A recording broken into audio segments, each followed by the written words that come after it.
Stream elements. Said. Baby Jody 7413 is now live. Streaming just chatting, 2Pac's hit 'em up destroyed Biggie.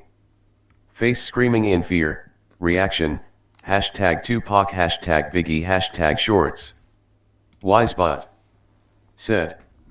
Check mark live online under the category just chatting, the uptime begins.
Jody. Said. Will be starting soon. Jody. Said. Who your fave, Biggie or Tupac?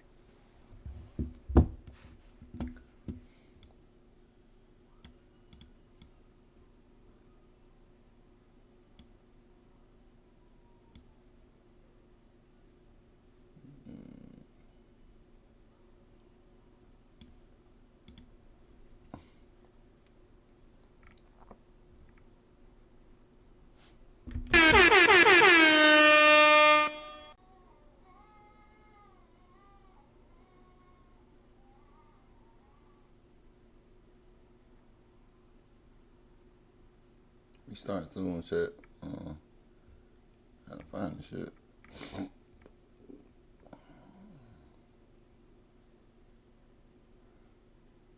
Chat wall. Yo. I got this one hit. Feel about.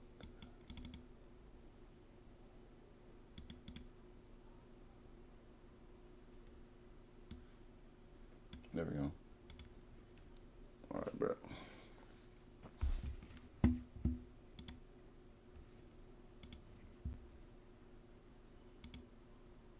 The game of destroying. They mad.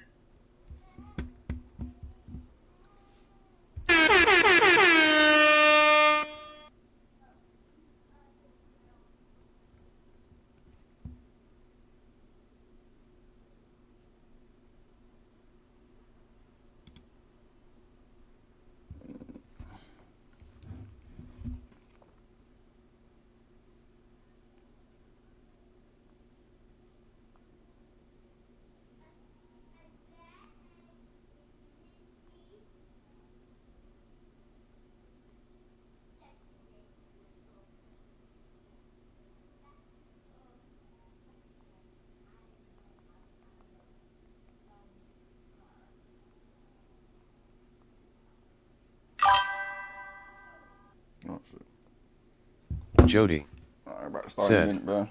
Starting in 3. Nigga, get nigga something to drink.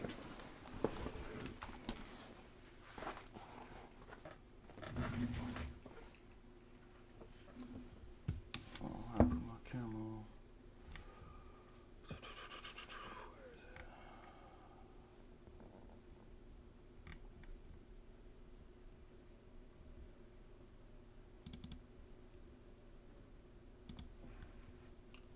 Where the fuck is my camera?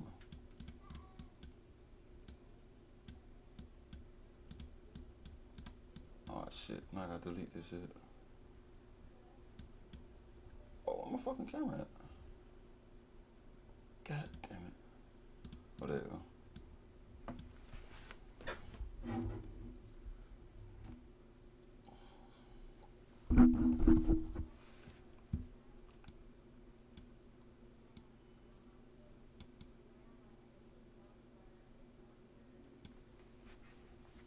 Make sure y'all like and subscribe to the channel. Be right with y'all. Another one. Another one. Give me a hell yeah. What? What?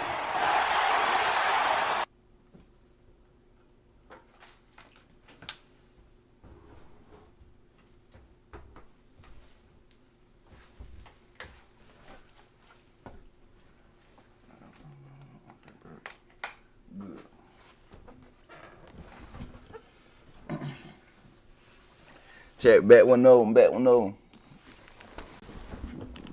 Oh, it's been a while, been a while. Sheesh. Oh, come on, camera, don't start this shit tonight. Get right.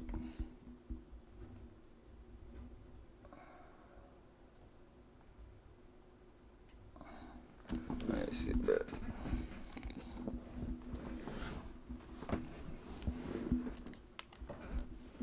Shout out to my boy Bees for showing my supporting my channel. I appreciate you, twin. Right. Why don't I show my fucking head, bitch? Oh, you fucking lying.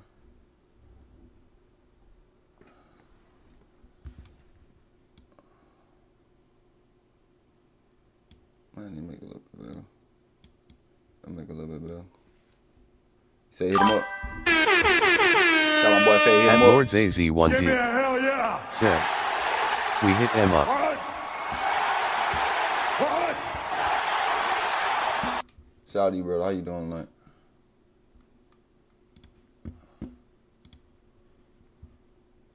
At Lords AZ1D said, what up? What up? What up, twin? How we feeling tonight? How we feeling tonight? Fuck, we just gonna get started, chat. We doing a lot. We gonna do hit him up. I hit him up. Destroy Biggie. Then we gonna do. Biggie did this after Tupac died, so we gonna do after that. We gonna do that one too. Because I know what happened. That's why they all, you know, it's Biggie and them, they're not riding. That's why what I'm doing, I know what I'm doing. I'm destroying them. His wife, I'm them in the game, I'm destroying them. I feel like I'm doing it for hip hop. All I'm trying to do is get the imposters out. I remember Biggie sleeping on my couch. I remember begging.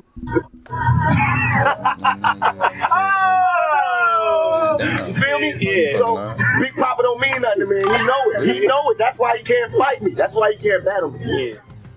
That same day, after doing the interview with Sway, he drove directly to the studio to re-record the Bad Boy diss record Hit 'Em Up, with entirely new verses from him and the Outlaws, but this time they tried to be even more disrespectful than before. And he didn't just go at Biggie. He also went against Diddy, Lil Kim, Lil C's, Junior M.A.F.I.A, the whole Bad Boy label, Mobb Deep, Gino XL, Jay-Z. Hey, Ice Cube. Now that more than 3 rappers now. Y'all saying Vaseline better than Hit 'Em Up though. He went at Lil Kim, Biggie, Diddy. You know what I'm saying?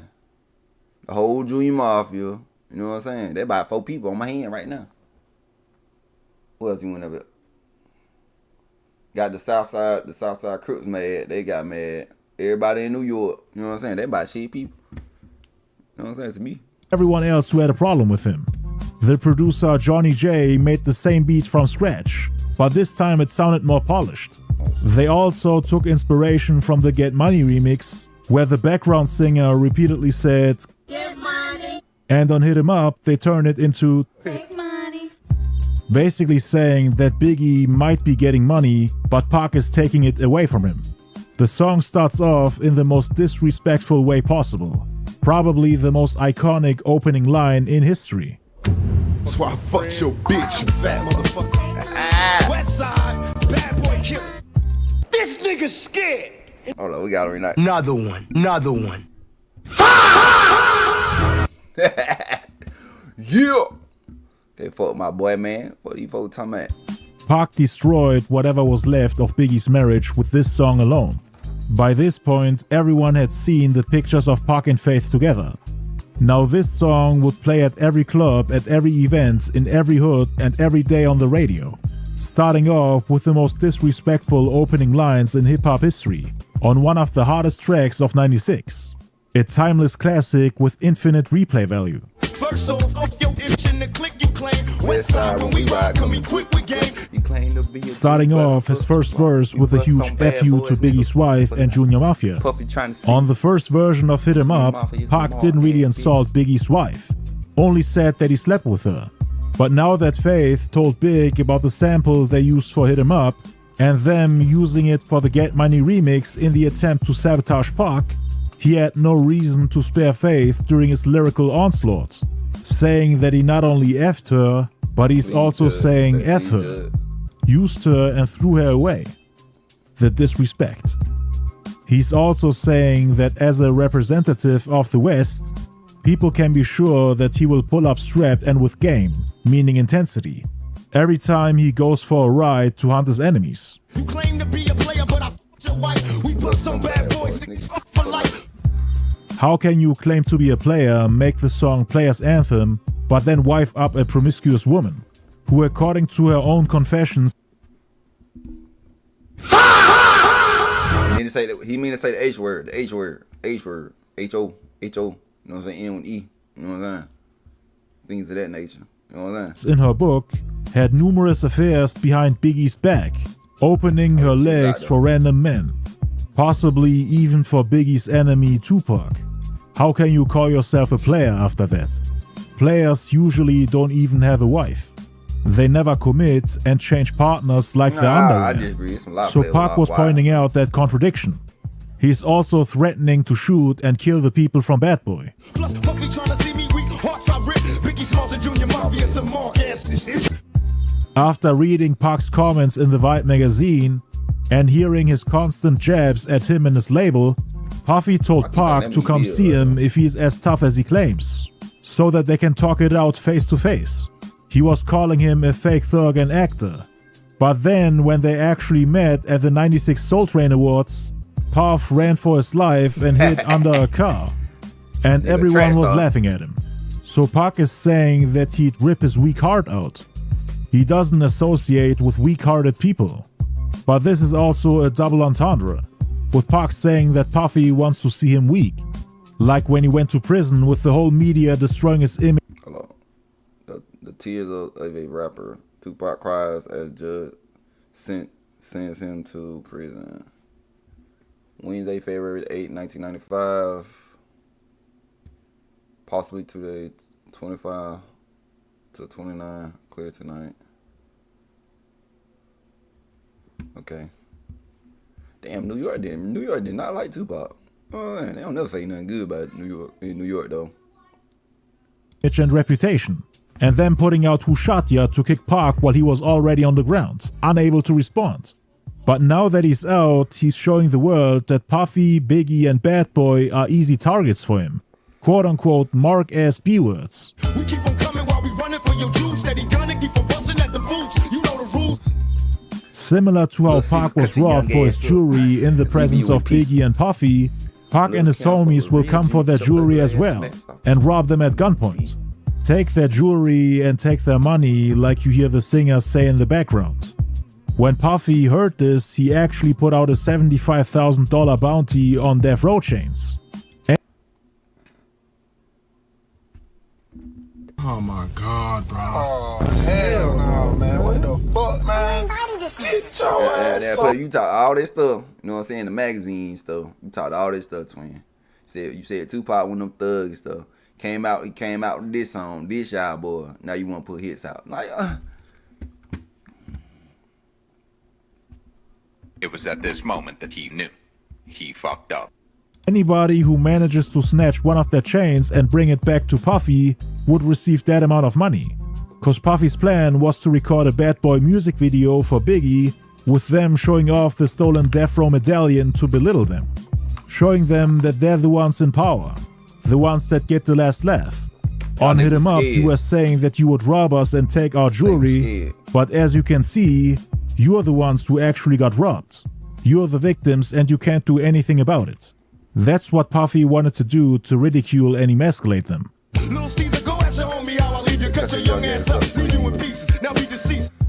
Now this is a clever play on Little Caesar's name, turning C's into deceased, cutting him up into pieces, which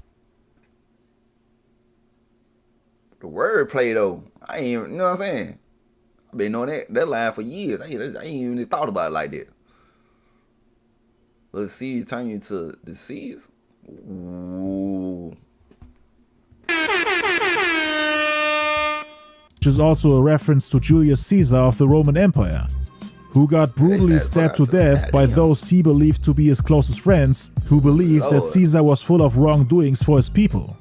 Pac used to be Little Caesar's friend, but he did him wrong, and now he's cutting him into pieces. Because again, Pac believed that C's was the lookout man during the Quad Studio incident. He was lookout man. The guy that lured him into a trap by telling him to get around the corner. I don't care what nobody say, bro. That boy was lookout man, bro. Ain't no way, bro. Ain't no way. Soon he did that. Soon Pac seen him up there. Boom. Soon he get in the building. Now they want to rob. You know what I'm saying? What y'all think? You know what I'm saying? I think you look at dude. I don't give a damn. No, I think Big Head. He knew. Big knew what's up. I don't give a damn. Nobody say. To the place where he got robbed. Little Kim don't fuck around with real G's. Quick to snatch your ugly ass off the streets. So off the piece. Little Kim is another member of Biggie's Junior Mafia. She was the one Biggie cheated on Faith with. Reason why they're getting dissed is because they were the closest to Biggie, and also appeared on the Get Money remix, for which again they stole the beat off Hit 'Em Up. She wanna be a damn tubby so damn bad. What's going on, twin? You know what I'm saying? Pac is telling her to not mess with real G's like him, or else he will snatch her ugly ass off the streets. This is actually a double entendre. The first way to interpret this is pretty straightforward. He wants to kidnap her. The second way is that he wants to take her off the streets, like a pimp. Pimps do that to underperforming prostitutes who are not attractive enough to attract men and to make money. So the pimp, which in this case is Pac, is taking her out of rotation, basically calling her an ugly, underperforming prostitute. Her main selling point aside from her rapping skills was definitely her looks, which Biggie wanted to utilize to outsell the competition on the West Coast.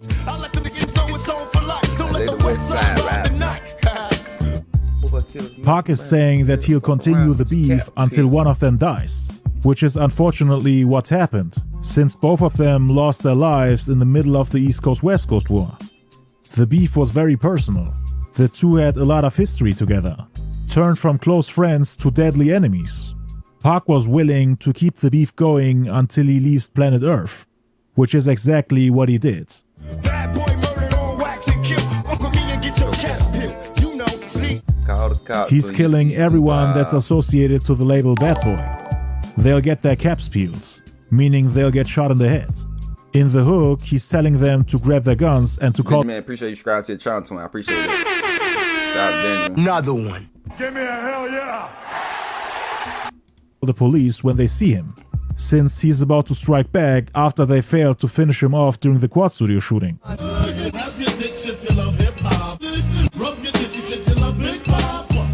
your blocks when you see Tupac. Call the cops when you see Oh, that's why you said it now. Okay, I ain't know that. As you can hear, Pac tried to mimic the hook on Junior Mafia's Players Anthem. Then he references Biggie's song Who Shot Ya, telling them that they didn't finish, and that now they have to deal with the consequences. Who shot y'all? The weak from the opposite. Who shot me, but your pumps didn't finish. Now you're about to feel the wrath of a menace. I hit him up. But Hit 'Em Up, I don't know about Hit 'Em Up. That shit had me turned, bro. I'm turned right now, bro. I ain't gonna lie. That shit got me want to take off my shirt and everything, twin. You know what I'm saying? I'm getting a little hot in here. You could feel, you know, but I'm getting a little hot in here. In the interlude, Pac tells his enemies that none of them are on his level, and that he'll just let his soldiers take care of them. A couple years ago, Biggie was one of Pac's soldiers, and he still sees him as someone who doesn't have the same rank as him. He sees himself as a general and Biggie as a soldier who's on the same level as his outlaws. Which is of course ridiculous, knowing that Biggie is one of the greatest to ever do it, and he had proven himself to be a force to be reckoned with. With all the awards and plaques he got, crowned as the King of New York by the Hip Hop Bible, he was definitely the closest to Tupac in terms of hierarchy and rank. They were both fighting for the #1 spot. But Pac wanted to remind him that he once stood exactly where his outlaws are standing right now, right by his side, working under him. So Big shall come down from his high horse. Get out the way, yo, get out the way, yo. Biggie Small just got dropped. Hussein Fatal had the second verse, and he starts off by saying that Biggie just got dropped, describing a crime scene in which I ain't never break down like the Junior M.A.F.I.A, like they, you know what I'm saying? They rapping that shit. They say, get out the way, yo, get out the way, yo. Biggie Small just got dropped. Little move past the Mac and let him hit him in front of his back. Ooh. Big was just shot and people are pushing through the crowd to see his dead body. He asked Lil Moo, aka Napoleon from the Outlaws, to pass him the Mac, so that he can shoot Biggie in his back even though Pac already dropped him. Frank White needs to get spanked right for setting traps. Little accident murderer, and I ain't never heard of ya. This is them publicly saying that Biggie set up Tupac, talking about the Quad Studio incident. Hold on. People were... Hold on now, I'm gonna break that down. I don't know who Frank White is. Frank White, hold on, I'm gonna break it down real quick. You know what I'm saying? I'm one of them type people. What kind of burger that is? Hold on, we just can walk past it. They still doing Power Rangers? Y'all need to get up to me. Y'all got about 30 goddamn Power Rangers, bro. I can't keep up no more.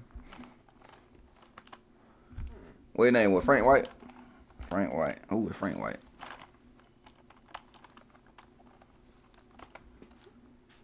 Oh, baseball player?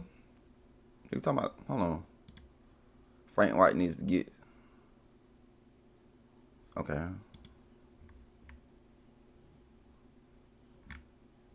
Okay, he talking about a baseball player, I guess. Always coming in Pac's defense, saying that he never actually claimed that Biggie set him up. But they're accusing him right here, on one of Pac's biggest records. Pac always made conflicting statements about Biggie's alleged involvement. He would usually only say that Big knew who shot him, but wouldn't tell him, and that he assumes that he had something to do with it, having no clear evidence. But now Hussein Fatal is literally saying that it was him who set him up, which later turned out to be complete nonsense. How we do it, keep it real, it's penitentiary steel. This ain't no freestyle battle or you getting killed with your mouth open. Pac then comes in with verse number 3, saying that this ain't no freestyle battle but murder, since he's killing all his enemies with their mouths open. People always debate. God damn it. How the fuck you put on a baseball player? Appreciate you telling me that, twin. Oh, okay. I've been seeing him a lot. I never seen this movie. Frank White players King of New York. Ooh, okay. Damn, we need to pull back on that shit. Okay. Debated on who's the better freestyler, Pac or Biggie. I don't know that shit. I was born in 91. Pac is saying that it's a pointless debate, since his freestyles won't help him to survive this track, as it's his metaphorical nail in the coffin. Talking about you getting money, but it's funny to me. All you thinking living for me while you with me. He also references the song Get Money, how Biggie bragged about his newfound wealth after blowing up, while using the beat for Hit 'Em Up to infuriate Tupac. He was basically showing Pac that he's one step ahead of him, and that they'll continue. Hey, Biggie. I know you get money, but Puffy had all your money though. You know what I'm saying? Puffy had your money till you died, boy. You still eating off that shit. You making money no matter what. And Pac responds by promising him that he'll turn his life miserable if he ever tries to mess with him, babies, man. pulling those stunts like on Get Money. Biggie, remember when I used to let you sleep on the couch and back up to let you sleep in the house? Then he tries to remind him of the past, before Biggie reached superstardom. Back when he was sleeping on Tupac's couch every time he came to LA. Cause Biggie used to make songs like Juicy where he rapped about his struggles growing up. But he somehow can't remember how Pac used to let him rap at his shows and crash at his house, when he was too broke to buy train tickets. Born sinner, the opposite of a winner. Remember when I used to eat sardines for dinner? Biggie, remember when I used to let you sleep on the couch and beg up to let you sleep in the house? I remember Biggie sleeping on my couch. I remember begging tips to you feel me? Yeah. So Big Papa don't mean nothing to me. He know it. He know it. That's why he can't fight me. That's why he can't battle me. He also addressed the whole thing Talk your shit, twin. It was at this moment that he knew. He fucked up. about him begging women to sleep with Biggie. Because back then, Biggie had no game. Tupac was a ladies' I agree man, with that. I and agree with Biggie that. always I agree wanted with to that. be like him. Then he jumps to the present and mocks agree Biggie with for that trying right to up. bite his whole swagger and player image. Now it's all about Versace. You Copy copy my my style. style. 5 shots couldn't drop me. I took it and smiled.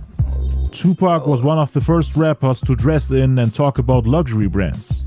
Clothing usually I know associated Haitian Jack was mad at him when he said this shit. I know Haitian Jack knew, not Haitian Jack, but Jimmy what's his name? Jimmy Hitchman. They were mad about that shit. I know they were hot. And they say he took that shit, smashed twin on y'all there. it with rich white males, thus kickstarting an even more materialistic trend in mid-90s hip-hop. Pac is trying to say that he had the Versace style before Biggie. Gianni Versace gave Tupac free clothes because he thought he was beautiful, and he also admired his art.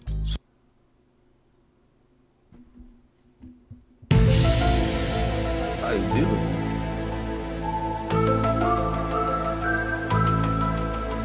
I'm gonna stay on top, man. So that's why he wanted Pac to wear his clothes. This was also a response to Biggie claiming that he was the one who started mentioning Versace in song lyrics. He glamorized Versace. I didn't call Versace. Versace called me to come to his show and gave me a gang of free clothes. And please wear my shit. Please do some shit for me. Can you wear my shit? You are the image of Versace. I swear to God, you are. That body, that's Versace. I swear to God, Armani, you are so handsome. You are pleasing. You know what I mean? From him, Dolce & Gabbana, man, I ain't rapping a stage show. Oh my God, bro. Oh, hell no, man. What the fuck, man? You want to tell that boy want to tell goddamn Pop your ass up. Let's go ahead and be real, twin. That nigga said, what he told that motherfucker? He said, nigga, you look beautiful. I ain't gonna tell no girl, baby, you look beautiful. Hell nah. Valentino giving me suits, gangster suits. Everything he glamorized, I personified. Everything he want to have, I got. Next we have a verse from Gaddafi, who starts off by giving a shout out to New Jersey, the city he was born in. Then he takes aim at the Junior Mafia members Lil C's and Lil Kim. Check the scenario. Little C's, I bring you fake G's to your knees, copping pleases these scenario. He hopes to bring the fake East Coast gangsters to their knees for a plea bargain in Rio de Janeiro. Reason why he even mentioned the city in Brazil is because Lil C's was also known by his alias Cisalio de Janeiro. The next lines were aimed at Lil Kim and the Junior Mafia family. Shout out to all my thugs like you. Him calling the Junior Mafia clique Junior Whopper made Lil C's and the people from Bad Boy laugh the hardest. They loved that line, since he's not only making fun of Biggie's weight, calling his clique a cheap fat burger that was worth 99. A Junior Waffle every day. I know you fucking lying.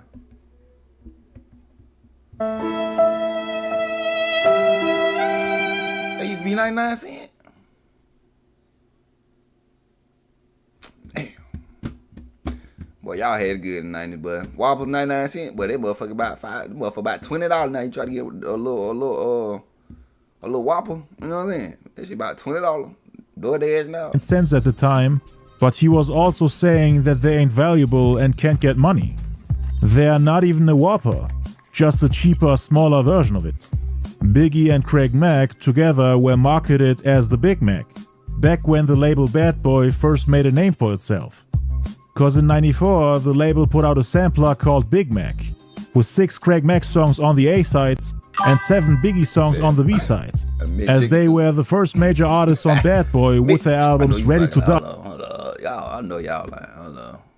Somebody lying. Mid chicken. We being fat right now. I don't care. Mid chicken.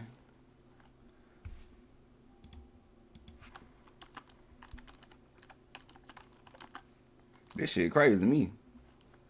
I grew up in the wrong damn time. Shit, this shit was that cheap. In 1990, the McChicken totally cost around $1 to. God damn. $1 and $1.50. Oh hell nah. How much hamburger was?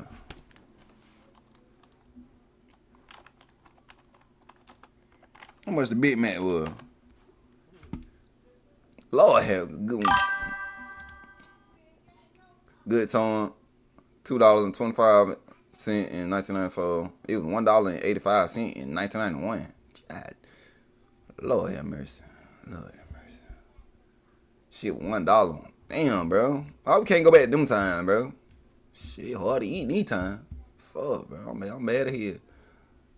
Shit, nigga could have ate out. You ain't even gotta buy no groceries, man. We gonna get about 10 of them motherfuckers. Get about 10 of them motherfuckers. Shit, y'all throw their ass up back in the day. And Project Funk the World, dropping back-to-back in September '94. About that. And now Gaddafi is calling Biggie's crew the Junior M.A.F.I.A clique. Then we have Idi Amin, who repurposed the hook from MC Lyte's diss track 10% Diss to accuse Biggie of biting Tupac's beat and style. Choose a beat biter, a pop style taker. I tell you to your face, you ain't bitch but a faker. Beat biter, dope style taker. Tell you to your face, you ain't nothing but a faker. MC Lyte. He called him a beat biter because not only did Biggie steal the beat of Tupac's Time to Get My Drank On for his hit single Big Papa, but he also stole the beat of the first version of Hit 'Em Up for his Get Money remix. Not only that, but Pac and his camp were also convinced that Biggie... Go ahead and say it, shit. Go ahead and say it. George Bush fucked us up, man. You know what I'm saying? That's why I shit like this now. George Bush. It was George Bush's fault. You know what I'm saying?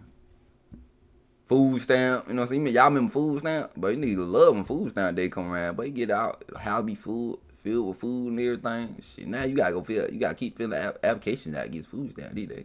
God damn. Stole his style.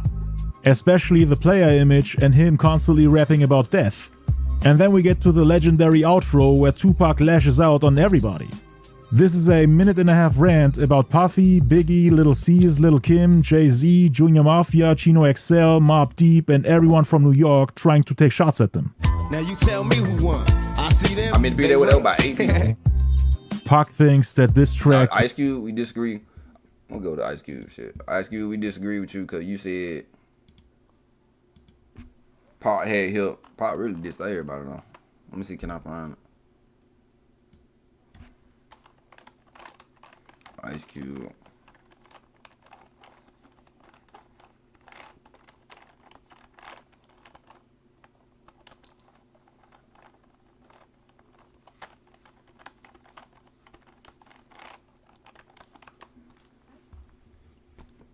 They must know I like Future because they keep popping up Future. Cass him out with your ass, bitch. If I can't, is this the interview? Oh, that's when he trying to fake your shit. It was like a year ago. You wait a year ago to talk good about Pac. I don't hear this shit. I find it, y'all.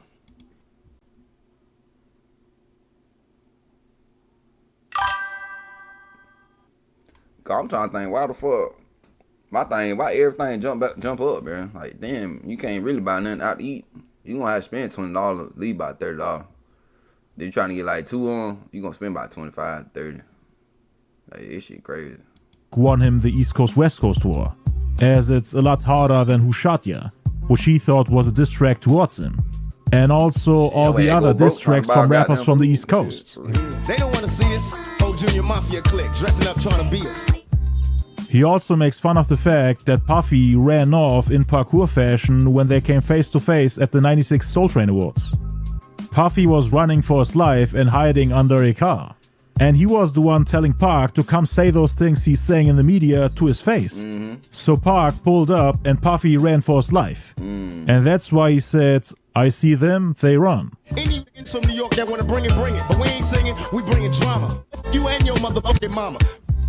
He also called out every rapper from New York, showing that he's not scared of any further beefs with rappers from the East Coast. He's basically saying F you to everyone from New York who has a problem with him. And also F you to all their mothers, saying that they'll kill them all. Now when I came out, I told you it was just about Biggie. Then everybody had to open their mouth with a motherfucking opinion.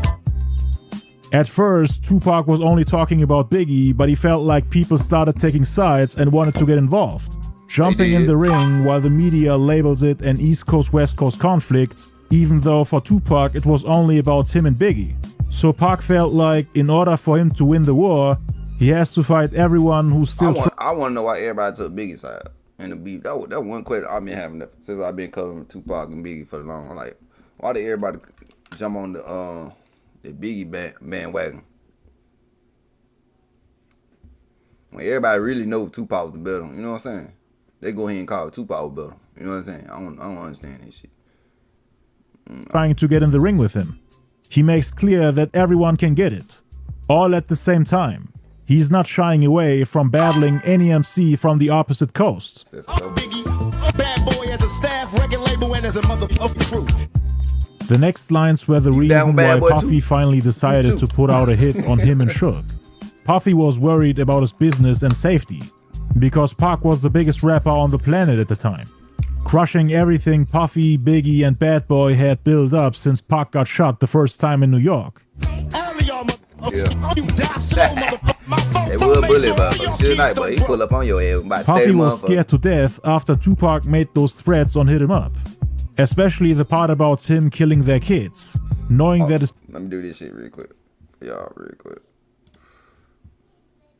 I gotta find that shit, but Eminem destroyed that motherfucker, though. I hope they'll give me copyright for doing this shit. I gotta find... Where my short at? I gotta find it. It's on my short. On Eminem at. There you go. This motherfucker, man. Yup. I'm pausing real quick, then. So we... Got so many essays. Sometimes you... This motherfucker, man. Yup.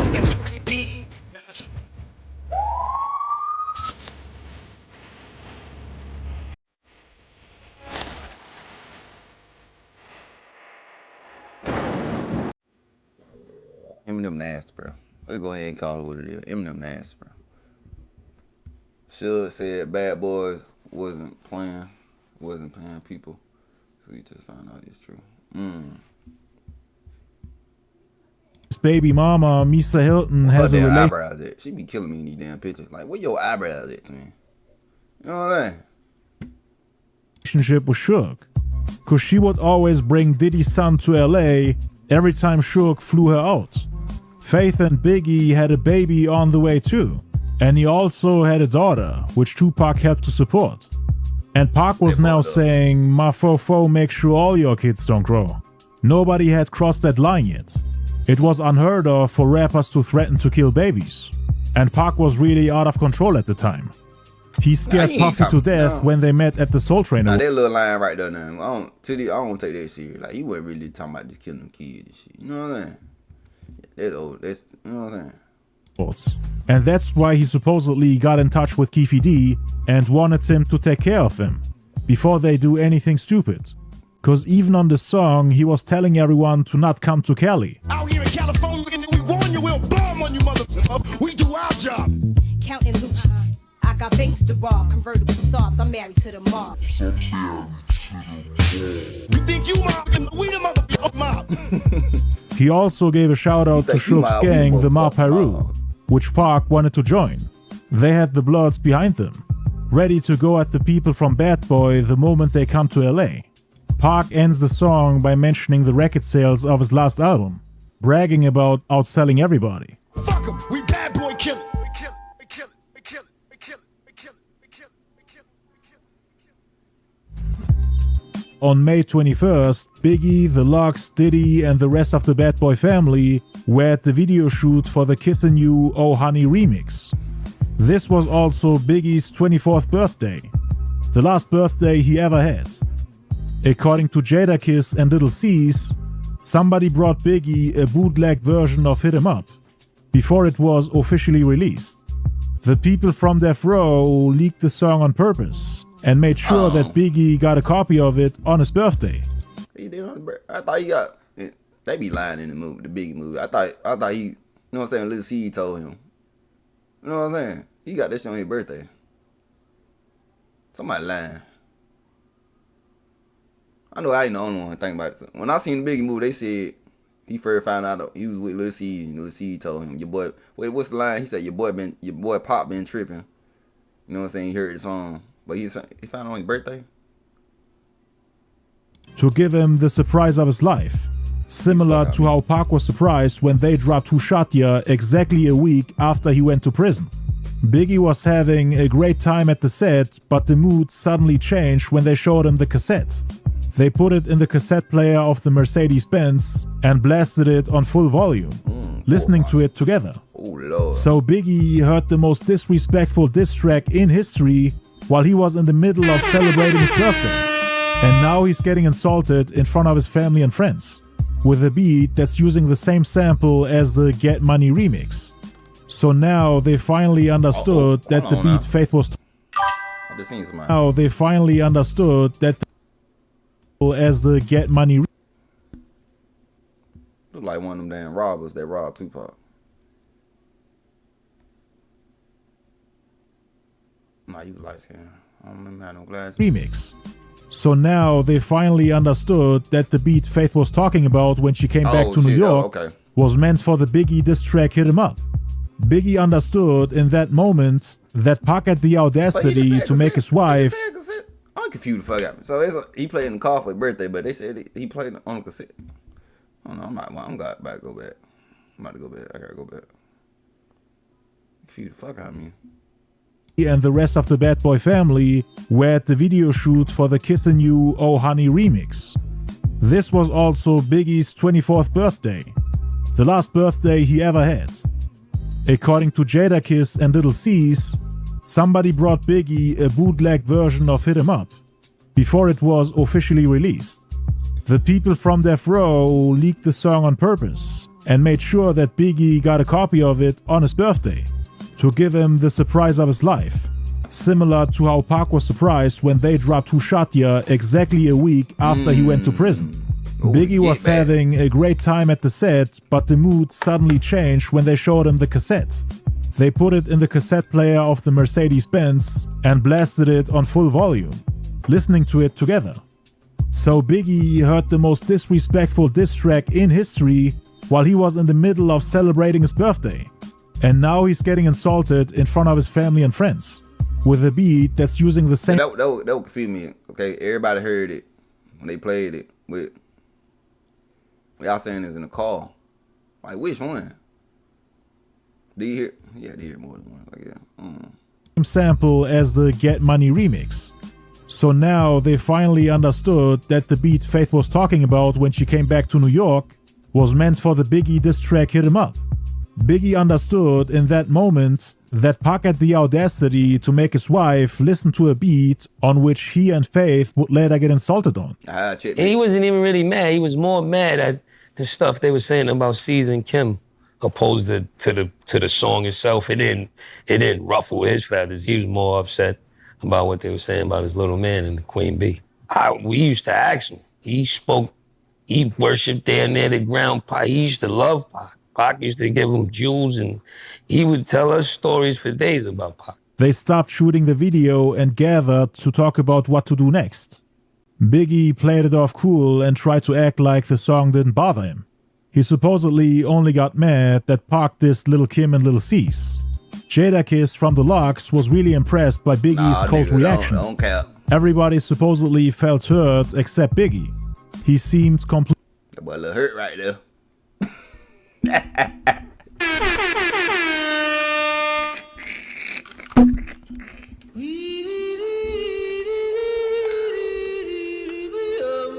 Big, you tough, right? You tough. Completely unbothered. But according to Lance Unrivera, the people at the video shoot were really upset about it. It ruined everybody's mood. He also said that Biggie, quote-unquote, cried like a baby shortly after hearing the song, most likely when they were talking in private, and not in front of all those people. Lance was one of Biggie's closest homies. He became part of his clique, The Commission, and wanted to motivate everybody to record a response record and shoot a music video the next day. But Biggie didn't want to do that. What a lot of people don't know is that the beef with Tupac really got to Biggie's head. It really bothered him, to the point that according to Puffy, he had writer's block for 6 to 7 months, which he only overcame after Pac's death. You've been writing this song for like 30 days now. So it should be kind of hard, you know what I'm saying? I got a lot of stuff on your mind, you know what I'm saying? Ready to go ahead and chat. Let's go ahead and just put it out there, you know what I'm saying? For anybody else. I'm gonna make sure I make a short out there, but go ahead, you know what I'm saying? Tupac is the winner. Regardless of what anybody say. Head to head. Biggie versus Tupac rap. Tupac gonna destroy him every time. He couldn't do nothing. He couldn't fight back. Couldn't fight back to him. You're writing this song for like 30 motherfuckers. Couldn't fight back till you died. Ain't no excuse for that. But too much balling and enjoying itself, you know. Really got nothing to do with that. It's called writer's block. The whole time, Puffy made it seem like Pac's constant disrespect towards Bad Boy didn't bother them. But Big was definitely hurt by it. And Puffy had to constantly motivate him to continue, saying that they should just ignore them and continue dropping hits. Don't let these motherfuckers your shit up, dog. I don't give a fuck who it is. Don't let them fuck your paper up, man. Please, Big. Focus your mind, man. Do your albums. Make them hot joints, man. Fuck these against, man. Fuck these against, man. Big, he wanted you to do that shit so you can keep making money, bro. So he can keep using your ass, Big. There you go ahead and be real, twin. He wanted you to say keep doing it so you can make that money for him. Which you did. Spit me like Don't fall asleep, nigga. Everybody dies, nigga. Everybody dies. We all gotta go, nigga. We all gotta go. Go to sleep, nigga. Go to sleep. Close your motherfucking eyes. We all gotta die. Fuck them all. Fuck them all. West Side. M.O.B., nigga.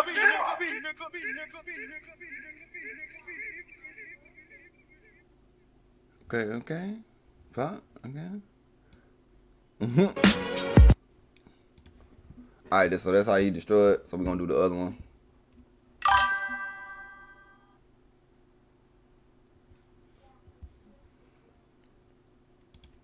Same day, at the Royal Hotel where they... While I'm in jail, strangers is telling me, yo, you don't know? Biggie homeboy shot you. Who shot y'all? The week from the opposite. Leak hard to creep them Brooklyn streets. It's on. Everybody that was involved knows what happened. And the rumors that's spreading is on some tip like we set them up. You know what I'm saying? And that's crazy. Be to yourself. Stay to yourself. Trust nobody. Trust nobody. Tupac versus Biggie, the greatest hip-hop beef of all time. Two friends that became mortal enemies on their way to the top, in a deadly coastal war between the East Coast and the West Coast. Bad Boy Entertainment versus Death Row Records, a feud that took place in the mid-90s and changed the rap game forever, with the deaths of both of these icons in 96 and 97. These young men had a bright future ahead of them. Damn. But their lives were cut short and we unfortunately never got to witness the full extent of their greatness. Cause they were both in their mid-20s when they passed, and they're still regarded as two of the greatest rappers to ever do it. Before these two met, Tupac was already a star, and Biggie was looking up to him. He himself was on the rise, trying to blow up in the rap game in order to get on Pac's level. What the fuck you supposed to do? I don't know. Before these two met, Tupac was already a star, and Biggie was looking up. What the fuck? To him. He himself. Oh my God, bro. Oh, hell no, man. Himself was on the rise, trying to blow up in the rap game in order to get on Pac's level. Cause after Pac left the group Digital Underground in the early 90s to go solo, his career as an actor and rapper took off. He dropped the album Tupacalypse Now in 1991 and was working on a sophomore album Strictly for My N.I.G.G.A.Z, which would come out on February 16th, 1993. He had also just starred in the movie Juice, which came out in January 92. And between April and July that same year, he had already filmed the next cult classic called Poetic Justice with Janet Jackson. Everyone knew that Pac had a bright future ahead of him, and that he was on his path to superstardom. he was planning to appear in more movies and go platinum with his next album. We going platinum, nigga. We going platinum. Biggie, on the other hand, wasn't known outside of Brooklyn back in '92. He wanted to quit selling drugs and do music instead, because he began rapping in his early teens and had been battling people in Brooklyn ever since he dropped out of high school at the age of 17.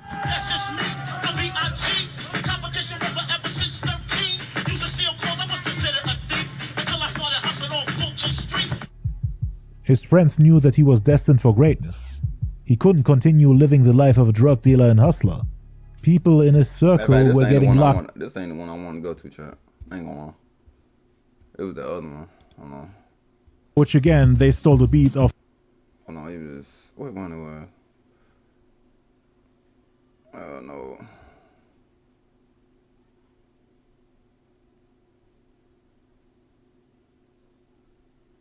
Was it this one? We just don't know. No, it was the Long Kiss Goodbye. Okay, here you go. The Tupac diss after he died. My mind's in jeopardy, my thoughts are past. I know I'll die soon, so there's no need to ask.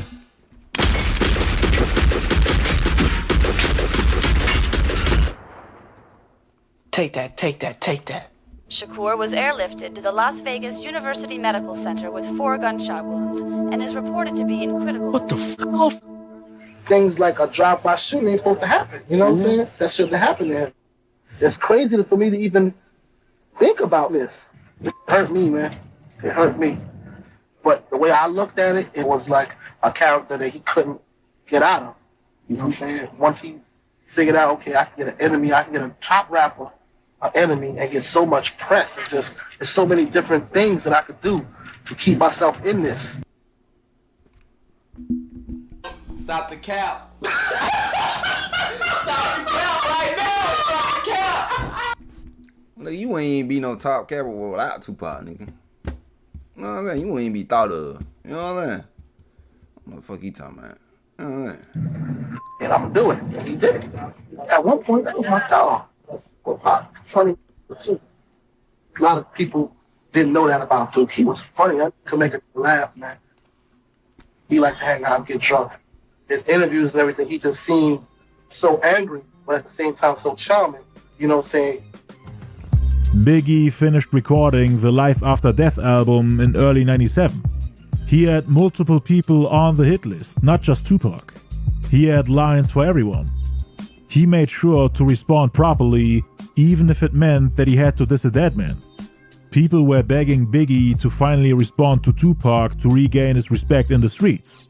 A lot of New Yorkers were really looking forward to the full response record to Pac's Hit 'Em Up, which is called Long Kiss Goodnight, which never actually mentions him by name and was subliminal mainly due to Tupac's untimely demise. It is said that Biggie held back on the song to not go too far, and to not make it too obvious who he's talking about, cause the entire Bad Boy family denies that this is about Pac. There are also rumors that this is actually the second version of the song, and I'm not talking about the demo version with Capadonna. The first one was supposedly made before Pac died, and it mentioned him by name, was supposedly way more direct. Some say it was intended to be released on Halloween of '96, but then Pac died and he got into a car accident, so he had to remake it in late '96 to not make it too obvious that he's dissing a dead man. And it's possible that they erased it forever. But then again, no one from the Bad Boy camp has ever spoken on this version. So it is possible that this is just a silly... Well, whoever heard Long Kiss Goodbye, I would have called it Long Kiss, Goodnight. That was Tupac diss. Let me know in the comments. Let me know y'all think that was a Tupac diss. I never heard the song. Because everybody always says that Biggie was in peace mode while Pac was alive. Now, the second version is the one with Capadonna from the Wu-Tang Clan on the hook. It features the same 3 verses you hear on the album. So it's basically the same version. Lyrically identical, but completely different from the first version, which supposedly got scrapped. Proof for the song being made after Pac's death is actually in the song itself. I used to be as strong as Triple B, till little C's cripple me. Referencing the car accident 3 days after Pac's death. which crippled Biggie and made C's lose teeth. You lose teeth like little C's. And he also said, now the year's new, talking about 97.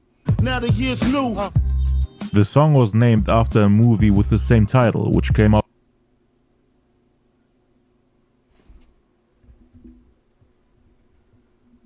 Another one. I've been trying to find this damn movie forever. I used to watch this shit when I was goddamn growing up like a motherfucker. Long Kiss Goodnight. Damn, she was fine here back in the day. God damn, I want her bad. I ain't gonna lie, chick. Be a little chap. I don't care. I gotta remember that. What is on? Hold on, chick. I gotta find this goddamn shit. It's on Tubi. Hold on. I gotta find this shit. She came out that water. That motherfucker came out that goddamn water. I was like, oh shit. She started whooping ass up there. Oh, no, I'm kissing.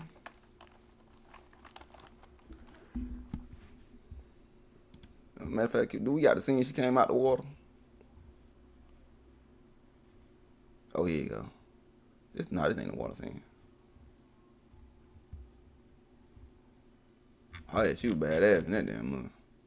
Hold on, I gotta find this shit. What's on Tubi?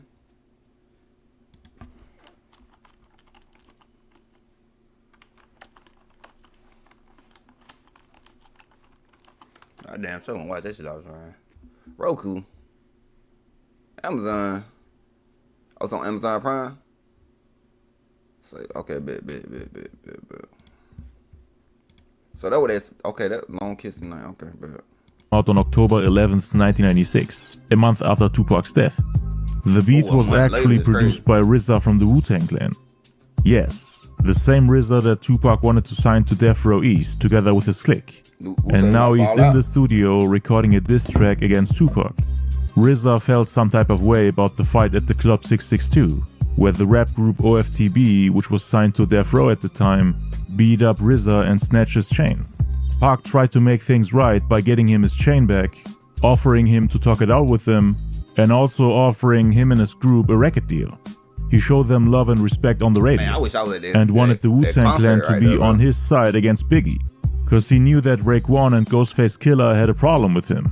They had already dissed Biggie on the Only Built for Cuban Links album. So Pac wanted to get himself some reinforcements from New York against Biggie. But Big reached out to them and turned them against Pac and Death Row. They stayed loyal to New York instead of siding with the West Coast during the East-West War. Not only that, but the demo version also featured Capodanno from the Wu, who was supposed to be on the hook. He can be heard laughing and talking trash about Pac in the background. So part of the Wu-Tang Clan was going at Pac. The beat also uses the same sample as Capone Noriega's LA LA, which was a response record to the Dog Pound song New York, New York, a diss track against him, with Mobb Deep and Tragedy Gaddafi as feature guests. It was produced by East Coast legend Molly Mall.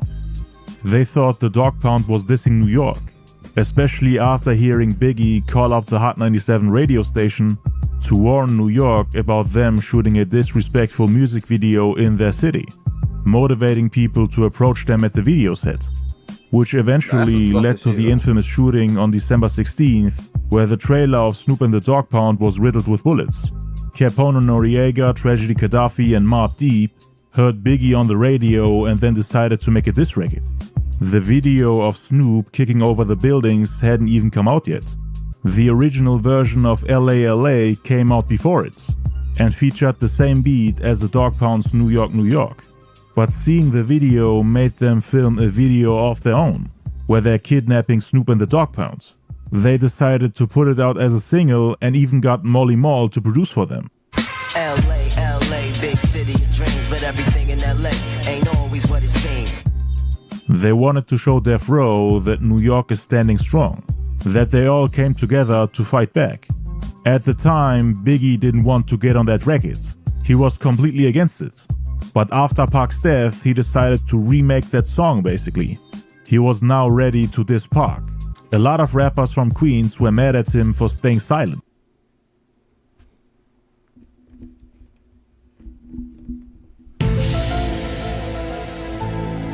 Oh, but that can't see. That's why Pac said they feel me in the fit. What how you say? How Pac said that shit? They feel me in a physical form. But New York, I ain't gonna lie. Y'all can't fuck with Tupac. I ain't gonna. Let's go ahead and be real. Yeah, the way that man got them get out of there. You know what I'm saying? They had to get him out of there. Check soon he got out of there. That's when they got them make all this on shit. You know what I'm saying? That shit. Y'all take L's. Take the L's. Take the L's. For not wanting to strike back. Cause while Pac was alive, he wanted peace. Yeah. Now he's giving those same people that doubted him what they were asking for. Everyone from Queens that lost respect for him. Including Capone Noriega, Tragedy Gaddafi, Mobb Deep, Royal Flush, and even Nas. Molly Mall is from Queens too. They all wanted Biggie to battle Pac. So Big took their beats and did what he was supposed to do, using that same East Coast sound to diss the West Coast. Just by hearing the beat, you already know that this is going against Death Row. And Big had brought Snoop to the studio to make peace. Now he's using... Oh my God, bro. Oh, hell no. Why don't respect Snoop Dogg? Bitch ass motherfucker, bro. Using the same beats, Snoop got dissed on. Dissing Snoop's dead homie, knowing that none of them will ever respond to it. He made Snoop come to the studio knowing that he's going to lyrically attack his friend Pac on the same album.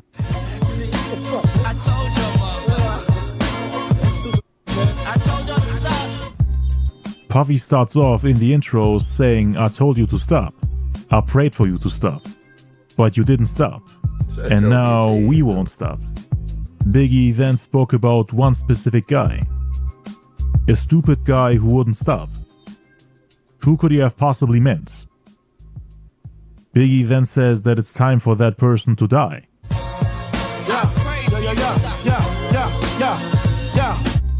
He starts off the verse by mentioning the singer De La Reese, who sang the song "You're Nobody Till Somebody Loves You," which Biggie later flipped and changed to "You're Nobody Till Somebody Kills You." Hold on, now he definitely just pocket this damn song. I pulled out a fofo. What's that? How Tupac said fofo? He said 44 and go up in your day clothes. Did Paul say 40? Did he say fofo or he said 44? I think Paul said the same thing in his shit. And hit him up. Hold on, now I gotta go check. Hit him up. Damn.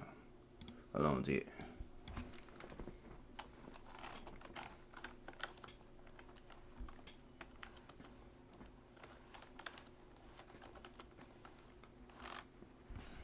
I don't want the meaning, bro. This ain't lyrics.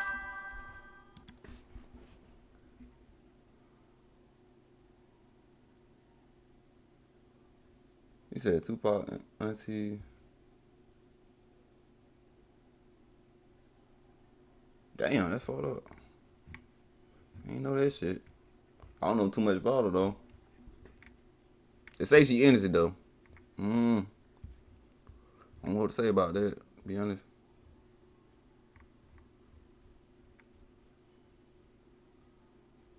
What is that? Is it at the end? I think it's at the end.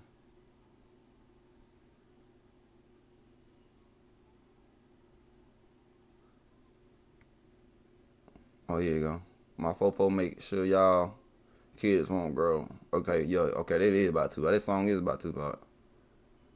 Said fofo, and Biggie said, "I pulled out the 44s and go up in they clothes, yo. Yeah, okay, bet."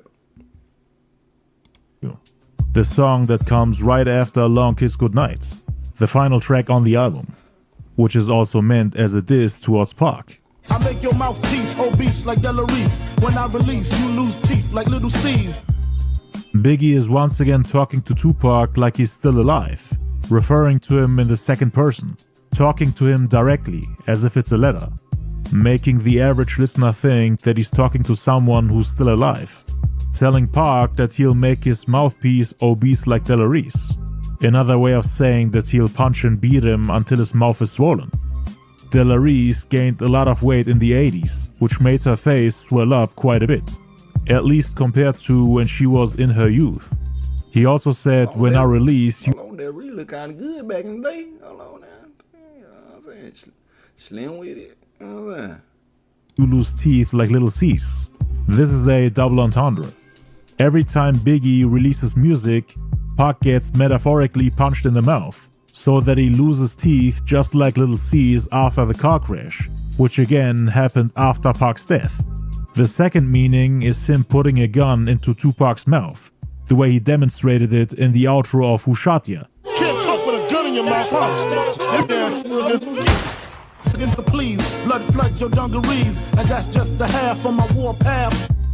Tupac used to wear dungarees when he was part of Thug Life, around the time he was close with Biggie. He changed his style when he came out of prison. But until late '94, you would occasionally see him in dungarees. Him saying blood floods your dungarees as a reference to the Quad Studio shooting, where Tupac got shot in the groin area. When he went up to the 8th floor to confront Jimmy Henchman, everybody saw the blood rushing out of his pants. They tried to stop the bleeding by pressing on it with tissues. Pac even opened his pants and saw the hole in it, with his private parts covered in blood. Laugh now, cry later. I rhyme greater than the average player hater and spectators. Better laugh now, then cry when I come to get you. I hit you with 2 Glocks and leave you with scar tissue. Laugh now, cry later. I rhyme greater than the average player hater and spectators. Pac had 2 tattoos on his back, Smile Now and Cry Later. Biggie references them to make clear that the song is indeed about him, even if the entire bad boy camp denies it. Just like in the song Dangerous MCs, he describes you how his enemy looks like, without actually saying his name. He talked about his slim frame, his tattoos, his bandana, mentioned the song I Get Around, and on this song he gives us even more references. Laugh now, cry later, I rhyme greater than the average player hater. Biggie is basically saying that he's a better rapper than the player hater with the laugh now, cry later tattoos on his back. Again, Biggie and Puffy gave Pac the nickname Player Hater after he made fun of their quote-unquote fake player image.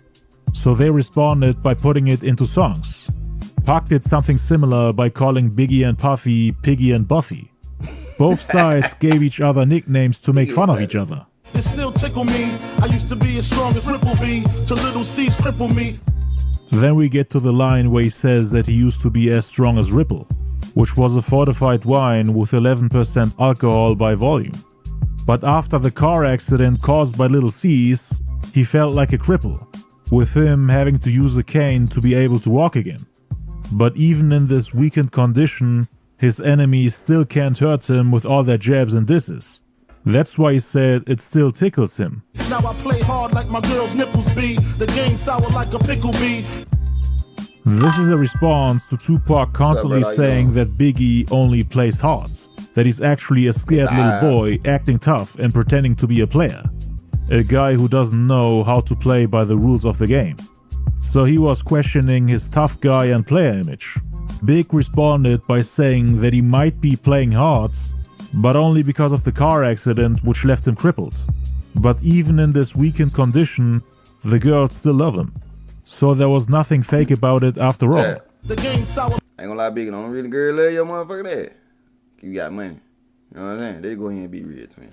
You know what I'm saying? Stop the cap. Stop the cap. Stop the cap right now. Like a pickle bee. Y'all know the rules. You know the rules. He's also saying this is what happens when playing the rap game turns sour, while quoting a line from Tupac's Hit 'Em Up. Now the year's new. I lay my game flat. I want my spot back. Take 2. You can actually interpret this in multiple ways. Biggie wants his spot back. He was the #1 rapper in the world in '94 and '95. Pac took his crown in '96, and now Biggie is back on top in '97. It's a new year, and just like when filming movies, this is take number 2. But he's also saying that his competition can take the #2 spot. The #1 spot is reserved for him. Motherfuckers mad cause I blew. They can envy us. Too many looking on my dick. Shit strenuous. They always felt like Pac only had a problem with Biggie because he blew up in the rap game while his own career went downhill. That it was out of jealousy.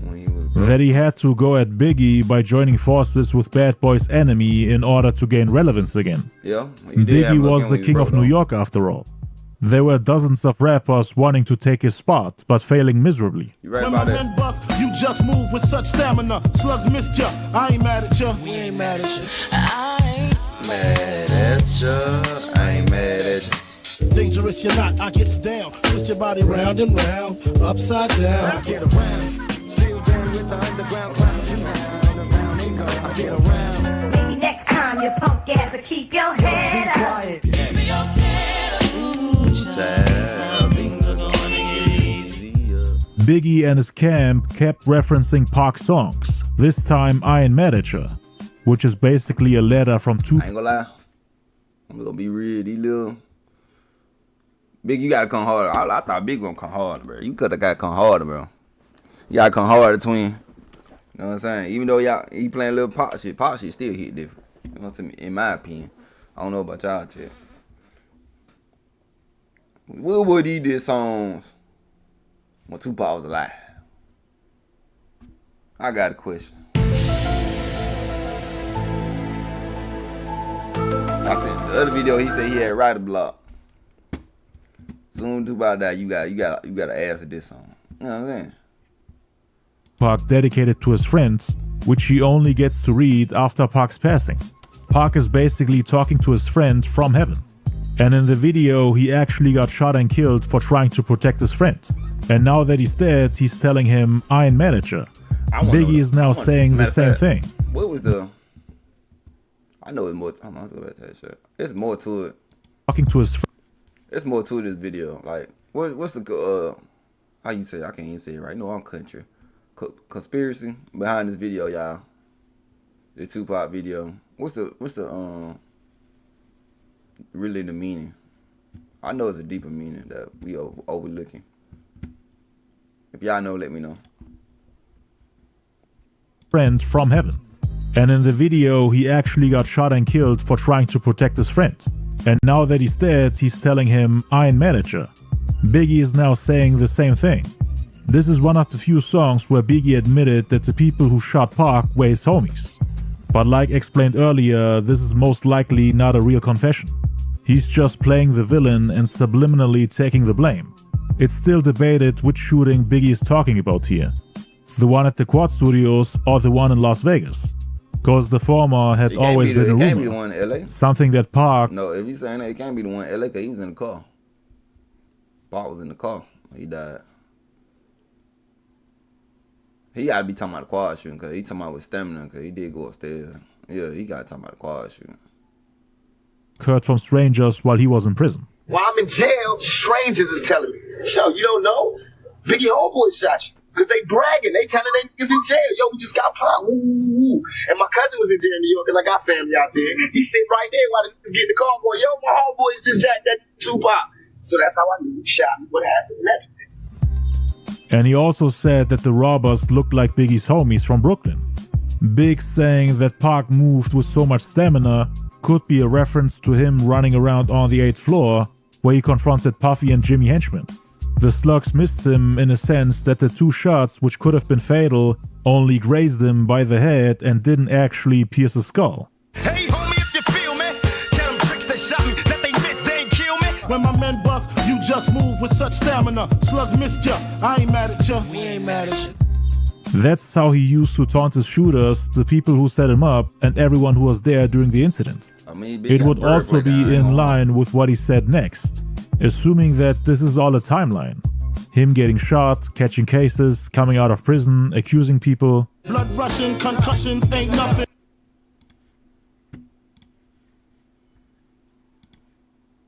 Yeah, I'm looking like that. I want to see people what other rappers say about this song. Please.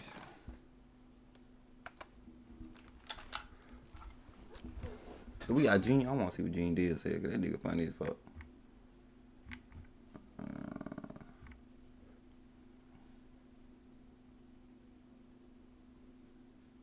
Let's see what Lil C say.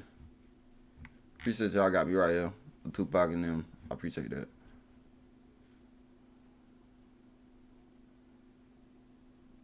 Said it was like Biggie and Puffy and Biggie was celebrating Tupac's death. Biggie was hurting LA on it came. Was on the game. I don't know who this is. Big Papa. Where his name is? Goodie Mob on tour. LA at this time is it's dark, bro. LA at this time is so heated. The West Coast so heated, man. Pac got shot. They ain't killed Pac, bro. We get to the West Coast. I remember us being there that night. Like, yo, we're gonna go to the party. We go to the party. Goodie Mob, we drove ourselves. We ain't got no bodyguards or nothing. That's how different we was. Like, okay, we ain't never had no bodyguard. So we drove ourselves to the party. We was 4 deep in the goddamn little Plymouth or something. You know what I mean? We pull up to the party, we jumping, we walking to the party. What's up, Mom? What's up, Goodie? What's up, Goodie? You know what I mean? We walk right there in front of Big. We see Big. Big sitting there. He got his cane. C standing there, Puff sitting down beside him. They doing, you know, Puff was on his extra that night. He just popping up in the front. But see, Gibby, I got family from the gang culture. I'm walking around, I'm looking at people's eyes. I'm looking at different people's faces. They like, they up in here, shout. They up in here. They gonna see about the West tonight. So just imagine now. I go to my guys. I go to Goody. I say, hey man, let's get out of here. I remember my dog, little CeeLo. He said, we just got here. We just got here. Shadow ain't got there. I was like, nah, son. I said, Shadow, we gotta go, bro. We gotta go. So the party emptying out. Big them kind of went out the side door. And they cars were parked on the side. So Big them in the car. So when we walk out the front, walk down the side, Big them in the SUVs. And I mean, we start walking past them and Lil C's rolled the window down in the back. He said, Gil, man, who did that Black Ice beat? That motherfucker jamming, y'all. We were like, man, our partner DJ did it, Mr. Sheets.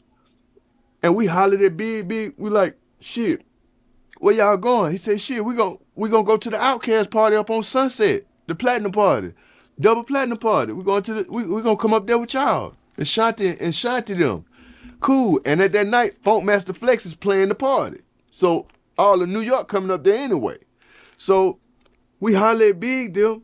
We walk into the parking lot, get in the car. We drive up to Sunset. We just got in the party. The music up. Yo, they just shot Big in Hollywood. We like, huh? We just seen Big. We go back to the hotel. We get to the hotel. Busta Rhymes and everybody in the lobby. And Bus like, man, the niggas that shot Big. They shot Big. And I was like, damn, you know what I mean? And then Timo, he jumped in the car with Bust them and they went to the hotel. If you see one of the news clippings, you'll see a Goodie Mob jacket out there. That's Timo with Bust them trying to see what's up with Big. Niggas came back to the hotel, was like, man, Big dead, man. Damn. That shit was crazy, man. That shit was crazy, man. So just imagine everybody just partying just 2 hours later and that Big dead, bro. He dead. You know what I mean? But I already knew something was gonna happen because, see, we having shows in LA, in different parts of LA. And everywhere we going, you know, of course now, you know, we most of the time we were with Cypress Hill. We with that card. So we get to places, bro. I remember they shot up Guru car. They shot his car up. They were just shooting up New York niggas shit. You were from New York. They was on your ass back then. They was like, anybody get it. You know what I mean? So LA was Wi-Fi enemy. I don't conduct violence, you know what I'm saying? Anything in that nature, but you know what I'm saying? So dark, bro, and I could tell you the truth, bro. That night they killed Big, that's when LA died. LA died. Cause that was the end of that feud. Pac got killed in Vegas. Then y'all come out here right after Pac got killed. Yeah, walk around celebrating the new album in front of these motherfuckers. Yeah, I don't know what they did. I don't know what. You know what I mean? That was set up right So, And Big wasn't even supposed to be there. He was supposed to have been in caught a plane that morning and went to Europe to promote the album, but he stayed for the party. You know what I mean? Wow. And he was on crutches. His leg, you could see he was still in a brace. They just took the cast off or something. So he still was kind of walking with the limp and shit with the cane. He wasn't in no kind of position to try to have no beef. You know what I mean? But it wasn't no getting away from that shit, bro. They knew he was hurt. That's why you shouldn't have had him out there while he was hurt. Cause with him hurt, he couldn't move. He couldn't do like how he used to do. So, you know what I mean? Like they caught him. They caught him at the light. They drove up on him, hit him with the ba and bust the right, bro. Just like how Tupac got hit. Hit Pac, bust the right, dip. You know what I mean? So it's that West Coast shit, bro. That West Coast, that gangbang, man. That gangbang is it's a goddamn, it's real. Shouldn't have been there, man. It was too much like y'all was celebrating the man death. Yeah. You know what I mean? Oh, I think too. Like that shit don't make no sense. Why the fuck y'all in LA? You know what I'm saying? Check. Oh damn, we just seen another one. They say Suge Knight got checked by Uncle Lou. Hold on. Somebody said DMX and 50 Cent was bigger than Jay-Z. All eyes on me. I ain't understand that shit. Puffy set that shit up. I mean, Diddy set that shit up. Like he said, I agree with him. He said they knew he was hurt. He couldn't move like that. So. Catch cases, come out frontin', smoking something. A concussion is a mild traumatic brain injury that affects brain function. Tupac got pistol whipped by the robbers during the Quad Studio incident. So when Big talks about concussions, he could have meant that. The song might have been structured in a way that he addresses everything in chronological order. Verse 1 could be about the Quad Studio shooting, and verse 2 about the shooting in Las Vegas. But people argued that both verses are about the Vegas shooting and not the Quad Studio shooting, that Big had nothing to do with it, saying that verse 1 couldn't have been about the Quad Studio shooting cause Pac didn't move with stamina. He was playing dead and got knocked out. He was only moving with stamina during the Vegas shooting, cause the Crips made fun of him for moving around and trying to dodge the bullets during the drive-by shooting, saying that he looked like he's trying to breakdance in the car, jumping around in panic. Right, some people think that Biggie was making fun of that, saying that Slugs missed ya, I ain't mad at ya was about Suge, who only got grazed in the head, while Pac took the bullets like a shield. Crazy how the karma worked though. You make fun of that shit, they got your head like that. Say how karma do. It's like how Pac said I ain't mad at ya to his homie after taking bullets for him in the music video. Biggie is telling Suge I ain't mad at ya for not taking the bullets in Pac's place, cause Puffy had put a bounty on both of their heads, and the Crips that shot at Pac and Suge were indeed hired by him. So it would make sense for Biggie to say when my men bust, talking about the Crips like they're his people, cause the people that robbed Tupac at the Quad Studios were not cool with Biggie. So it wouldn't make sense for Biggie to call them his men. The Crips, on the other hand, they could be considered his men. Even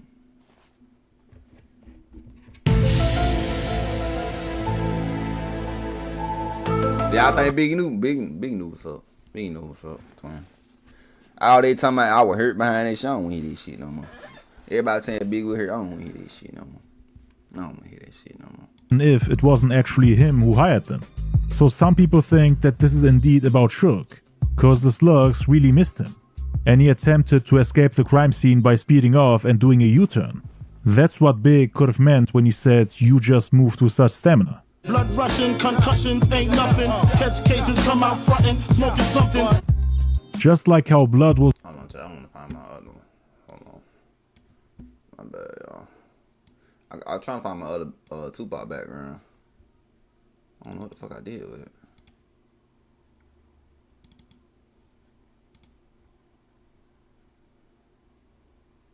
I might have to go back and get my shit real quick.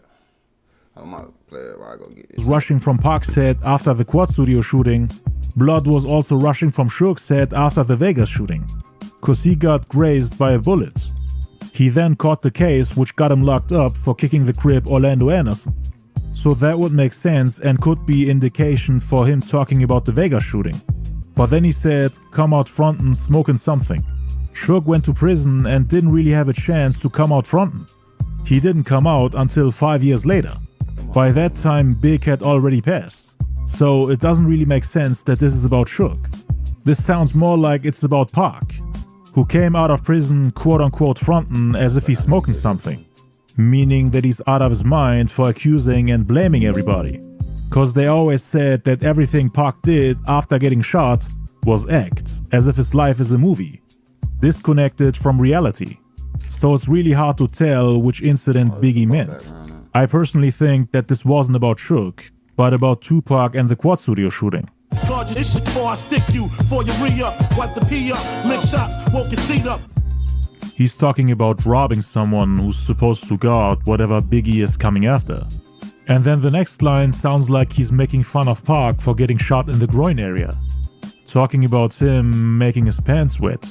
The shots woke his feet up. People to ashes. I'm flaming jets, aiming at maniacs, put my name in rap. Biggie is taking aim at the quote-unquote maniacs who put his name in raps. The only ones who were really dissing Biggie on records were Tupac and the Outlaws. On the song Hit 'Em Up. He thinks people who diss others directly make it a much bigger deal than they should. It's just free promo for him. That's why he said they hustle backwards.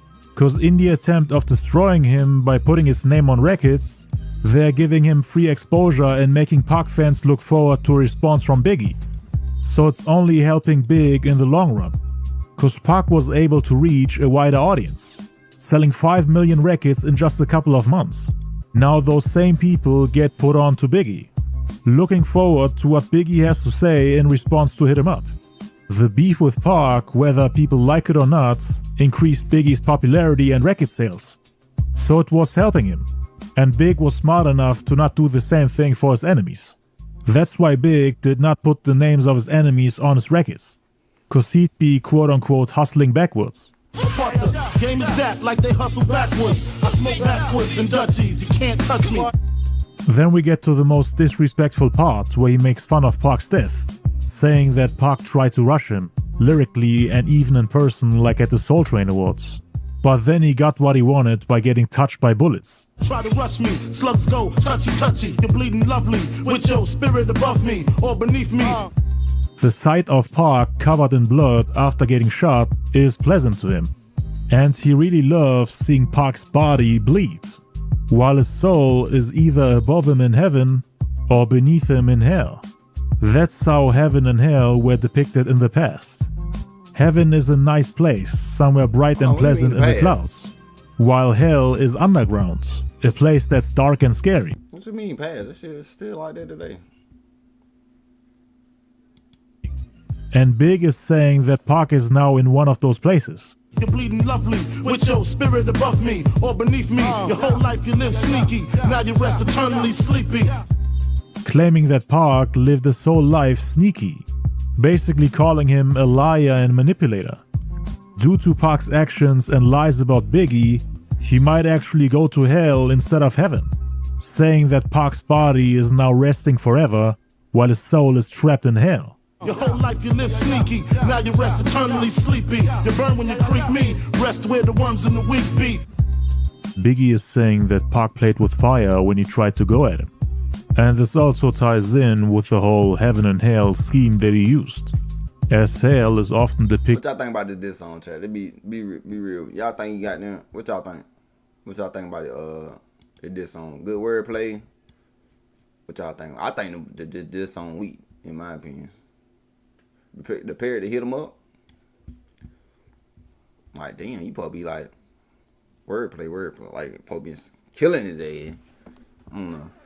It as a nightmare engulfed with flames.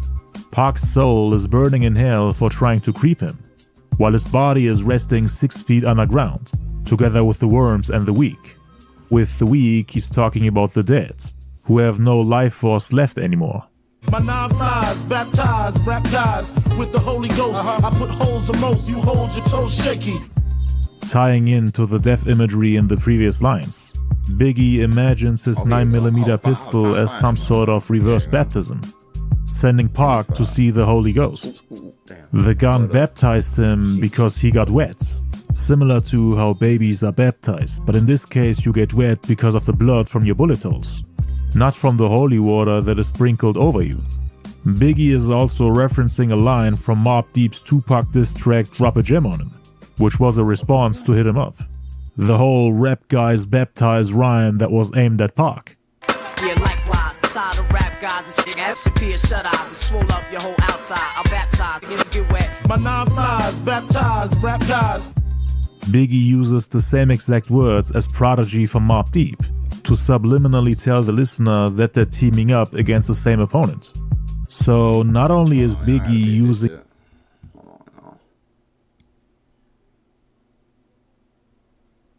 I got another one up. Why do I got 2 of these up here? What the fuck? No, you fucking lying. Oh, matter of fact, I want that one. Is I'm double echoing? Oh, let me know. I got 2 of these up here.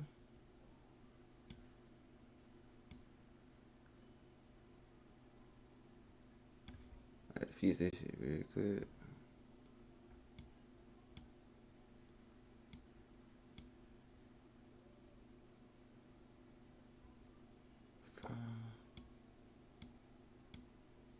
Okay, there we go. Boom. Good.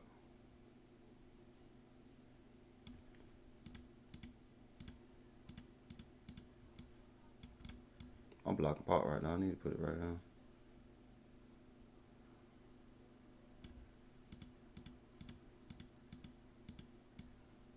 How the fuck I got 2 of these over here? I'm gonna delete this one.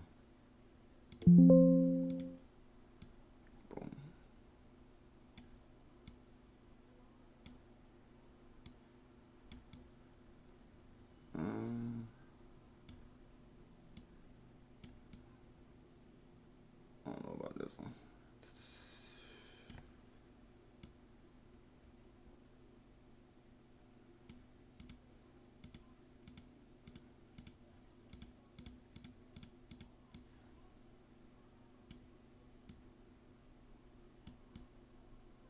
I had to put my boy right there real quick. A similar beat with the same sample as the song LA LA from Capone and Noriega, but he's also referencing the Tupac diss record from Mobb Deep. It's like he's using their energy to fight back the West Coast. I mean, he also had RZA from the Wu-Tang Clan producing this song. It's like New York came together to show people that they're united and standing strong against their enemies on the West Coast. I put holes the most, you hold your toes shaky, slipping trying to break me. Toast is a slang word for gun. You hold your toes shaky, slipping trying to break me. Pac is shaking while holding a gun. He made the mistake to mess with Biggie. But he's also making fun of the Quad Studio incident, where Tupac reached for his gun in the attempt to shoot the robbers. But he was shaky and nervous, slipped up, and supposedly shot himself. Stretch told Biggie everything that happened. He was on the ground and saw everything. And the two are making fun of him for making the mistake of shooting himself. Look what you made me do, brains blue, my team in the marine blue, 6 coupe, skeet it out. He's telling Pac, look what you made me do. You made me order my team in the marine blue, meaning the Crips, to come shoot you. Only thing that's not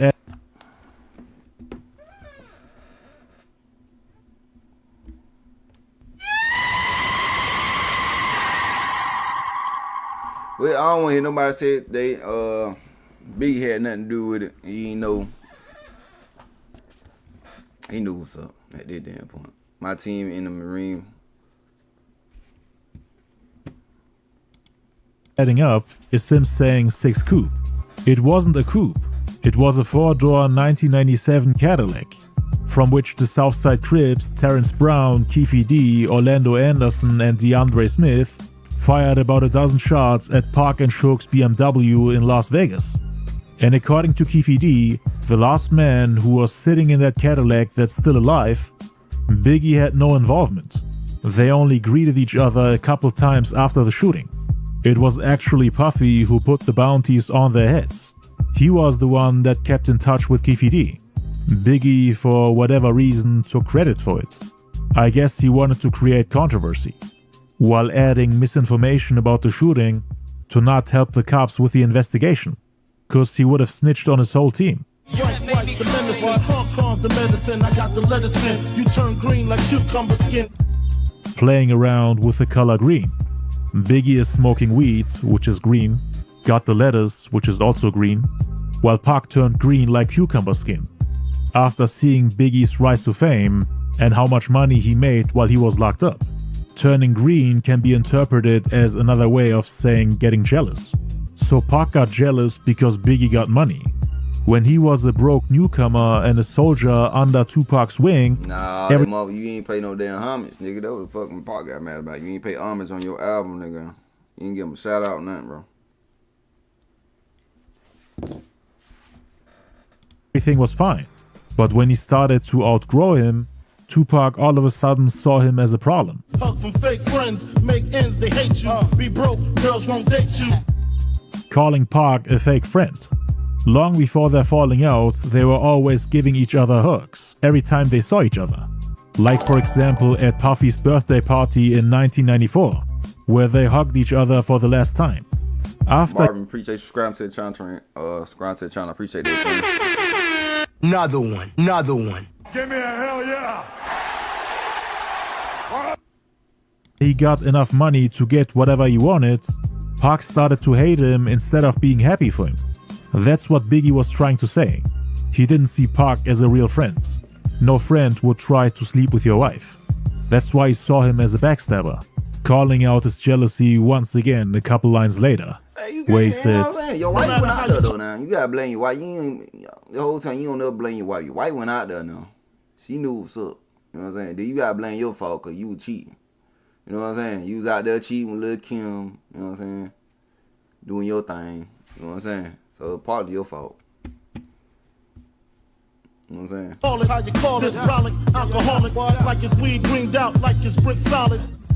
Lil C's mentioned that Pac always had the greenest weed they'd ever seen. Big is saying that Pac became just as green as his weeds, meaning super jealous. Not only that, but he's also calling him a high alcoholic. He then went back even further to when they first met, back when Biggie was a nobody. Be broke, girls won't date you, that's why I relate to. This is a response to Pac making fun of Biggie being the furthest thing from a player, prior to getting famous. Pac was saying that he had to beg women to sleep with Biggie, that he was always super unpopular with women. Biggie, remember when I used to let you sleep on the couch and beg a bitch to let you sleep in the house? I remember Biggie sleeping on my couch. I remember begging tips to you feel me? Yeah. So Big Papa don't mean nothing to me. He know it. He know it. That's why he can't fight me. That's why he can't battle me. Be broke, girls won't date you. That's why I relate to. Choke your ass out till your face blue. Make you open the safe too. Biggie wants to choke Pac out for being a fake friend, for using things from the past against him, making fun of him for being broke and unpopular with women at a time when Pac was on top and when Biggie had nothing. Instead of being happy that his friend finally made it out and got the fame and recognition he deserves, he also said, make you open the safe too, once again saying that he'll rob Tupac. He said this about Pac's mother as well, on the Get Money remix. Your mom's the actress, didn't want to show me the safe. Slug hit your chest, tap the spine, flatline, heard the grapevine, you got up 4 times. This is exactly how Pac died. He got shot in the chest and one of the bullets hit his right lung, which caused massive bleeding that couldn't be stopped even after removing the lung. They put him into a medically induced coma and tried to revive him multiple times. He flatlined and died, just like Biggie said on the song.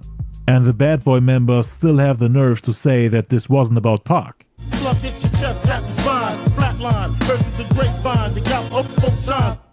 Heard through the grapevine you got effed 4 times is a reference to statements made by Wendy Williams, who claimed that Pac got assaulted and taken advantage of 4 times while he was in prison. Rappers have used this rumor I'm going to put it out as false to attack Tupac. I had little girls writing to me crying, saying you got there in jail, I'm so sorry. That shit right there is what will fuel the anger that will never die. I had to write letters to 1,000 little kids explaining to them that I would be dead before motherfucker would rip me, and you know that. The grapevine, they got up 4 times. The grapevine, they got up 4 times. And motherfuckers took shots from every direction. They thought that meant that I'm gay now. He'll fuck me in the ass now. And I'm getting in jail, woonty, wompty. They just say anything to assassinate my character. Damn, at 3 to 9, I'll put you up for real though. Damn, at 3 to 9, I'll put you up for real though. This right here is the ultimate proof that he's talking about Tupac. Damn, that 3 to 9 effed you up for real though. Pac was sentenced to 1.5 to 4.5 years in prison. 3 to 9 is the same thing, but only in half years. Biggie, half your goddamn fault. Nigga, you left them damn guns in that hotel, bro. You know what I'm saying? Hey, this nigga don't take accountability for nothing, bro. Nigga, you left your guns in the hotel, bro. Alright. These motherfuckers. That was Pac's prison sentence. Biggie, just as always, tried to make it as subliminal as possible. Damn, at 3 to 9, I'll put you up for real though. Swing still slow. Has remorse, we feel no. Biggie and Puffy had no remorse and did not regret what they did to Tupac. Big knew exactly that it was Puffy who made Keefy D and the Southsiders go after Pac. Why you saying in the interview that why everybody saying they fucked him up though? Now he's saying in this song he don't feel no remorse. Like, what's up? How you doing? Tupac is the greatest rapper of all time. Hold on. Another one. Give me a hell yeah. Agree with that statement right there, brother. I did. Shook, and he was fine with it. He initially might have been sad about it, but that sadness turned into happiness. Or else he wouldn't have made fun of his death on the song. I mean, they literally said that they have no remorse. Yeah. But in the media, he only expressed his sadness. Yeah. In the outro of the demo version with Capadonna, you can hear Biggie yelling in the background and insulting Tupac.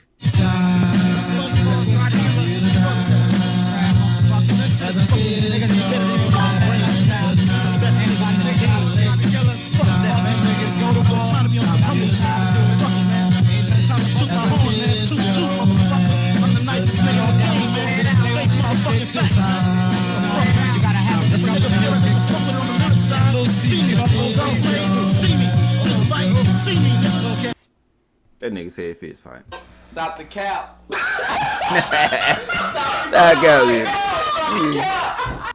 How you gonna say you the nicest guy in the world? You talking about fist fight shit? You know what I'm saying? This nigga right here. They say use a goddamn character to me. You know what I'm saying? You say Tupac character, your ass is a character. Tupac hear that? Who win? Biggie versus Tupac, 1-on-1 fight. Who win, y'all? Who y'all going with? Yo, they still do, bro. They still be jacking this stuff to this day, bro.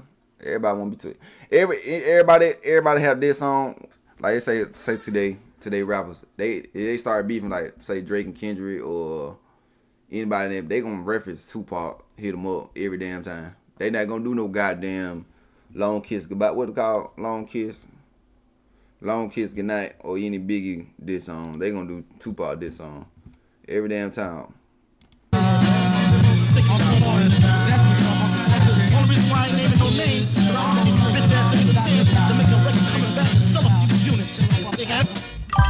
So, according to Big, the only reason why he didn't say Tupac's name is because it would have given the Outlaws a chance to come back and sell more units.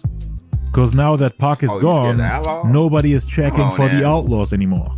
That's what the Outlaws said right in multiple interviews. Y'all think Tupac died, nobody would check for Outlaws no more? Let me know, because I wouldn't, you know what I'm saying? I was a kid at the time. So, when Tupac died, Outlaws, with nobody no more, y'all let me know. So you say, Pop. Appreciate that, brother. They said they got blackballed. Biggie called himself the best in the game, which he definitely was after Pac's death. And there wasn't much anyone from Pac's camp could have done lyrically to come back from a record like that. Only one capable of doing so was Tupac. Hit 'Em Up and Long Kiss Goodnight are two of the greatest diss songs of all time. What? And Big's diss... Stop the cap. Now I disagree with that guy. You talking about Biggie shit the greatest diss song. I go goddamn Ice Cube Vaseline. Then you gotta put Eazy-E song this song. You know what I'm saying? I fuck with that goddamn Real Come to G. I fuck with that shit. After Pac died, it was over. I remember I was arguing with somebody in my previous life. He was talking about Snoop Dogg carried Death Row even with Tupac though. Snoop Dogg was carrying Death Row.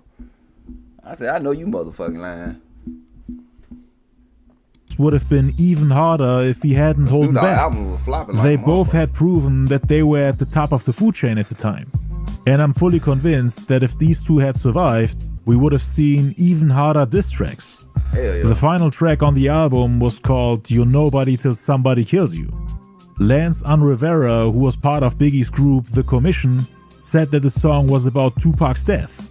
Around the time Pac died, Lance had a dream where Pac said, "You're nobody till somebody kills you." Lance then went and told Biggie about that dream, and they both had goosebumps. Big then decided to make a song about it, and wanted to end his album with it. It's supposed to be a dedication and at the same time a diss towards Pac, featuring his wife Faith Evans, the person Pac used to attack Biggie. Big put Faith on the song where he's making fun of Tupac's death, as a way for him to defend the honor of his wife, after all the rumors and slander they had to endure in 95 and 96. The message of the song is that Pac was a nobody while he was alive, and that his death gave his existence a meaning. That's another point. This proves another fact to me that Biggie they was scared of Haitian Jack and all of them, bro. They was scared of him, bro. Them motherfuckers was scared of goddamn Haitian Jack and them, bro. Now all these songs, you ain't said nothing about Haitian Jack and that. Ain't no songs or nothing, bro. Y'all in New York was scared of Haitian Jack and Jimi Hendrix, bro. Of course they gonna ride them motherfuckers. The one in the building said hit him up. It's tight. It's still tight. That motherfucker still hit. I play that motherfucker. That shit get me crunk. I don't know. You hear me?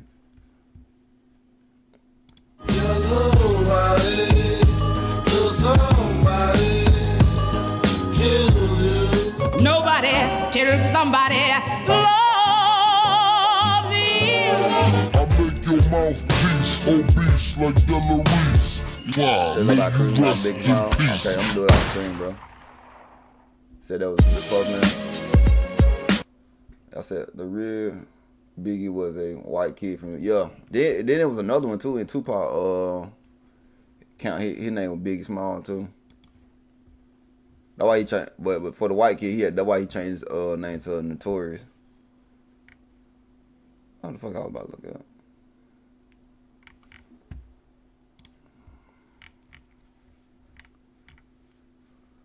I wish I could play the goddamn Tupac song for y'all though. That's what I really want to do.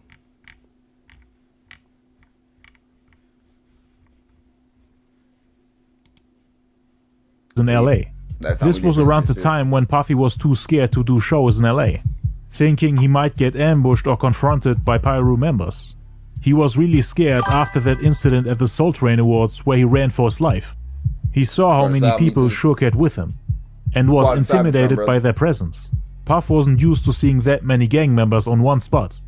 He had something like a culture shock when he came to the West Coast, cause he didn't know much about gang culture.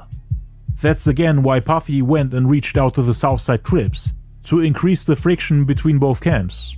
He also wanted the Crips to take care of Pac and Suge, according to Keefe D himself, who again was one of the people in the car when they shot Tupac in Vegas. And according to him, this meeting at Greenblatt's Deli and Fine Wines in LA was one of the key reasons why they came after them. The restaurant sat between a strip club and the Laugh Factory on Sunset Boulevard. Keefe D came in through the back entrance and started. He said that's why everybody was confused when Pac said, "And God bless the dead, so rest in peace to my nigga." Big smile. Yeah, you paying them crip motherfuckers. Are you from Memphis, bro? Shout out to Memphis, Tennessee. Give me a hell yeah! Good argument, brother. Smoking weed on the back patio. Zip and Puffy were double dating that night. The two girls they were dating were cousins. The one that came as a tag-along for Puffy was from Keefe D's neighborhood, so all the Southside Crips knew her. She had a bad reputation of being loose, but Puffy didn't know that. Keefe D and the You know I don't get old. I ain't heard it in years. That's what the older folks say. But you need to stay away from that girl. She loose around here. I ain't heard that in a long time. She loose. We love Pop down here. Yeah, I love Pop too, bro. You know, so I live in South Carolina right now, but I was raised in Atlanta, but we love Pop. That's how I was raised off Tupac, bro. My dad was a big Tupac fan, bro. I'm talking about dressed like him, headband, bald head now, no ring, all types. Pictures of Tupac everywhere and shit. So I grew up listening to Tupac. The other Crips were laughing at him, because Puffy was all hugged up and kissing her, without even knowing what type of girl she was back in the hood. A few people from Keefe D's entourage went downstairs to place an order. How you doing? Keefe D ordered a pastrami sandwich and added, "Give me a couple of those Tattinger Rosé." Puffy waved them over to step to the side with him. "I need to speak with you, big dog." They stepped off to the side where they were able to speak privately. According to Keefe D, he could smell and see Puffy's fear, like a lion on the Serengeti. "What's up?" he asked. "I have a couple of problems I need to be handled." Big CEO and Pop. Let me go to that. Let me go to that real quick trap off into this. Because my boy said that about Snoop Dogg. What's going on now? I'm confused my damn self. Said, you a rat? I gotta find it.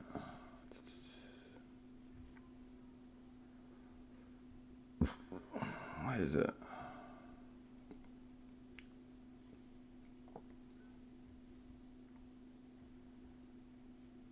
Snoop Dogg. I gotta find the one with Snoop Dogg. I got Megan Thee Stallion, you know.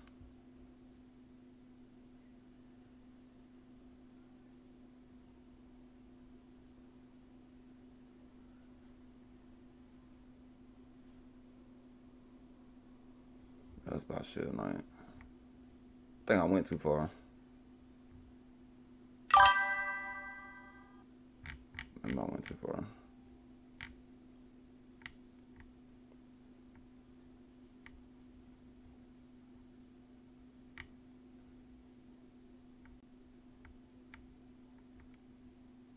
Damn, I can't find it.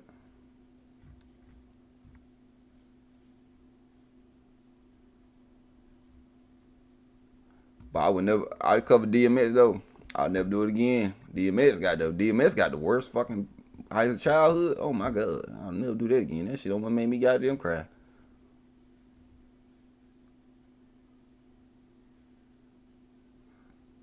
I'm trying to find this. I can't find it. I'm gonna look it up.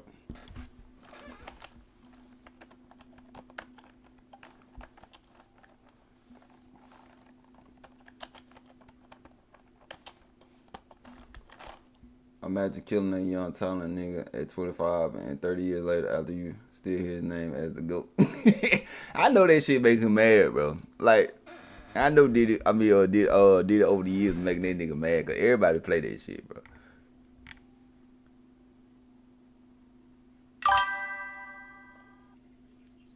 I think this got music in it. Did this, and they said, and now our national anthem. 1, 2, oh, that shit was, it was. And then I learned Rappers Delight. Rappers Delight was playing, but I do want to ask you, man, like, just growing up, how did Snoop Dogg grow up? Like, what was the cuss her out, but she wouldn't hit her. Music make you want to swing while your own bedroom. Then I go to my mansion. Yeah, like really smooth expansion. So when did you go from writing something horrible to kind of cassette? And they was having a little family get together, and that's when we all went in the back room. And I'm like, I hope this nigga Warren G don't put me on the spot, cause I'm not. You weren't as confident then? At that age, it sounded crazy. And I'm like, and then that motherfucker just the music, everything cut off, and it just go. And now, or not, like no disrespectful shit, just like a. Party, fuck it, I got raps and shit. I'm ready. Rap my ass up. So I get to the party, And the crazy part is, motherfucking Michael Rappaport, this motherfucker reminded me because his punk ass was in there. I didn't even know he was in there, but he reminded me because this is my dog, me and Michael Rappaport, it's my nigga. So he like, nigga, I was in there. I'm like, no, you wasn't. So he started explaining to me what I'm finna explain to you. Ricky Harris was in the movie. Rest in peace. So Ricky Harris was by the DJ booth. So Ricky Harris know I can rap because this is my nigga. Mm-hmm. So Ricky Harris, like, he tell the DJ to put something on. He like, yeah, I got my little cousin Snoop Dogg in the house. Gonna come up here and rap. Before he could give me the mic, nigga, Tupac grabbed the mic. Yeah, man. He grabbed the mic and started rapping. He'd say his little verse. You got the mic. He take it back. We like rapping at each other. Mm-hmm. Like sort of kind of aggressive. But it ain't like no disrespectful shit, just like aggression. He's aggressive and I'm gangster.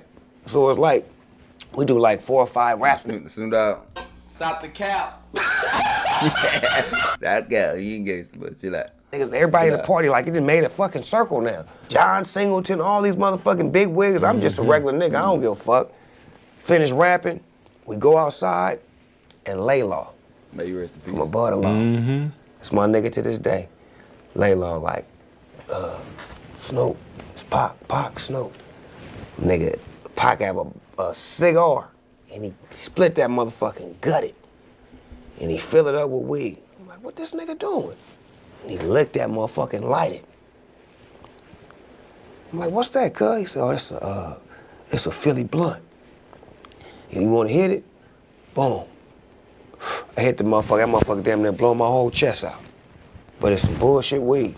Right. I'm like, oh no. Pull this joint out for you, nigga. But you had never smoked a blunt before that? Never. So your first blunt was with Tupac? Off top. I'm the reason why he on death row. I told Suge to go get cuz. I told Suge go get cuz. Let me rewind you. Stop the cap. Now y'all believe that shit? Y'all think Snoop Dogg, he told Suge go get Tupac. Y'all believe that right there? I think Suge been had Tupac with the radio. I forgot what the other stream we seen. He said like Snoop Dogg turned down Death Row with 91, 92. There. Pac is already established. Pac said Snoop Dogg fake. Snoop Dogg is so fake. When Pac did hit him up, he didn't want to be a part of it, but he didn't hesitate to this easy. I know, right? Easy won that damn beef. They both the best. Can't compare. 2 pieces. They both have the two. Who needs enemies? You know, catches his case. Everybody that should have got Pac out didn't get him out. You know what I'm saying? So history is written that Suge goes and get Tupac out of prison, which he did. Right. But that was on a Snoop Dogg call. Suge was told by Snoop Dogg, cuz we need to get cuz and put him on our team. We hearing bad shit about him behind the wall, and we don't have no proof on whether it's real or not. But what we do know is, you powerful, and we got great attorneys. And there's some way that the system will be able to move for us to get him out of there and get him with us. Dad spoke, so we need him with us. So that's true what he's saying? So Dad said it too? Y'all let me know if Dad said. Matter of fact, we'll try to find it next if Dad said that shit. Yeah, Easy won that shit. I don't give a damn. The real come that shit my heart. Here comes my left blow. I said, God damn, Easy.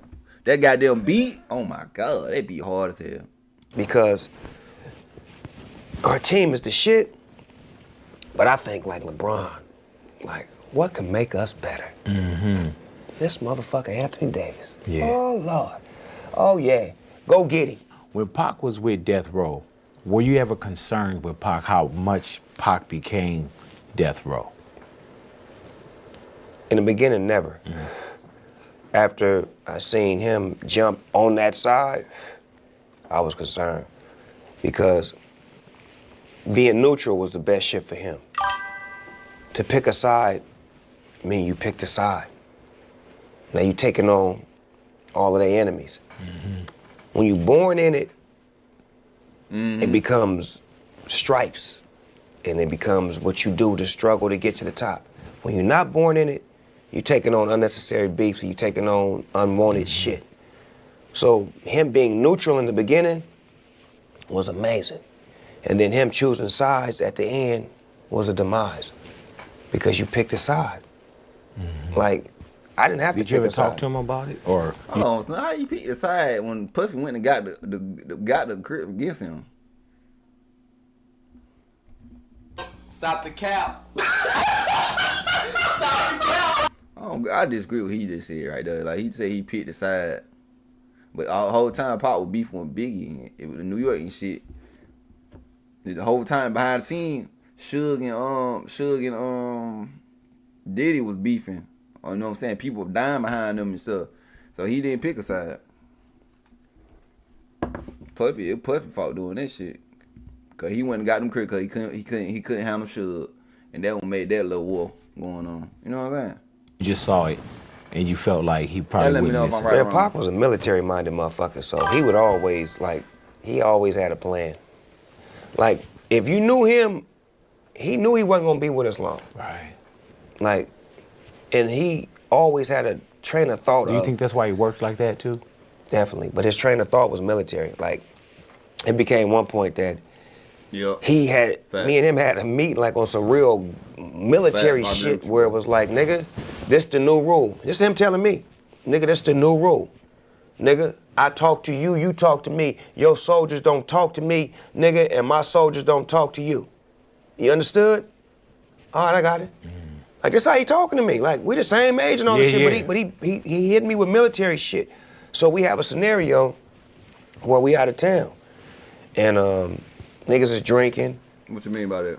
Corrupt got Hennessy, Nate, the Outlaws, Tupac. We on the beach, Hammer, all of us out there. But what he talking about? Peer. What he talking about? I understand that. You talking about the squad show. I'm talking about the damn, lost fuck what I was about to say.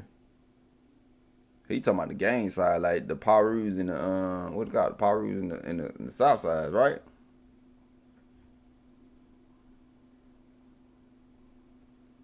Yeah, that's what I'm saying. He said pick side, but how both y'all coexist? Like, both y'all supposed to be beefing with each other.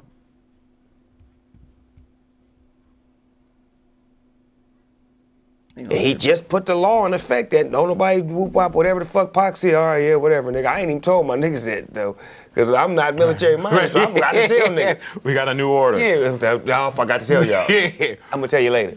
So the motherfucker on the beach and Pac and Corrupt get into it. Like, get into it, like, get into it. Not physical, but get into it, like, to where they talking. And then Pac say some shit like, nigga, you not, he looked at me, he was like, this Corrupt right here. Nigga, you not even supposed to be talking to me. And I'm like, and the Corrupt said something, nigga, something. And nigga looked at Corrupt and said, nigga, I'll get the Outlaws to fuck you up right now. And then Nate Dogg was standing right behind Tupac, and Nate Dogg said, and what the fuck we supposed to do when that's happening? And then Pac looked at Nate, he looked at me, he like, nigga, I thought we had a, I'm like, nigga, you trying to? Yeah, man. So now it's unorganized confusion now. So then Hammer. All about money. Step in. Hey, man. We all know this motherfucking real gangster right here. A nigga got there and danced his ass out. That motherfucking gangster, that's what they said. They said that boy was gangster back in the day. And Suge stepped in, man. But from that day on, it was like. What was you and Pac's relationship prior to his passing? Watch you lie right here. Man. I say a week before he died, we was best of friends. 2 days before he died, I don't think he liked me. Why? Because we was in New York. Oh, yeah. And shit had happened. New York niggas that shot at me and did all kind of shit to me, like he stayed in the just the worst shit you could think of. And I forgave him. Like he sleep. And went and did an interview and they say, I seen nothing, I forgot who said it. Somebody said that Snoop Tupac jumped on they jumped on his ass on that plane. I forgot what interview. I'm gonna try to find it after this one.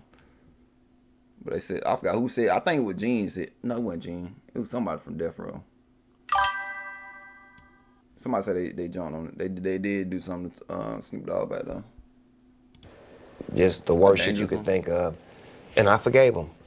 And when did an interview. I'm gonna go back. So fuck you up right now. And then Nate Dogg was standing right behind Tupac. And Nate Dogg said, and what the fuck we supposed to do when that's happening? And then Pac looked at Nate, he looked at me, he like, Cause you gotta look, I thought we had a... I agree with you on this, living in Tupac shot code. You like, when he performed, like, Snoop Dogg performed these days, what song he gonna perform the most?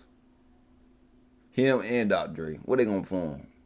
California Love, and two most, damn, hold on, I can't think of it. Y'all know what I'm talking about, but that song, Tupac and Snoop Dogg, bro. That's all they perform, bro. They know people gonna goddamn rock to this shit cause it's Pac on them. When they turn off the lights, I be there in the dark. Ooh, boy, you just hit me with that. Damn, that shit make a lot of sense now, right now. When they turn off the light, I be there in the dark. Oh, Lord. Jesus. I'm like, nigga, I believe that motherfucker was a prophet, bro. I don't give a damn nobody say that motherfucker was a prophet, bro. Like in my soul, I feel that shit. Like he was a prophet or something. Like, crazy how Tupac did the East Side, and he's from there, and he really didn't. They didn't like Puff. Yeah, I've been saying that for the longest, bro. I don't know why the East Side. I think the East Side turned against Pac because Haitian Jack and Jimmy Hendrix, whatever the fuck his name. They was scared of them. Big and all them. They was scared of them, bro. They was scared of the Jamaican motherfuckers. They had locked down. They was scared of them motherfuckers. All the motherfuckers turned against Pac. And Pac used to go to New York and stuff, show love, and all of them. You know what I'm saying? I don't know, bro. Trying to, yeah, man. I've been trying. So now it's unorganized confusion now. So then Hammer step in. Mm-hmm. Hey man, and the Suge step in, hey, man. Hold on, man. I think we went past the part I was Me, nigga, that's the new rule. No, nigga, nigga, you not. He looked at me. He was like, this nigga looked at Corrupt and said, "That's right." Yeah. They on. It was like, what was you and Pac's relationship prior to his passing? Man, I think I get in Nipsey Hussle. How you doing, Will? I say a week before he died, we was best of friends. 2 days before he died, I don't think he liked me. Why? Because we was in New York. Oh yeah. And shit had happened. New York niggas that shot at me and did all kind of shit to me, like just the worst shit you could think of. And I forgave him. And went and did an interview and was asked, how do I? Oh my God, bro. Oh, hell no, man. What the fuck, man? Get your ass on, boy. Now you supposed to be now Snoop Dogg, you supposed to be top game banger. LA, you know what I'm saying? West Side, you know what I'm saying? Hardcore. And you forgave them niggas just like that. Them boys shook your ass was scared. They say you was scared, twin. Them boy had you scared, bro. They go ahead and say them boy had you scared, twin. You know what I'm saying? It's okay to say you scared. You know what I'm saying? I felt about Puffy and Biggie, and I was like, I like them niggas. I want to do some music with them. And that just rubbed Cuz the wrong way. Like, nigga, fuck them niggas. Them niggas tried to kill me. Mm-hmm. Niggas shot at you. And you talking about you want to do a song with them niggas? I wasn't thinking about his emotions. I was thinking about the way I felt at the time. Mm-hmm. I wasn't into no controversy. I liked them niggas' music. They was our friends. We was all friends at one point. This video footage of all of us hanging out. Mm-hmm. Pac, Biggie, Puff, Suge, all of us together, prior to Death Row. Just on some regular shit. So, that to me, I never seen myself getting involved. Even when he played the video for me to Hit 'Em Up, even when he played Hit 'Em Up the song, I didn't like the song. Did you feel like it was too much? It. Right. I didn't like it. Like, I didn't like the shit. Like, it wasn't like the shit to me. Like, it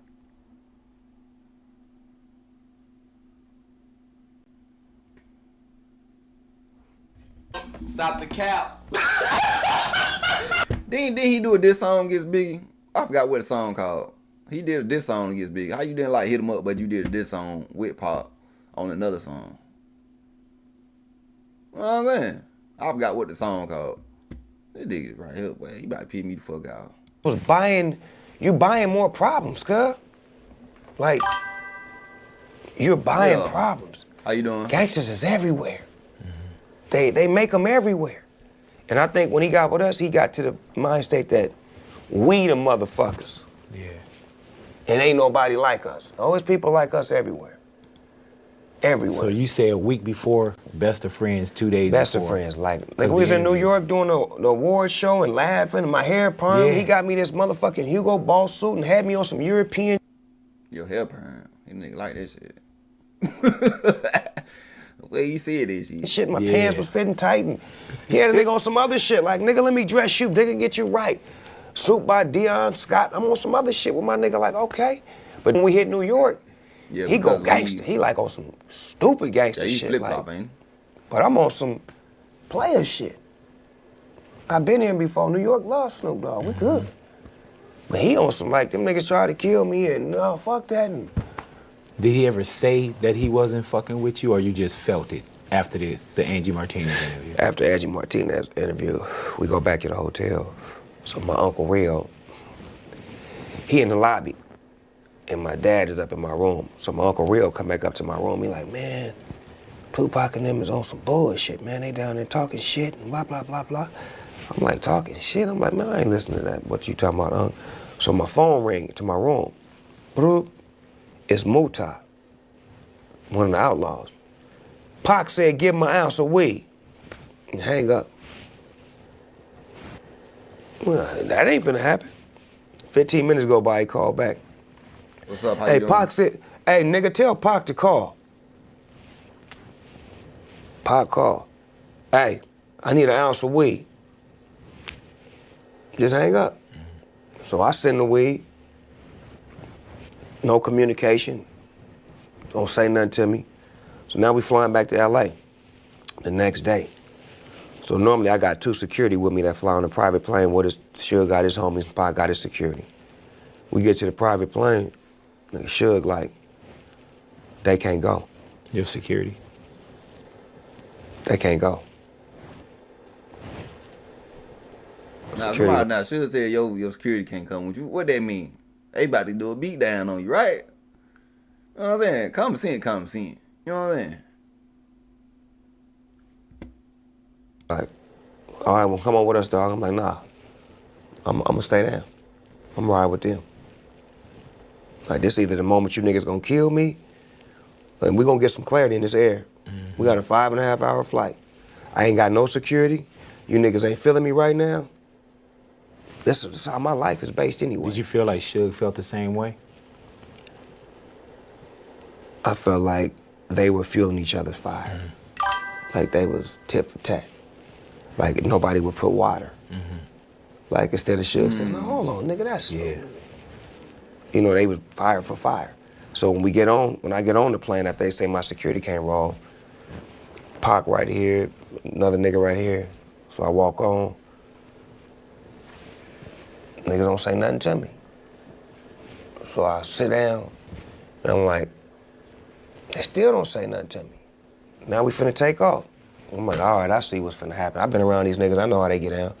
I grab me a knife and a fork, get my blanket, put my blanket over my eyes, to, like they right up under here. For real, brother? 5.5 hours like this. Sit in the back of the plane, all the way in the back. I'm the last seat. So, nigga, if somebody gonna get killed, nigga, if I'm gonna get killed, somebody dying with me. I'm just, my back against the wall. 5.5 hours, nobody say one word to me. Not one fucking word. As soon as we land, they roll the little stairs down. All them niggas go out first. My Rolls Royce right here, Pac Rolls Royce right here. Go down the stairs, Pac go down. I go down, I'm like, Pac, you going to Vegas to the fight, cuz? That nigga like,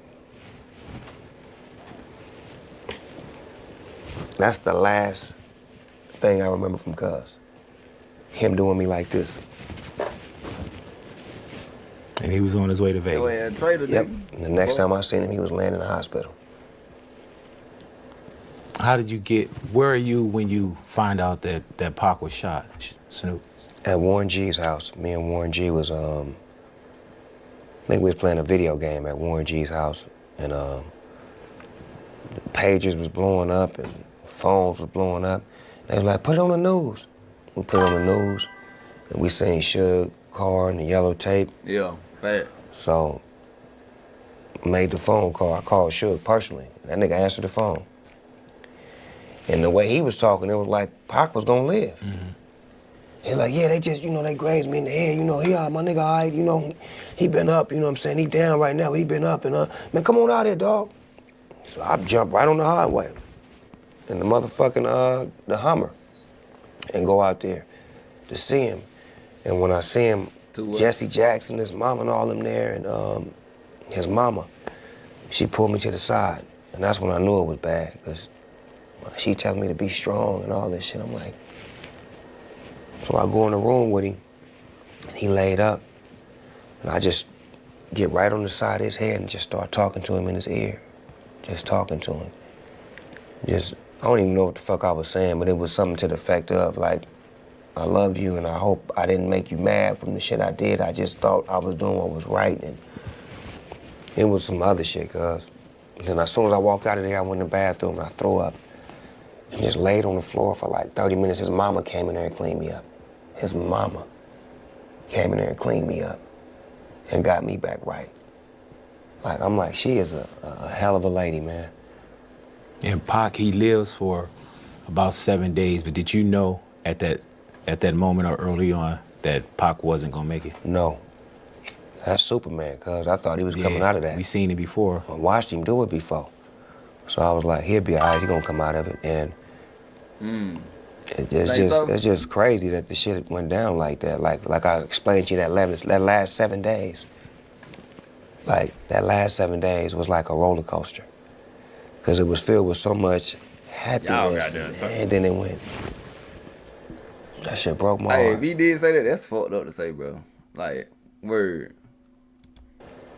Do you think you got closure? Say what, 3 days later, Tupac was fatally shot. And when you spoke to Pac in his ear, do you feel it? I think I had closure when he was alive. Gotcha. I just think that he just wasn't thinking rational. If you know him, he was a loving, caring person. Yeah. He was just caught up. I was fighting a murder case, and he was out on bail from his case. So naturally, we look like America's Most Wanted. Yeah, two of America's Most Wanted. And if we beat it, we supposed to still be, fuck the law and fuck y'all in this gangbang. But my train of thought was, man, I ain't playing with them no more. I almost lost it all. I've been dealing with this my whole life. They don't play with shit like this. I'm cool. I'm gonna find a new leaf to turn. I'm the dog father now. I ain't the young gangbanging riding, I'm the dog father, meaning that I'm the godfather, meaning that I'm gonna send a nigga. I'm gonna play the boss role now. Everybody wasn't with that. They wanted me to still be on the front line. Machiavelli, all eyes on me. He front lining. I backed up. When he got on, we was front lining. Now I'm backing up. I'm double dutching, because I got a baby. Yeah. I got a wife. Yeah. Shit you don't got. Right. I got shit to live for. What does family mean to you, dog? All the reason to live. Family is everything. Hold on. It's all. They say you didn't go to the hospital? I know I think I seen a picture of him in the hospital. I gotta go to this one.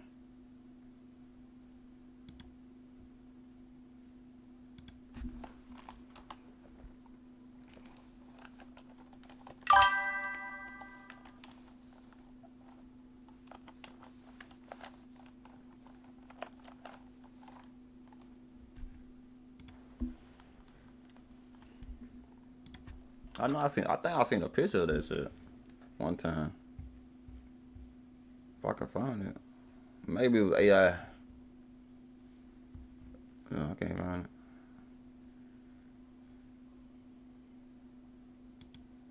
Oh, I put two PC. What the fuck I'm doing? I said hotel room. Oh my god, I didn't mean to do that.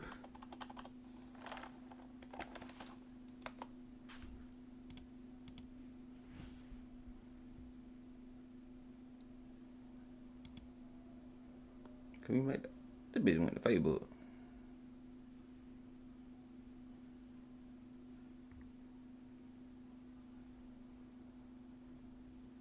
Now, is this real or no?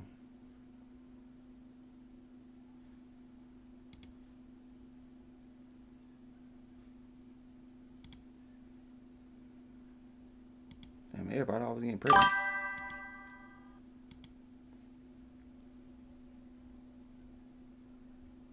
Who the fuck took the picture though? What made you take a picture? I don't know about that one, chat.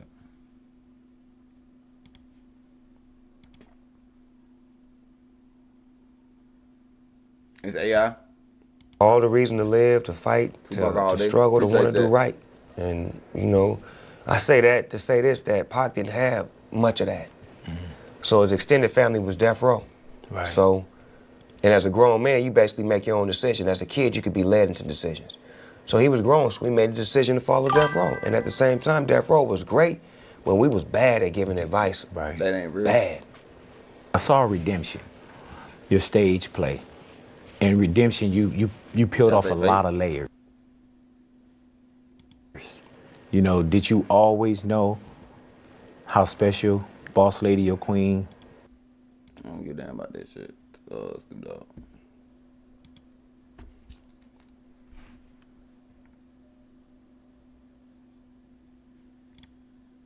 Me. You know, on the album, you talk about one of your biggest regrets was not squashing out things with Pop. Yeah. That still sits with you to this day? It do.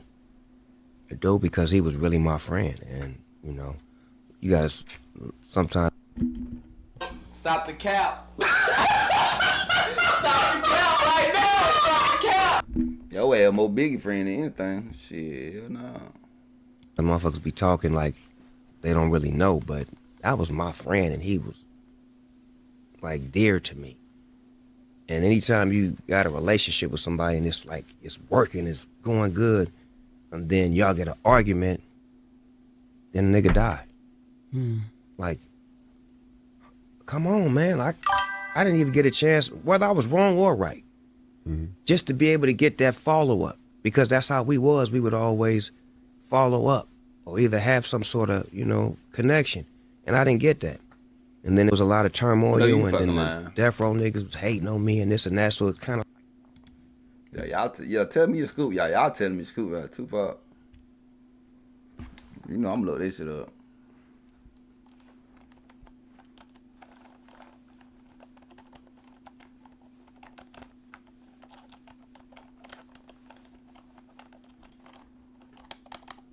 I'm not spelling that.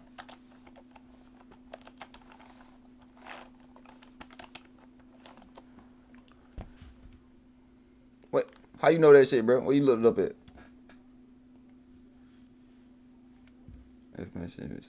Snoop Dogg did not have a big part immediately after Tupac died. In fact, reports indicate the opposite. He was deeply aggrieved by the loss of his friend.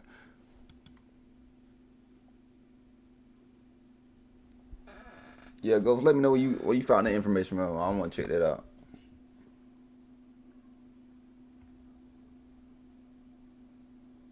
Yeah, he did. Wait, it's Killer. Well, KVD, you know? He better not.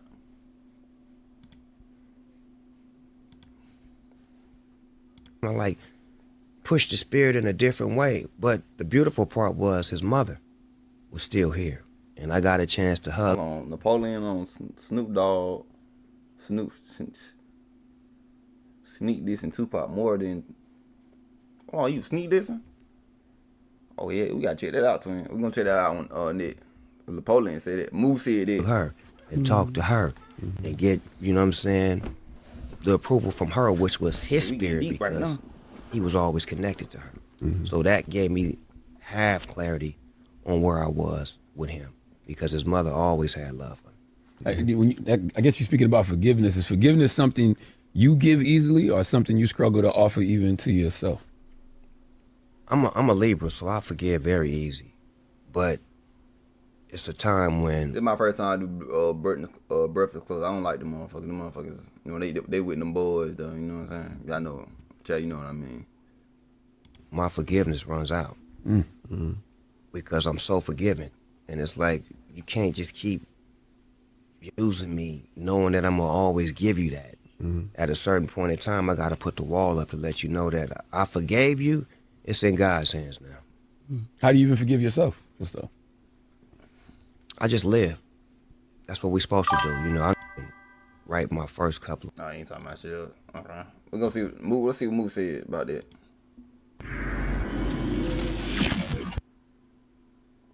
Who do you think took him out? Who, Tupac? Man, somebody. Police had. In my opinion, I think the police had something to do with it. Police, the government, the the gang bangers, all type of shit. But I know the police all they had to do was put the case on them motherfuckers. All they did is like put the case on Tupac for him shooting them two cops. So they try to get him for that charge he had against him.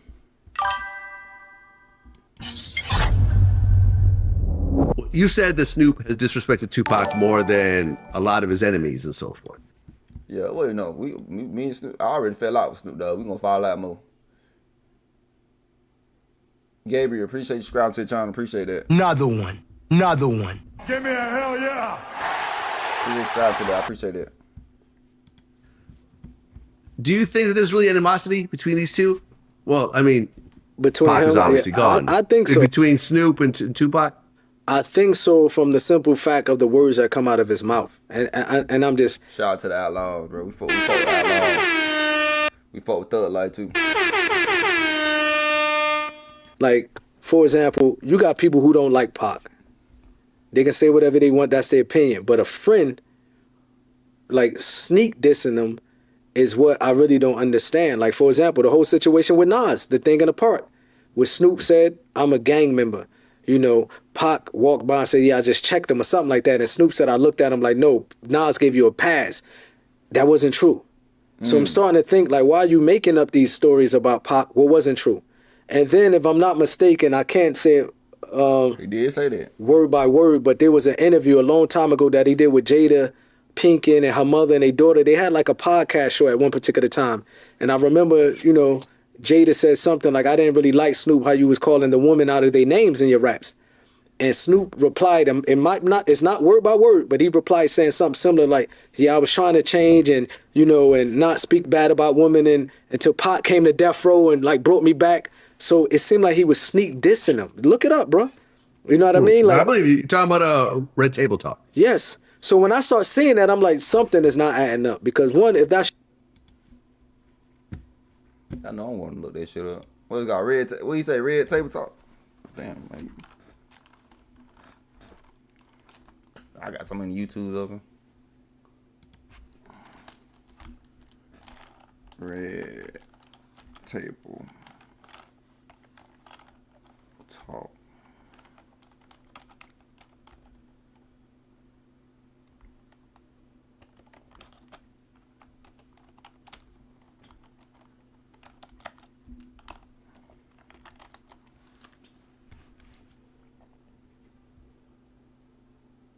Okay, say fans are upset over Snoop Dogg throwing shade at Tupac on. But I hope they got music in there. Please don't have no music in there. What's going on, guys? It's your boy. Don't get that. What's that? Nah, fuck, he got music in his shit. Fuck that. This ain't what real one at.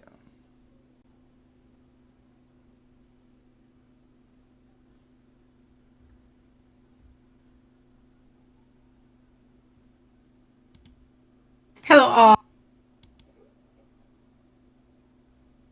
About that, I'll talk about that on my Patreon. She want to talk to them. Been around for a long time, and oh shit, never mind. Trey got music in there. Fuck that. Damn. I haven't looked on off stream. That's your boy. You know what I mean? And he's dead. Even if you see negative things about him, you should leave that alone.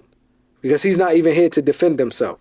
And he did some other stuff, and so I just always look at it like he would praise him, but then diss him. And that's like the oldest, corniest tactics ever that we used to do in the hood. Like, it's corny. Mm-hmm. Well, you talked about how Snoop did a song with Big Dre, who was one of the people involved in Tupac's murder. I heard somebody mention that to me, you know. Who said that earlier? Hold on, I gotta find out. Who said that earlier that he did a song with the enemy? Hold on, I gotta find it. Which one of y'all? I forgot which one of y'all said that. What is his name? Big Drake? I don't even know if that's if it's accurate or not. Somebody said that to me, but I don't know if I ever mentioned it because I kind of heard it. I don't know if it's true or not, to be honest. Yeah, I'd heard this also. And I think that Big Dre had like an independent label and he probably paid people like Snoop to like do a verse or something like that. This is probably when Snoop was sort of in between situations and needed the money. Yeah. I don't know. And even I then, mean, I can't really speak on that matter because I don't know. Because he could have said I did the song with him, not knowing he was in the car, not back then. You know, so I don't think I ever spoke on that. But I heard that rumor before. But what I'm talking about is that if they pay attention to the words, he's always sneak dissing them. And I'm not making this up. They can just listen. You know what I mean? And that's why I really don't understand. Like these things are shocking to me. That's all. Well, you said that Snoop said that Tupac died because he chose sides? Yeah, he said that. We just heard, we just seen it. I'm not sure if I said it exactly like that, but I don't even know if Snoop did. It said Snoop mentioned something like that, and that's what I replied with. That's what it sounds like. I think it was Art of Dialogue. Yeah, if it was Art of Dialogue, and I spoke about it, it might have been an interview that I heard him say that. Which might look. Pac died because he got into a fight with an individual. It's not about what side he chose. You know, you can be a mailman and get into a fight with somebody in America and they'll blow your head off. This is just we come from a violent society. You understand? And even if he feel that way, you know what I mean? Okay, he can feel that way. So that's probably nothing I can't really go in. But he do a lot of sneak dissing, bro. He bring Pac up and then he diss him, you know what I mean? And I just don't understand that. I'm gonna give a shout out to my top chatters right now. Appreciate y'all. Give a shout out to y'all real quick. Damn, I can't show your name. I won't show y'all name, but we're gonna give y'all shit out real quick.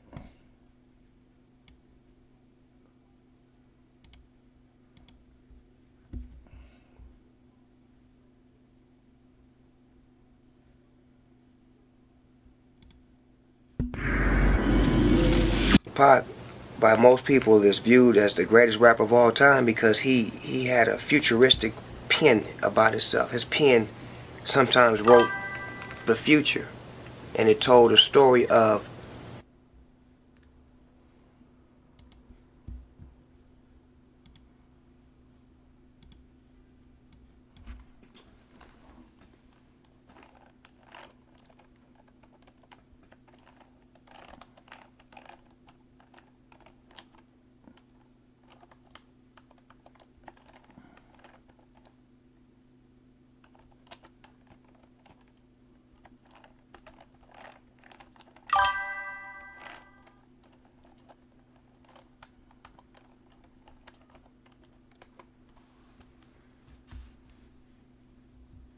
What is that? You said it's a Lil Cuz album?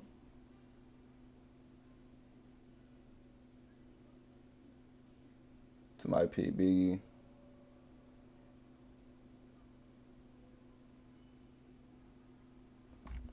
Lil Cuz cover. Oh, I did.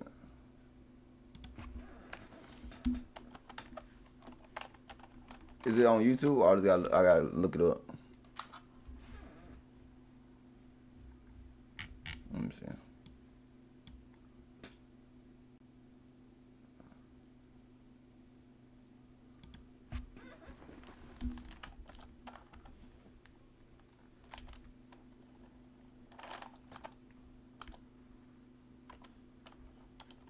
On /2 dead.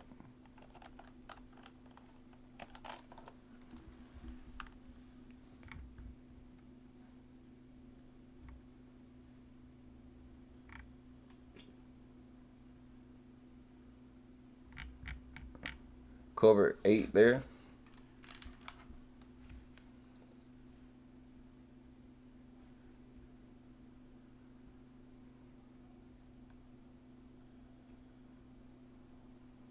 That's the name of the album? Or is it right? Or you see it? I don't see it. Okay, Lil Cuz. Okay, it's right here. Lil Cuz.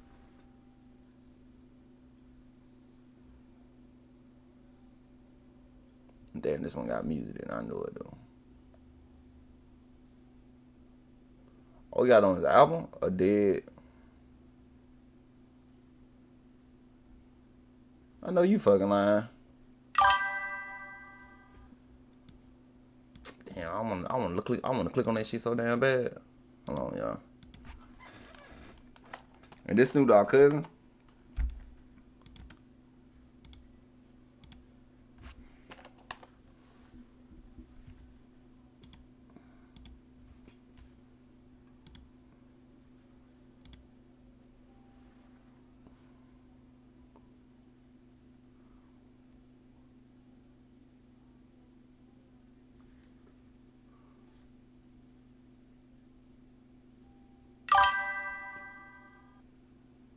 It say Yak and Pop. Yeah, this a media thing, you know. Where's the official cover for it?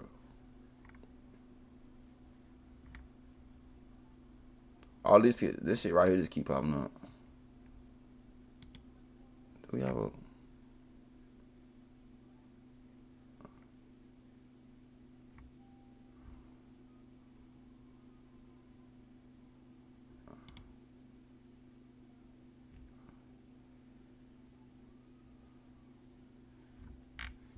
I don't know. I'll look more into it. What it's going to be as opposed to what it is. And now it's prophesied. You're starting to see it and you're starting to hear it. And it makes him seem like one of the greatest philosophers of the world because his pen told you this years ago. He wrote what's happening nowadays. He's seen it. So it puts him on a level of a spirit or a god when you're able to profess and manifest that through your pen. Like he wrote his death before his death happened. He shot the video for I Ain't Mad At You a week before he got killed. Like, why would you do a video about you getting killed? And he did that a week before he died? Oh man.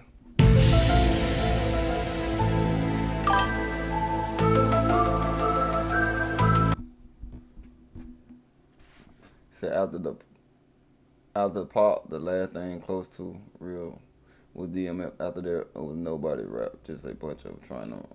Yeah, y'all want to see DMX background? God damn, DMX shit. I thought Tupac shit was sad. That nigga DMX shit was saddle, bro. God damn, I love DMX too, but that motherfucker, his shit. Lord have mercy. Him and Big Pun Mama.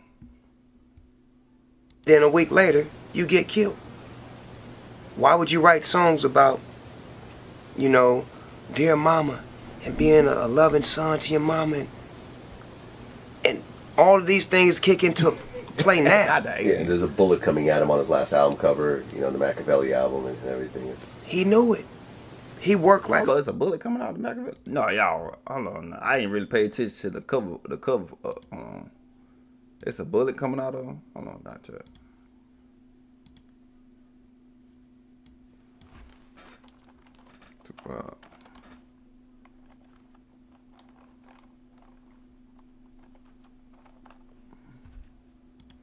Somebody says a bullet. They say it's a bullet coming out on. I need a good image, John.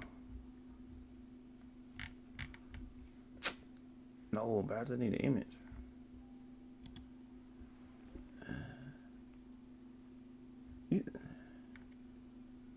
Somebody got a goddamn. Where's the fucking? I need an up close picture.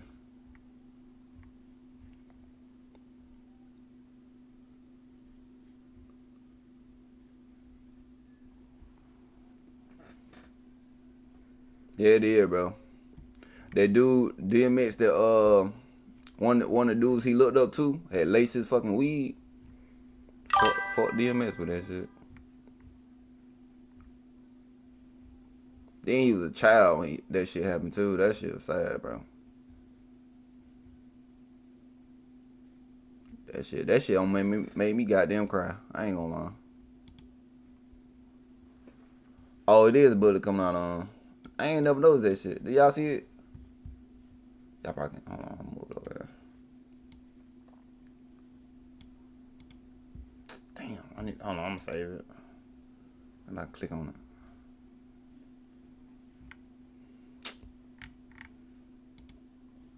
Give me a close picture, motherfucker. There you go. Y'all see it? Oh, I never looked up close to it. What did it say? Compton, Long Beach, Manhattan, Queens, Bronx, East something. I see Brooklyn, West Side, East Side.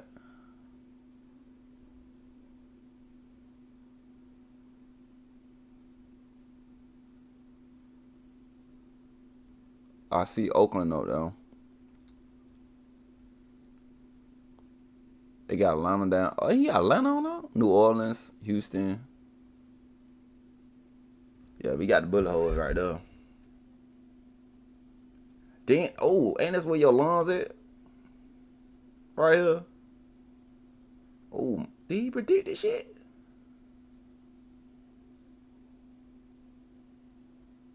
Hold on now. Hold the fuck on. Hold the fuck on. Hold on. Damn. I gotta go back. Hold on.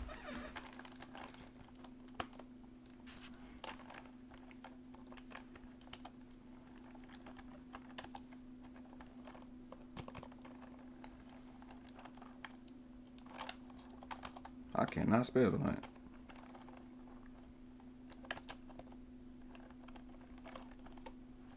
No, I did not want the fucking album, bitch.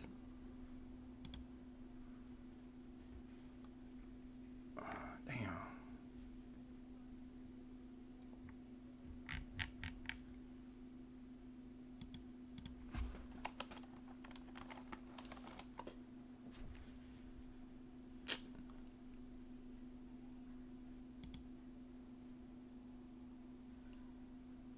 I look like AI right now.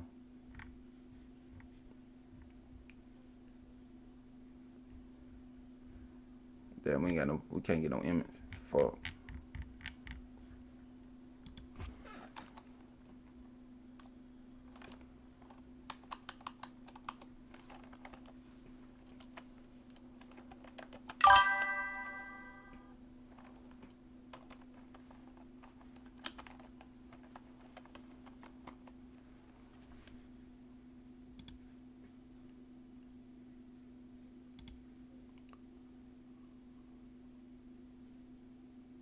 Buzzing chest line, striking his right line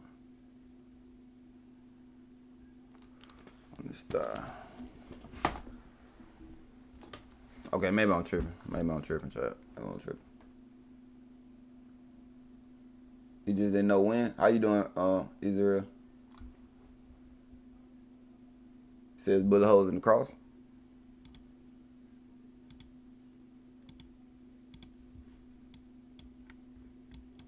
How the fuck you zoom in? There we go. Damn. Yeah, I see. That's the bullet hole. Okay, I see what you're talking about. Damn, I ain't know this zoomed in on the album cover. You know what I'm saying? I want to go down, but you got halfway naked and shit. F.I.A lives on.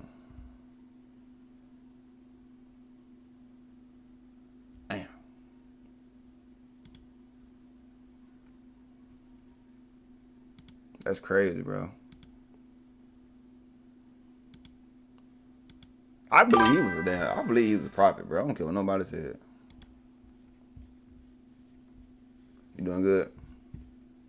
A fucking racehorse. Like, the way I work now, I ain't half as what he is. Like, here Usain Bolt, I'm like Carl Lewis. But this motherfucker, and I swear to God, this how this nigga used to work. We be in the studio, he'll make a song, it'll be like 30 niggas in here. He'll make a song, he'll let him get on the song, him get on the song, him get on the song. As soon as the song go off, he won't even listen to it. Put that shit over there, pull the next beat up. He get on to the next beat. They writing some more shit. Boom, they finish that song, then he say, I'm gonna do one by myself. 20 minutes later, he and that motherfucker spitting it. There's 3 songs this nigga done did in an hour. 3 songs, he ain't listened to none one of them. Then he may go smoke and chill or whatever, drink, come back, pull another beat up. When he in this motherfucker making music. Yeah, anytime my shit too. Everybody in here making music. And that's what we didn't have on Death Row Records. We was so used to. Dr. Dre told us when we gonna be in the studio. He got that line in that song where he say, what was it, Death Around the Corner? I been listening to Death Around the Corner like a motherfucker now. I just got hit with that song. I been listening to that shit like crazy. And he said, if I die, something. I forgot what he said, if I die, who cares anyway? I forgot what he said in the song. He got one beat playing. We're gonna write to this one beat all day till we make a hit record. This motherfucker Tupac. And but then when we do a song with Dre, if we finish with it, we listen to that motherfucker all day. Everybody come in and we play that motherfucker. They put it in the car, we listen to it. Take it to the house, we listen to it. And then we come back and do a song maybe a week later. But see, the Tupac thing was, so it's like to me, why the fuck was he working so fast and so hard and trying to finish all these records up? He knew.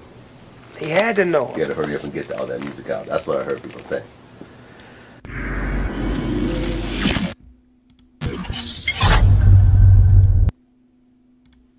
Damn, that's crazy.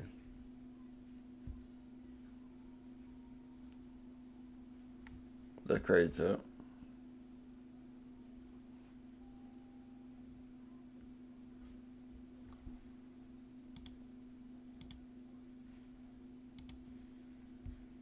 He was scared to death after Tupac made those threats on Hit 'Em Up, especially the part about him killing his kids.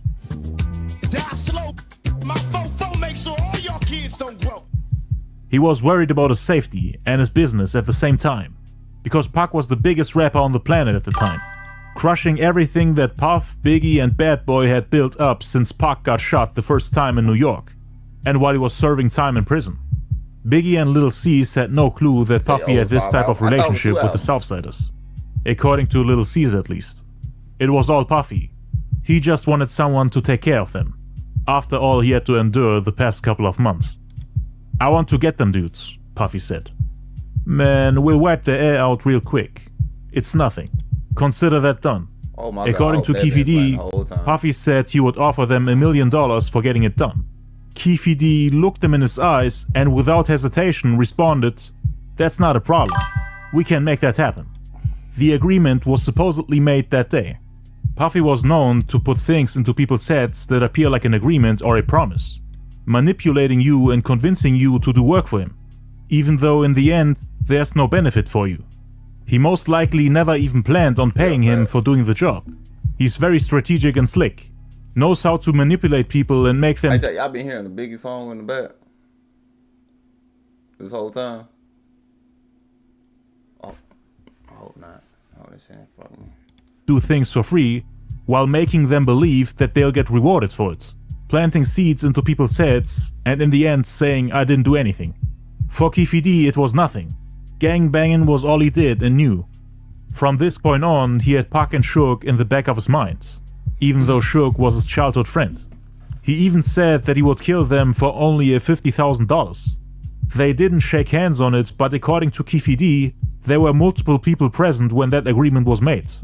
Namely Michael Reed Durrow, aka Lil Al, Corey Edwards, aka C. Ray, and also a guy with the nickname Dirt Rock.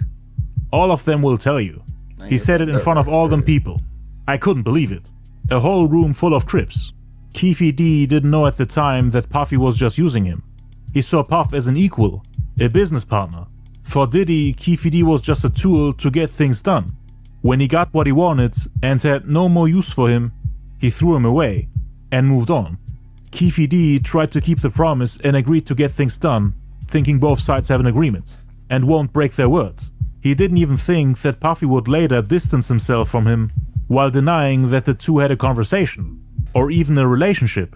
He had made similar statements about him wanting Pac and Suge killed a few months prior when Puff and Keefy D went to a party at a hotel after a concert in Anaheim. So it wasn't the first time that he asked them to take them out. Puffy wanted them dead at all costs. Solicitation for murder is obviously a crime, and people have debated on whether Puffy's statements could be labeled as such, or if it's just him being scared, exaggerating and rambling about what they could do to escape a real life or death situation. This nigga's scared. This nigga's scared. This nigga's scared. Situation. Because it was that serious. People were getting shot and killed on both sides. Keefe D understood the conversation as solicitation, not as Puff joking around or exaggerating. According to Keefe D, both Tupac and Suge were on the hit list. Pac got added to the list due to all the jabs on Hit 'Em Up. The main target at first was Suge, who, like mentioned earlier, had tried to bully and intimidate him every chance he got. The whole thing with his baby mama, him slapping Puffy in front of others, the argument and shooting in Atlanta, the whole East-West rivalry, trying to destroy his label, making Puff too scared to come to LA. It was really about Suge. It was the people that Suge had around him that Puffy was afraid of. He had a long list of reasons to hate him. He was a threat on a street level, while Pac jeopardized their reputation in the rap industry, hurting their business on a rap level, and basically crushing the whole player, gangster and king image that Big had created. Go ahead and put it on whack, my boy. My boy got them on their ass. My boy was on their ass. Give me my money. It's on their ass. Puff was super nervous and worried. After their brief conversation, they went back upstairs and ate. Puff was at the table with Zip and the two ladies they invited for the double date, while Keefe D sat with his people. He didn't immediately tell them what him and Puffy had just discussed. He waited until they were in the car on their way home. This guy Puffy wanted us to take care of Big CEO and Tupac. I bet the guy would give us $1 million for their heads. A few days later, in July of '96, there was another turning point for the feud between the Southsiders and the Ma-Peru. An altercation took place in the Foot Locker store at the Lakewood Mall in Lakewood, California, which involved a group of Southside Crips and several Ma-Peru members, including Death Row associate Trayvon Lane, who got assaulted by the Crip Orlando Anderson. According to Orlando's uncle Keefe D, Trayvon Lane initiated the fight along with the two other people that were with him, which were Kevin Woods and Maurice Combs, aka Lil Mo, whose mom was actually from the neighborhood of the Southsiders, but her son later became If Tupac didn't get shot, bro, he would drop that Machiavelli would have came out, killed the whole Bad Boys. He would have kept dropping albums and singles and shit. He would have killed Bad. He probably wouldn't be no Bad Boy, to be honest. That was the only way. The blood. They supposedly approached Orlando, who was standing there alone, and they started to press and insult him, while he himself was looking for new shoes to buy. A few moments later, Orlando's homies came. He had around 8 Southside Crips with him. Trayvon and his friends got distracted by them coming in their direction, and them yelling from a distance. Orlando used this opportunity to sucker punch Trayvon, while he wasn't looking. Trayvon supposedly got knocked out.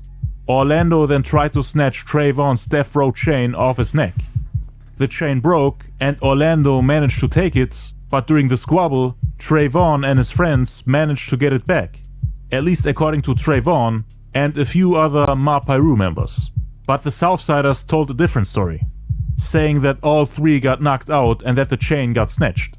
Keefe D said one of the guys that was with Trayvon got knocked out and flew against the shoe rack, making all the shoes fall down and creating a mess.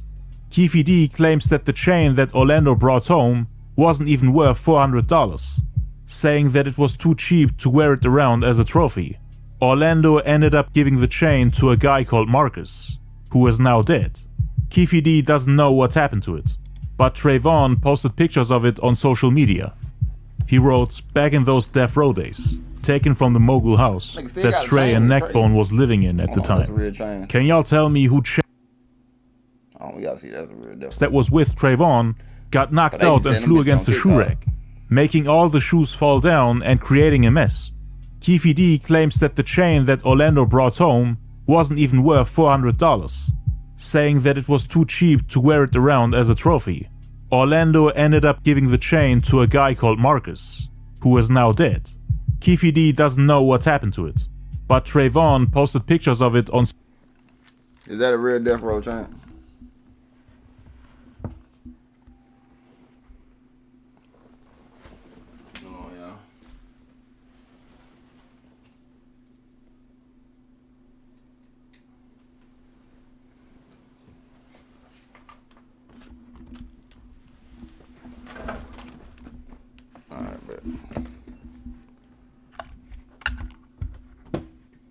social media. He wrote, back in those Death Row days, taken from the mogul house that Trey and Neckbone was living in at the time. Can y'all tell me who chain that was? Implying that it was his chain. Everyone on Death Row denied that Orlando managed to steal the chain.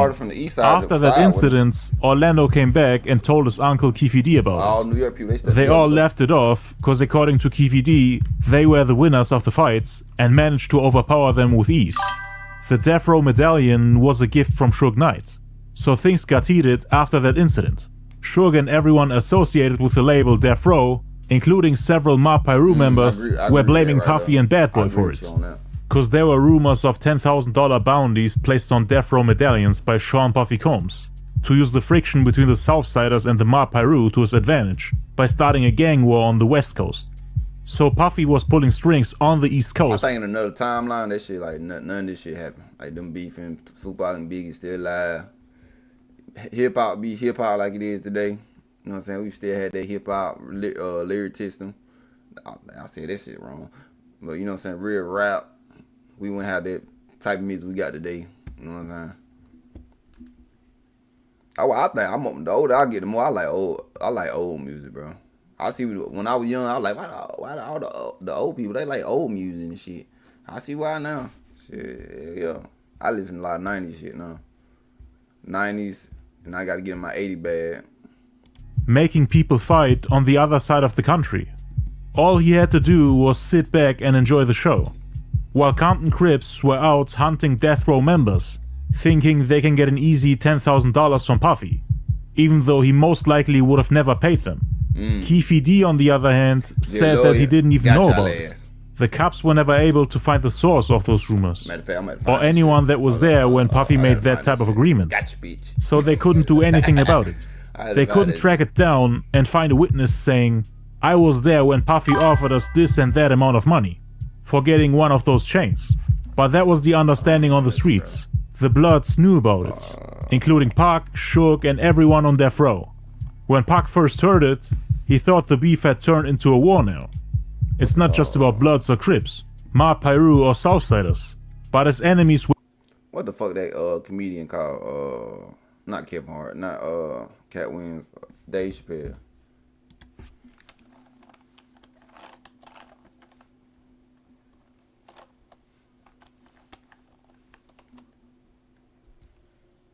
There you go. Gotcha, bitch. Yeah, I gotta hold on. Let me add this real quick to you. Hold on, I gotta add this. I gotta add this to my. I gotta add this to my thing. Yeah, I gotta add this shit by this. I gotta download it real quick.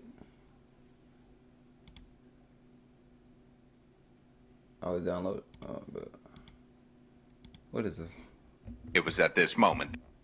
I'm gonna replace that one with this one. My bad. I'm about to read your message on. Damn, I ain't used this shit so long. I forgot to fucking upload this shit. No, bitch. Oh, fuck that. I'm fucked. I figured out. I'm gonna let y'all enjoy it. Were attacking his label and anyone associated with it. Everything he stood for. People got in danger just because he's on Death Row. At least that's what he thought to himself. Oh, yeah. He knew that there was no turning back now. After that chain snatching incident, there were several shootings between the Ma-Piru and the Southsiders. The people from Death Row thought it was extremely disrespectful and provocative. To most people in the industry, it was just a regular rap beef. But the whole feud involved gang rivalries, multiple shootings, bounties put on people's heads, threats, verbal and physical assaults, things that are poorly documented and barely spoken about due to the code of the streets. They were playing mind games on each other, playing dirty, hitting people where it hurts the most, from every angle possible, and Puffy was the first to fold under the pressure. The first one who actually wished death on the other side, and supposedly put out a hit on the leaders of the opposite side. The people on Death Row were fully aware of that. Suge, Reggie Wright, and Mark James knew that bounty hunters from all around the US were coming for them. For Death Row and members of the Ma-Piru gang, it was decided that the next time they see Orlando, that it was on. And unfortunately, the next time was in Vegas at the MGM Grand when Pac was present. Suge met Keefy D again before that happened, at the House of Blues. so Keefe didn't jump at him the first chance he got. Keefe D said his homeboys helped to put Suge in the game, and they always showed love to each other when they met. He said Puffy pitted Suge and him against each other, knowing that it's rather easy to start a conflict between the Crips and Bloods. He would have never went at Suge if Puffy hadn't asked him. There were also just too many Keep it 100, Snoop. It's cool with Bad Boy. It's all Crips in this story. Snoop been the most famous Crip. He ain't know nothing. He could just had made a call in and stepped in. That's why I say I've been saying that the whole time. Like why Snoop Dogg didn't step in with them? Like was his set beefing when they said? I don't know. I want the same thing for the law. Like, okay, Snoop Dogg and them Crips, and they, I'm sure they knew. I'm sure they knew that they was coming for Pac. Why he didn't step in? Yeah, fast. It's messed up to both of them. Everyone that was involved. Yeah, it's a lot. It's about 56 people involved in this shit. This is when they saw each other. But there was a shooting that day that the people from Death Row were involved in. On August 11th, 1996, Tupac, the Outlaws, Suge, Reggie Wright, and several Ma-Piru members were at the House of Blues. Pac came there with his black Rolls Royce. Suge with the red one, Snoop with the white one. At least according to Keefe D. Suge and his homies were standing outside the building, while Pac and the Outlaws stayed inside and enjoyed the show. LL Cool J was there too that night performing. Also there was Melly Mel from the Furious 5, Nas, Outkast, Chuck G from Digital Underground, Kobe Bryant and L. Knight. That's too many people for me. You know what I'm saying? Suge and his people wanted to leave and go to a club named Paradise. Right when Suge got to his red Rolls Royce, he saw Keefe D and about 40 Crips in the distance. Most of them Southsiders. Pac didn't see any of them that day. He was inside the House of Blues speaking to Nas about the East Coast-West Coast war. What you mean by that? When Suge saw Keefe D, who just wanted to get inside the House of Blues, he more or less stopped him by yelling and greeting him. Keefe D, what's up, dog? What's crackin'? The Crips there were making fun of Keefe D for being friends with Suge. Oh look, it's Keefe's boy! Suge then told him that it's dead in there, and to come hang out with him over at the Club Paradise in Hollywood, which is a few miles away from the House of Blues. God knows what would have happened that day if Keefe D and his people got inside. Cause Pac had numerous encounters with the Crips in the past, and it wouldn't have been the first time that he got approached by them. But on August 11th, Pac didn't really have that many people with him, so he would have been an easy target. Suge Knight might have actually saved them that day. Oh my bad, y'all know I keep stopping. I don't know, I gotta see what Keefe D tried, cause I'm gonna try to stream that live.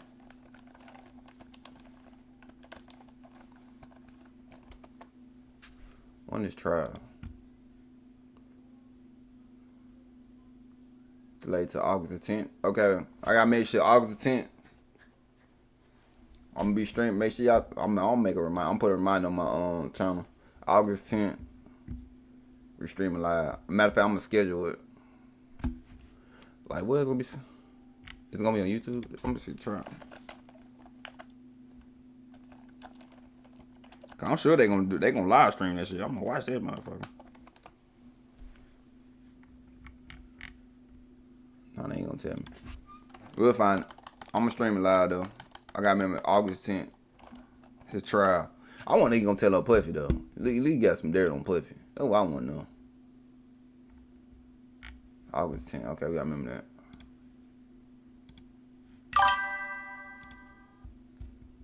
Snoop couldn't start nothing, they ran.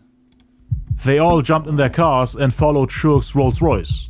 So they all got there, and Suge was now driving with Big D around the Club Paradise, talking about the East Coast-West Coast beef while sitting in the Rolls Royce. Big D wanted to set up a meeting with Puffy and Suge to squash the beef, which Puffy later declined. They then got out at a gas station next to the club. Suge, his homies Buntree, Neckbone, and Trayvon Lane, along with Big West and Diamond, were now standing in a circle talking. And all of a sudden, two people walked right through them, right through the circle, instead of going around like everyone else would have done.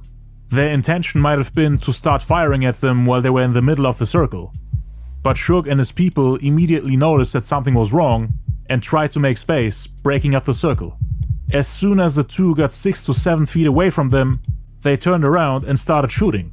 Around 5 bullets were fired and Diamond got hit in the leg. Head of security Reggie Wright wasn't standing in that circle but was close. So he started chasing the two by opening fire. Reggie Wright, Buntry and Neckbone chased them down the alley right behind the gas station and shot back. Reggie wasn't sure if they had killed somebody that day, cause they had fired a lot of bullets in their direction before they managed to escape. Suge also chased the two with his red Rolls Royce. According to Keefe D, Suge's car got shot up from both sides, but Reggie Wright denied it. Suge thought the attackers might have been Southsiders, and they also thought that the people working at Club Paradise might have had something to do with the shooting. The guy who ran the security there was a member of the Southside Crips.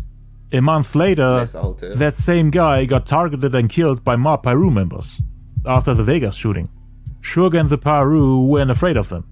They allegedly tried to add more fuel to the fire by intentionally getting close with the women in Keefe D's family. Suge Knight allegedly slept with Keefe D's wife, and Buntry did the same with Keefe D's sister-in-law. That nigga Suge Knight is a fucking top villain. You got Keefe D, you know what I'm saying? People. You got goddamn Diddy baby mama. And you got Dr. Dre baby mama too. God damn, that motherfucker need to be stopped. He wouldn't give a damn, bro. You got Dr. Dre baby mama. You got Keefe D them baby mama. And you got Diddy baby mama. God damn, that boy was ruthless. Gotcha, bitch. Just to provoke Keefe D and to rub it in his face. Just like they did with Faith Evans and Misa Hilton to get at Biggie and Puffy. Keefe D at the time was married to a woman named Paula. He denied that they ever had that type of relationship with him. A few days after the shooting at the Paradise Club, Keefe D started to make plans to once again go to Vegas and see one of the greatest boxers of all time, who was supposed to fight on September 7th. Keefe D was talking to some homies at a car wash. He had contacted a Rollin' 60s Crip who used to sell scalp tickets. He was someone that Keefe had done some jail time with. They placed an order for some tickets with him. The car wash owner, who was also a Crip, came over when he heard them talk about the fight. He said, Suge and them say they bought 100 tickets for the Tyson fight. Keefe D was glad that he got informed about it. The Crips didn't want them to get in the way of their plans to go down and enjoy the fight. As a Crip said, the Southsiders had been going to every big fight in Vegas since 1988. It had also become a tradition for the people from Death Row. So fast forward to the week of the fight. After attending the 1996 MTV Music Awards on September 4th in New York, where Pac once again clashed with Nas at the after party and told him to meet him in Vegas the following weekend, Pac, Snoop and Suge stayed in New York the following day, where he got into a fight with basically everybody. Snoop did an interview with Angie Martinez on September 5th in New York. When asked how he feels about Biggie and Puffy, he said, I'm cool with them. I wanna do some music with them. I wanna work with them. Snoop used to hang out with them, even after the shooting at the New York video set.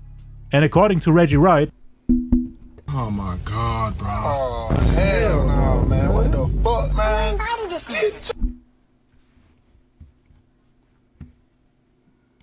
Snoop trying to be friends with the people from Bad Boy caused a label internal beef between him and Suge, meaning the Crip side and the Blood side. The Dog Pound and Pac were forced to pick sides. Snoop of course didn't want to be part of the whole Mob Piru and Southsiders war, as he was a member of the Rollin' 20s. And he didn't want to be part of the Death Row and Bad Boy beef either. Pac got mad at him for that and was extremely disappointed. According to Reggie Wright, he was ranting about it for hours. One of the security guards saw Pac hit the top of the limo saying, I'm a dead man now, I'm a dead man now. Me too, bro. They know we not family. They know we not one. When he arrived at the hotel and saw Suge, Pac told him what... She still work up there for them? For, I don't know, for the people she work with, she still work for them? She might, I wish she do release that shit. I know she be at home watching the hell out that damn tape. You know how much money she can make out that motherfucker? It's crazy. I say, fuck that, release that shit. Especially right now, in 2026, you release that motherfucker. God damn, that shit gonna hit all nationwide. Let's they blackmailing her or something like that. But she might, I don't know if she gonna live that. I don't know. She need to release that shit. I don't know. I don't know what to say about that one. What he's going to do with him when he sees him. He was furious. That same day, September 5th, Orlando Anderson and the Southsiders met up at Keefe D's house to talk about their plans for the weekend. And from there, everybody split up. It was tradition for Keefe D to go to Greenblatt's Deli and Fine Wine on Sunset before every fight to get some chilled bottles of champagne. There he met up with Juan Zip, who came there from New York. They purchased 2 cases of Taddinger Rosé at $150 per bottle. They also picked up a few bottles of Dom Perignon Rosé. Once they stocked up on their cold bottles, they hit the road at around 1 p.m. Keefe D and his wife Paula were driving in a rented beige 1993 Buick Regal. His brother Kevin Davis, aka Lil Dog, was driving in a green van with Fat Man and Trey. Oh shit, my bad, y'all. That's why I think we ain't heard no new Tupac music too. Cause I think it's like, in my opinion, I think it's a more Tupac song, but they did some mostly Biggie and Diddy. I think he sees that shit. Like, he paid money to like Tupac estate to tell him not to release them songs. Cause I'm like, bro, I know Tupac got some more songs and probably another album. Why he ain't release that shit? I know they got more music, cause they still eating off of Tupac. His estate to this day. He inside, so plus his crib. Yeah, that's what I'm saying. Yeah, she got paid not to release it. Shit, he locked up now, you can release that shit. Diddy locked up, you can release that shit. I want her to release that shit, bro. If Diddy doing that, I know Diddy did that shit for real, but if Diddy doing all that, he had to block Tupac music, bro. Like his new music. I mean, I know it's still music like him dissing Bad Boy. You know what I'm saying? I seen one interview, he talking about hit him up, still heard him to this day when you hear that song. So I know he had to do that. Zip and the female rapper Foxy Brown, who was his girlfriend at the time, were in a black 500 Series Benz. The 3 cars drove together to Vegas. At around 5 p.m., they arrived at the newly opened Caesars Palace Resort and Casino, which is located on the Las Vegas Strip, 1.5 miles away from the MGM Grand where the fight would take place in 2 days. The Caesars Palace was the hotel they stayed at, but for partying, kicking back and meeting up, they always got some rooms at the Carriage House, which is a 3-star hotel 0.3 miles away from the MGM Grand. Both hotels are less than a mile away from the place where Tupac got shot. The rest of the day, Keefe D, Zip and the Southsiders spent at the casino. They gambled and enjoyed themselves. That same night, Tupac, the Outlaws, Suge and the Death Row family went to a club in New York where they ended up playing Biggie's music. Tell me more about that. And Tupac allegedly approached that DJ, took the vinyl and broke it, starting a fight out of nowhere and yelling at the DJ for playing Biggie's music. In his own city, Tupac was super angry that day. Snoop was seen as a traitor, and the divide between the Crips and the Bloods on Death Row became public. They always had this image of Death Row being a family, them having each other's backs and moving as a unit. That image was crushed now, at least for Pac. He allegedly said that he wants to leave Death Row and cancel the whole trip to Vegas the following weekend, because at the time he also had issues with his family. His cousin Kenny Lassane in Atlanta was addicted to drugs and attempted to steal and sell Tupac's guns in hope that he can get more money to buy drugs. His aunt and other family members had called him and begged him to come help them. Pac didn't want to go to Vegas, but instead wanted to fly to Atlanta to quote-unquote kick his cousin's butt and teach him a lesson. He didn't even want to appear to what ended up being Tupac's last recording sessions for the songs and music video he had planned that week in LA. He had a tight schedule, but was ready to cancel everything. Plus the whole thing with Snoop. He was very confused and upset. Told Napoleon from the Outlaws to stay in LA. Him, Castro and Gaddafi were supposed to handle the issues within the family themselves. But Suge supposedly pressured him to come to Vegas to perform at the 662 Club, where they would hold a charitable event that raised money to keep children away from violence. There was also a boxing benefit for a retired professional boxer and police officer called Patrick Berry to raise money for Berry's boxing gym on Vanessa Drive, which is in the southwest area of the city. Tupac, Run DMC, Craig Mack, and Danny Boy were supposed to perform. Pac was supposed to get some community service time because of the incident with the Hughes brothers, after which he got charged with assault and battery in 1993. He had to get some credit for that, so that he doesn't have to work on freeways and pick up trash. Cause Pac was scheduled to do that, but Reggie Wright Jr. convinced them that as a superstar, Pac couldn't just work like everyone else, especially after the shooting in New York, cause he would have been an easy target for his enemies. So the people from Death Row ended up working it out for him, and Pac ended up choosing Vegas over his own family. On the following day, which was Friday, September 6th, they flew back to LA early in the morning. Pac and the people from Death Row didn't speak a word to Snoop, even though he tried to talk to them. Snoop went to sleep with a fork and a knife in his hands, thinking they might assault him. But nothing happened during the 6-hour flight. All three had Rolls Royces waiting for them at the airport in LA. They all went their separate ways. That same day, Terrence Brown, the guy who ended up driving the white Cadillac during the Vegas shooting, went to the car rental Enterprise Rent-A-Car in Carson, California, and rented a late model 1997 white Cadillac in the name of his mother-in-law. Together with Orlando Baby Lane Anderson and DeAndre Smith, they drove to Vegas to meet up with Keefe D. The Crips were now about 18 deep. They rented 3 rooms on the same floor at Caesar's Palace, and were gambling and partying all day. That Friday, Tupac had a tight schedule. Tons of things he had to get done before his trip to Vegas. 4 days prior, they called Trek Record Studios in North Hollywood, California, and told him that Tupac wants to record a song for Mike Tyson's upcoming fight with Bruce Seldon on September 7th. They called the studio again that Friday, September 6th, the morning they arrived in LA. Tupac came in shortly after the plane landed. We got a call on a Monday, Tuesday, I think it was, that we were going to actually do a song for Mike Tyson.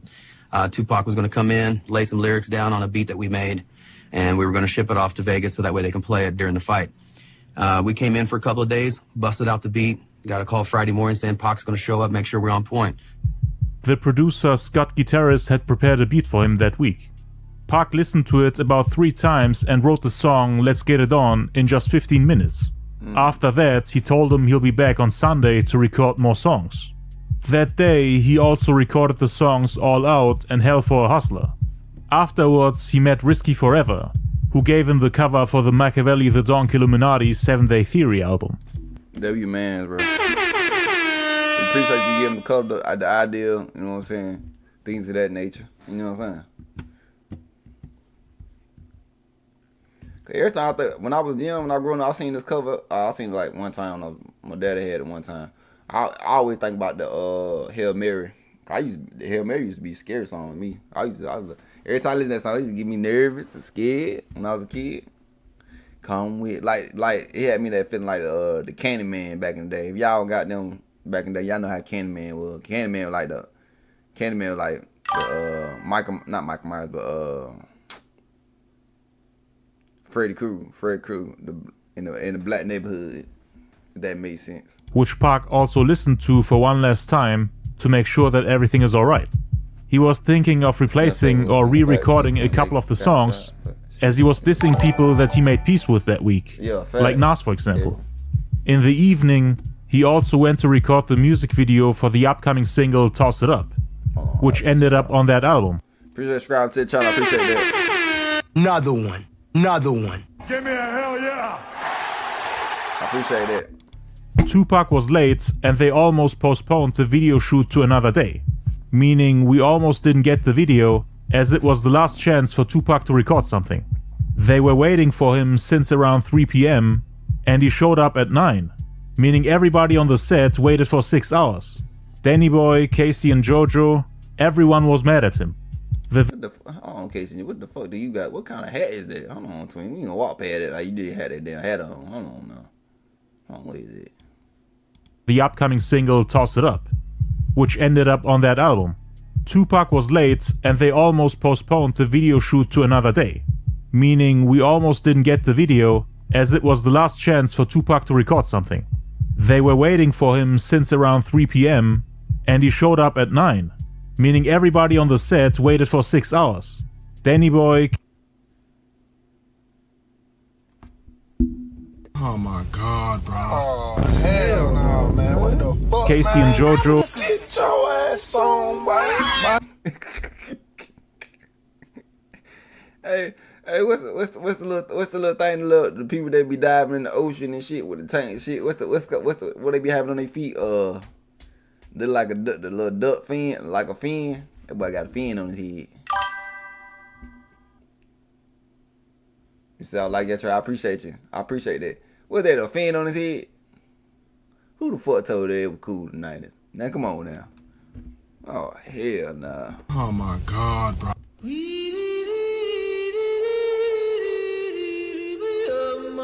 I know you fucking lying. Everyone was mad.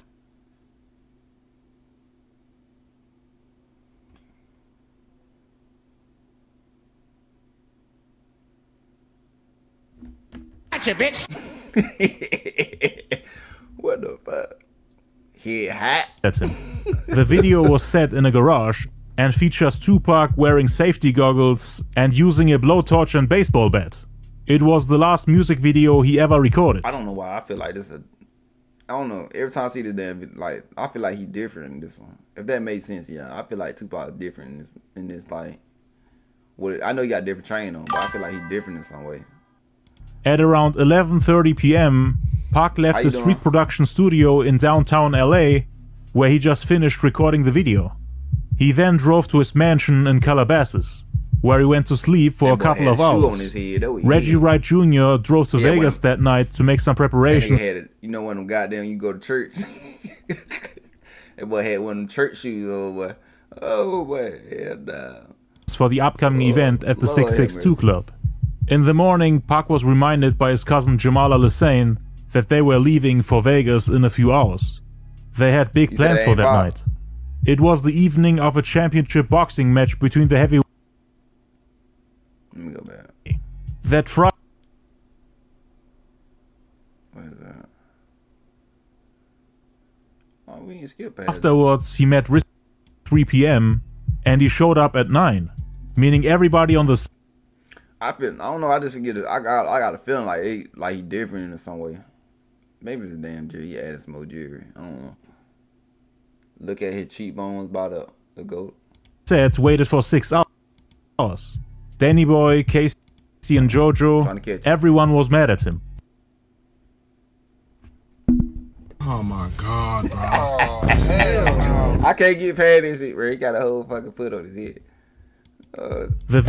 That nigga got one of them bicycle seats. That boy got a bicycle seat. That what it is, that bicycle seat. Video was set in a garage and about to go. What does that chain say? Features Tupac wearing. You said cheekbone? His face? Right there?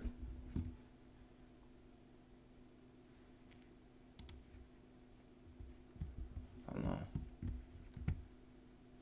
Let me pull up another image of Tupac.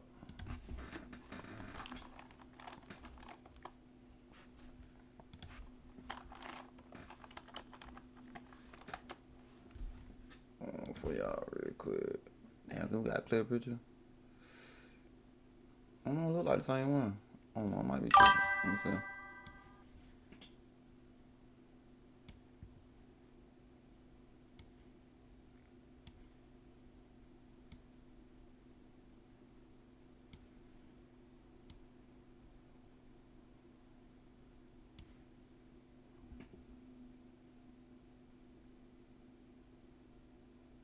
You said more, back up, more right before that. Oh, you want to back it up? Okay.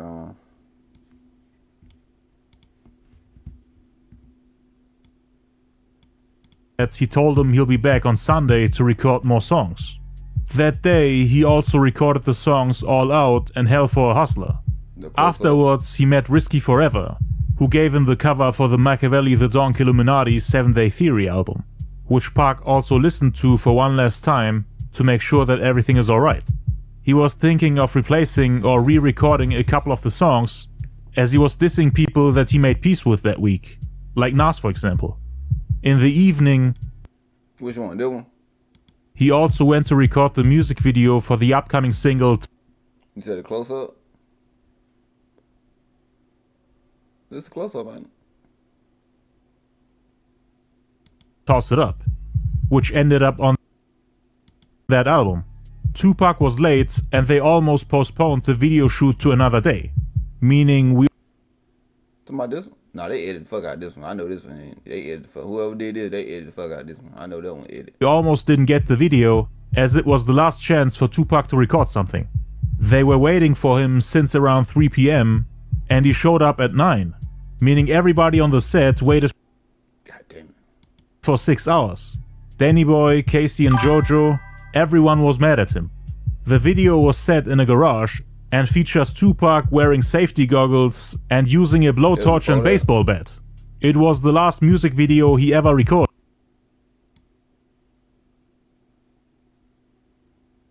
Is it in the Toss It Up video or no? Or is it before that? Before we got to that? It was before?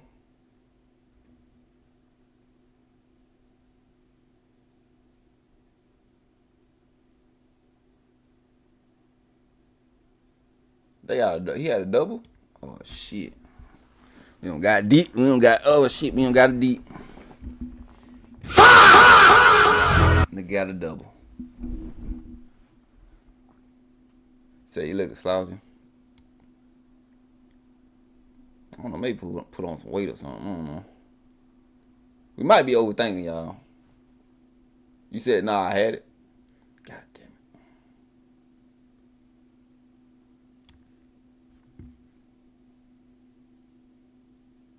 Oh, you said the edit. Oh yeah, they edited the fuck out that one. That shit was edit.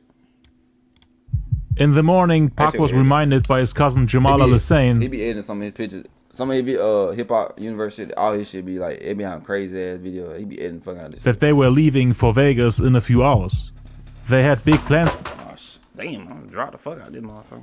Hurt my damn foot. Hello. For that night. It was the evening of a championship boxing match between the heavyweights Mike Tyson and Bruce Seldon. Pac and Mike were good friends. He had paid him a visit back in March when he fought Frank Bruno. So Pac wanted to attend the fight and then go perform at Suge's nightclub 662. Mike Tyson was invited too. So Pac was looking forward to it. He had a 5-hour ride ahead of him. A few days prior, rumors started circulating of the Southsiders wanting to come see the fight and afterwards pay them a visit at the 662 club. So Suge, the people on death row, and the Pyru came prepared. They knew that the Southsiders were coming. It's your fault, cause why you gonna let them up? You know y'all beefing and shit. Why you making them come to the club and shit with y'all? Like, I don't understand shit with that shit. So you been down this rabbit hole for years? Shit. That's why Reggie. I ain't gonna lie. I'm gonna be down there. Motherfucker, to the end of time. Oh, shit, I slid that motherfucker now. Gotcha, bitch. To the end of time, I slid it up. To the end of time, bro. Fuck it. Wright and his people went there. Till we get everything solved and everybody pay for what they did. You know what I'm saying? I ain't gonna never be happy about this shit. I'm still be covering Tupac probably like 10, 20, 30 years later. I ain't gonna lie. The day prior. That Saturday, there were about 100 people from Death Row on their way to Vegas. Suge, artists like the Outlaws, Danny Boy, Pac of course, his cousin, girlfriend, loved ones, members of the label, security, and Pyru members. All sitting in luxury cars and vans. They stopped at Barstow in order to refuel. Pac went to the restroom, and now all of a sudden he's in the middle of an argument with members of the Long Beach Poly football team. They started yelling at each other, and once they got out the restroom, a fight broke out. In the end, the entire team got beaten up by the Death Row entourage. According to Danny Boy, they were all getting thrown around the parking lot. Afterwards, they all got back in their cars and drove off as if nothing happened. They didn't stop until they reached Las Vegas at around 3 p.m. After checking in at the Luxor Hotel, they spent some time at the Luxor Casino, where Pac met up with Frank Alexander, who was driven there by Reggie Wright Jr., with whom he just had a security meeting at the attorney's office. Frank went over to Pac Hug then greeted him while he was gambling with the Outlaws. They wanted to check out the casino at the MGM Grand Hotel, which was the largest single hotel in the world with over 6,852 rooms. It was a spot where the fight would take place that night. He thought his girlfriend Kidada Jones. I never go to Las Vegas, but y'all look expensive out there. I don't think my 401k gonna cover all what I got. Goddamn. You know what I'm saying? Gotcha, bitch. Damn. I don't like his wife. I don't like her either. The daughter. She a traitor. She parted. I think after Tupac died, she parted with Diddy and them too. Motherfucker. And cousin Jamal Hussein wouldn't be interested in gambling, so he told them to stay at his suite. Frank, the Outlaws, and Tupac went to the MGM Grand by foot. It was about a half a mile distance. Yeah. He promised the ladies that he will come get them before the fight begins, so that they can watch it together. But until then, they had more than 4 hours to waste. So they started spending time in the casino. Imagine you wake up tomorrow, motherfucker Tupac post some shit. What? You just wake up, motherfucker Tupac post like a live stream or something on IG. Boy, what? You talking about the world a little crazy. Gambling and losing thousands of dollars within just a couple of minutes. Pac wanted to waste all the money he had that day. I told you it was a lie. So Pac was having a great time and was excited to see his friend Mike Tyson in the ring at around 8 p.m. But he wasn't the one that had the tickets. After gambling for about an hour and a half, Pac told Frank to go call Reggie Wright and ask him what time Suge wants to meet up so that they can go to the fight. Cause Suge and his people weren't actually with Pac. Frank didn't have a radio, so he had to find a landline phone to make that call, and that's when they got separated. After making that call and coming back, they were nowhere to be found. Turns out that Pac and the Outlaws went back to the luxury hotel without saying anything, and Frank had to look for them everywhere in the MGM Grand Casino.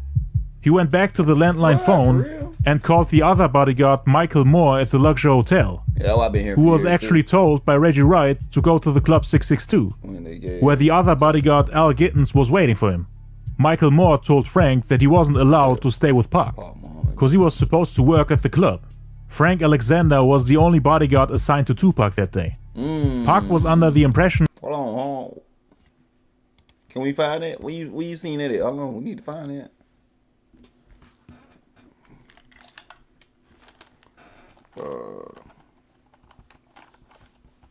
Yeah, I know. I love the research.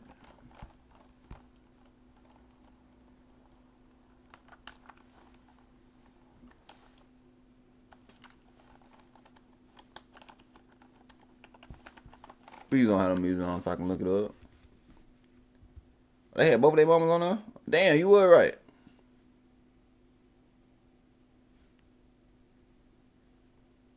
What it was, 1999? Please don't have no music now.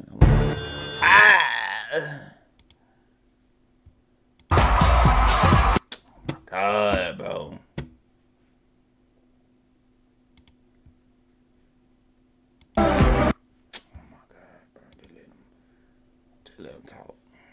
Show what the power of faith, friends, family, loved ones, and fans can do to bring us all closer. I mean, Will Smith, why you all up on his mama like that, though? You feel me? Well, you just creep me out every time I see something about you, Will Smith. Oh, fuck no. Oh my God, bro. Oh, hell no. You know not to get on mama pop like that. You know she don't play that. That's why you bad the motherfucker. You just all up on Biggie mama like that. Come on now, twin. You know what I'm saying?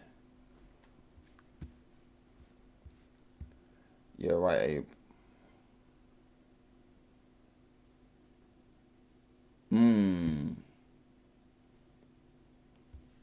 Like he's all up on mama. Oh shit. Ooh.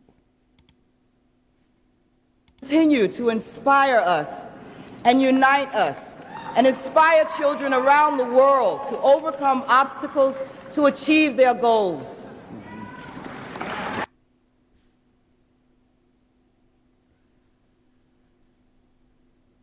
This kind of sus, like low key. I'm getting like weird vibes from you, like right here, bro. Cause like I'm trying to look at Tupac and Biggie Mama, but I'm looking at Will Smith at the same time. They like he supposed to like make sure they say the right thing. You know what I'm saying? Damn, too much music in that bitch. I want to see that shit so bad. Appreciate you telling me that, man. I did not know Biggie Mama and Tupac Mama came together on stage. I really appreciate that. That Michael Moore would come with him, back to the MGM. But he was told by the head of security, Reggie Wright, that Frank Alexander is the only bodyguard that will stay with Pac. And Pac was pissed off. He went upstairs to his suite to get dressed and told the Outlaws to do the same. He told them to meet him downstairs at the lobby in about an hour and a half, so that they can go together to the fight. Idi Amin, Castro and Gaddafi went up, got ready and waited for Pac, who actually took off with Frank Alexander about a half an hour later back to the MGM Grand without telling them. Either because he forgot about it, because of miscommunication, because he didn't want to let them down, or because of a change of plans after being informed by Suge's people that there are not enough tickets. To this day, the Outlaws have no clue why they were left behind. The second time they went to the MGM that day, Pac wanted to catch a cab instead of going by foot. They entered the building through the front entrance, where they were greeted by dozens of fans. He decided to spend more time at the casino, taking pictures with fans and walking around from table to table to check everything out. Him and bodyguard Frank Alexander were left alone in the casino. They were waiting for Suge and his people to come back. According to Reggie Wright Jr., there was supposed to be another bodyguard with Pac that night, but he didn't show up. His name was Kevin Hackey. Danny Boy had red stains on his pants that day, so he spent the whole night shopping and missed the fight. Frank Alexander wasn't allowed to carry weapons. Reggie Wright also forced the other bodyguard Michael Moore to wait at Club 662 instead of guarding Tupac. The bodyguards couldn't communicate with each other, as none of them were allowed to bring their radios. So Frank and Pac were in the casino all alone, waiting for Suge and his people to arrive with the tickets. There were around 18 Southside Crips in the building. They could have done something to him if they saw him, cause Pac was running around all alone with his bodyguard trying to catch up. He even lost him at one point.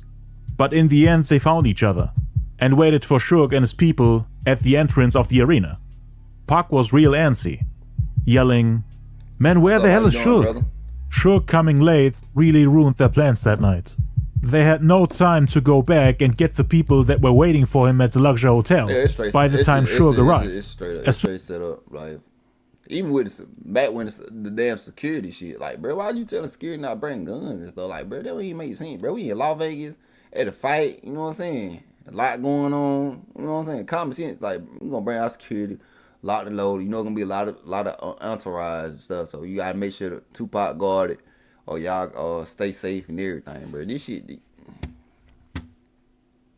Assuming that Pac really wanted to go back and get them, cause it's also possible that he just tricked them, knowing that they can't come in the first place. Yeah, I'm with you. So the Outlaws and the ladies were waiting for nothing, basically. Suge got there with his right-hand man, Buntree, Neckbone, who's another member of the Ma-Peru, and Trayvon Lane, the guy who got into a fight with Orlando Anderson at the Lakewood Mall back in July. Death Row had security and Ma-Peru members everywhere, at the 662 Club and also at the MGM. The Death Row capo Mob James was already at the club, and according to him, they were already informed that the Crips were coming. Tupac didn't really know much about Keefe D and the Southsiders, he just heard that they were coming for them. According to Keefe D, they were just there for the boxing match and to have a great weekend. They weren't even... Y'all know y'all beefing, like, you know they coming, like, why every time event y'all go to, they show up, bro? Like, that's like the third, fourth time every event y'all show, they don't show it up, bro. Like, come put two together, like, you know what I'm saying?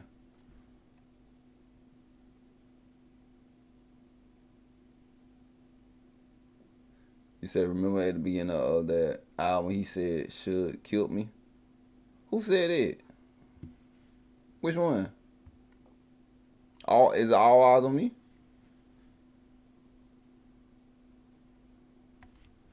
Is it in the intro? Because I didn't listen to the intro. Even there to go after them. They were just there for fun.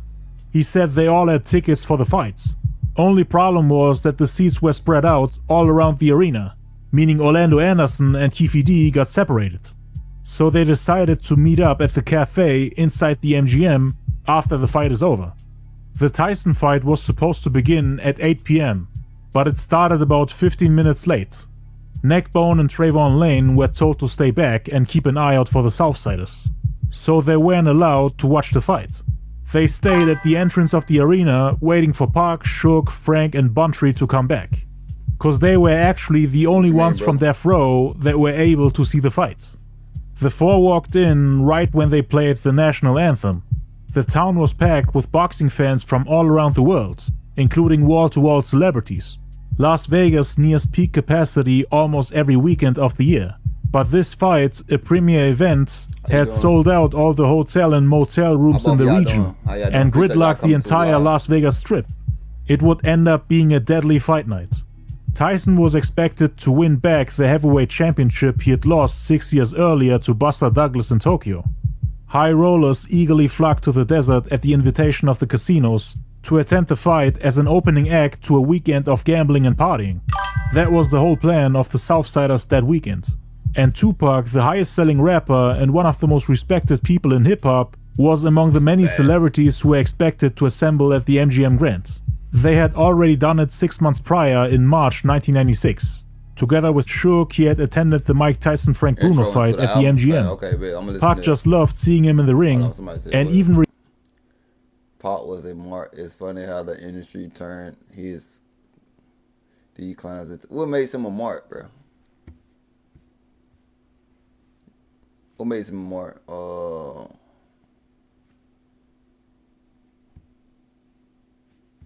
I really like to know from your perspective why you call him Mark. Recorded tribute songs for him, which they played before the fight when Tyson entered the ring.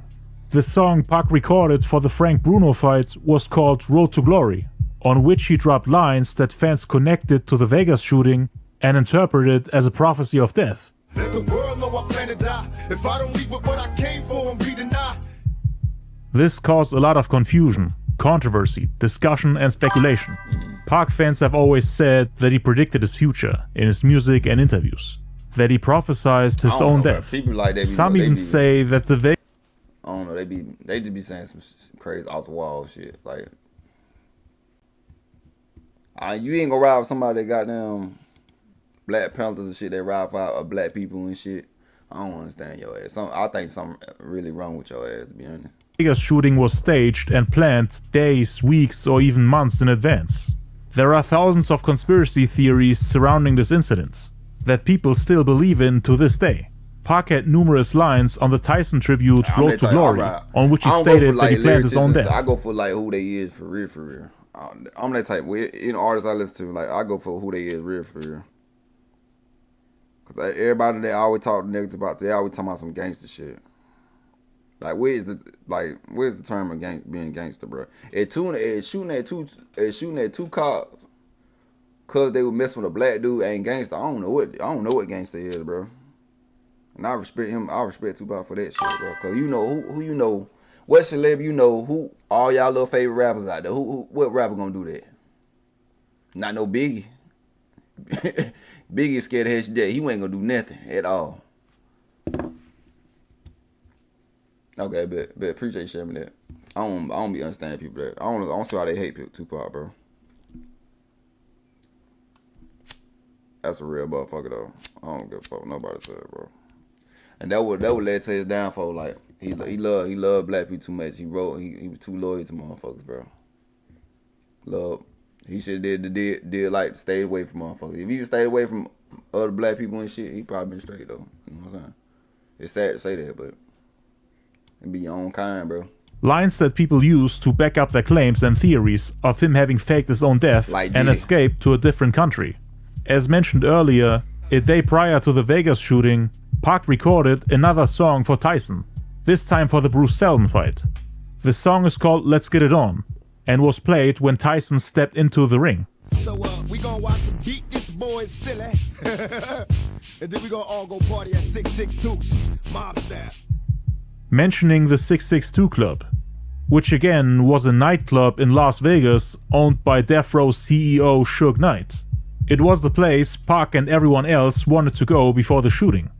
Yeah, some of the Southside Crips sitting in the arena heard those lyrics and learned about Tupac's plans. Tupac watched the fight next to Suge Knight. You speak Spanish? They were sitting in section 4, row ¿Cómo estás muy bien? E, $1,000 seats, some of the best in the house. Even though Death Row had earlier purchased 12 tickets for the fight, which included seats for the record label's bodyguards, only 4 tickets were used. Frank Alexander sat in seat 1, Pac in seat number 2, Suge in 3, and Buntry in seat number 4.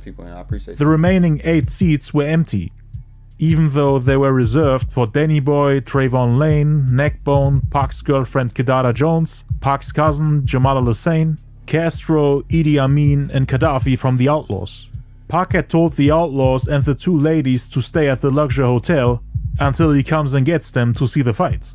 But Suge and his people didn't come in time, and Pac, for whatever reason, took off on his own. They would have missed the fight if they had gone back to the luxury hotel to get them. Danny Boy couldn't come because he was still shopping. Everyone tried to dress accordingly for the event. That's why Tupac and the Outlaws went back to the luxury hotel to change outfits.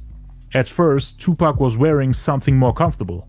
Trayvon Lane and Neckbone were told to wait outside the arena. So that's why only 4 of them could watch the fights. The Outlaws speculated if they only had 4 tickets that night, and that they were lied to by Tupac, in order for them to not be disappointed, meaning that they can keep the excitement. Yeah, them in the background, Outlaws went with him. Usually they'd be with Tupac. Like, I think, yeah, that shit was set up, bro. We got to get Pac by himself. Not by himself, but, you know what I'm saying, with his main people. Until the last moment, instead of being disappointed and waiting in the hotel room all sad and miserable. Pac was also waiting for Suge the whole time. It's still unclear why Suge came so late, and more or less ruined their plans. Things would have definitely been different that night if the ladies and the Outlaws were with them. But Pac had already forgotten about them. He was filled with excitement and pride as his good friend Mike walked into the ring and his own lyrics pounded the arena. In town for the Tyson-Seldon matchup besides Tupac were rappers like MC Hammer, Too Short, and the group Run DMC. They, along with 16,000 speculators in the arena and millions more sitting glued to their pay-per-view cable channel, watched as Tyson dismantled Seldon in exactly 109 seconds. Just like Pac predicted on the song dedicated to Tyson. Let's get it on. Alright, this ain't gonna last long. Y'all know how Tyson do it. The spectators barely had time to settle into their seats before they found themselves getting up again and filing out of the arena. Tyson easily defeated Seldon by first-round knockout at around 8:39 p.m.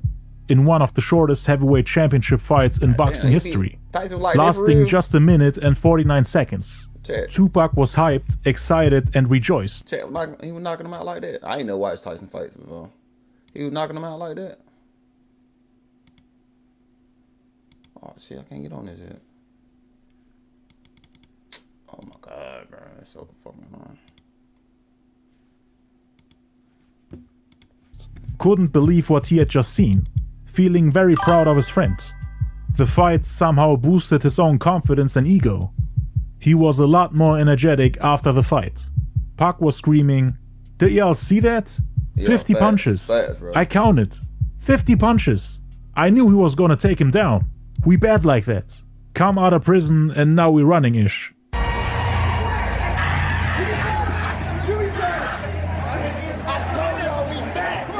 After the fight, Tupac was still in that mode. Hey. When Tyson get in the ring, he knocked motherfuckers out. Well, that's what Tupac gonna do. He was still charged up. At around 8:45 p.m., they left the arena and entered the lobby of the MGM Grand. On their way out, they were getting interviewed and Pac was screaming around.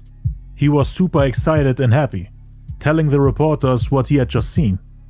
Neckbone and Trayvon Lane were waiting for them outside the arena. and coincidentally spotted 21-year-old Southside Compton Crip Orlando Baby Lane Anderson standing there all by himself in front of the entrance of the arena. It was never explained why Orlando stood there after the fight. Gotcha, bitch. Gotcha, bitch. Yeah, got that, but hell nah, he paid all that money. I leave, man. Leave me in there about 30 minutes, y'all, but he knocked him out that quick. God damn. Some say he was after the gaudy golden diamond death row necklace, the one that he quote-unquote couldn't get the last time. Although Keefe D said that he actually managed to snatch it at the mall. He also said that they weren't even after their chains that day.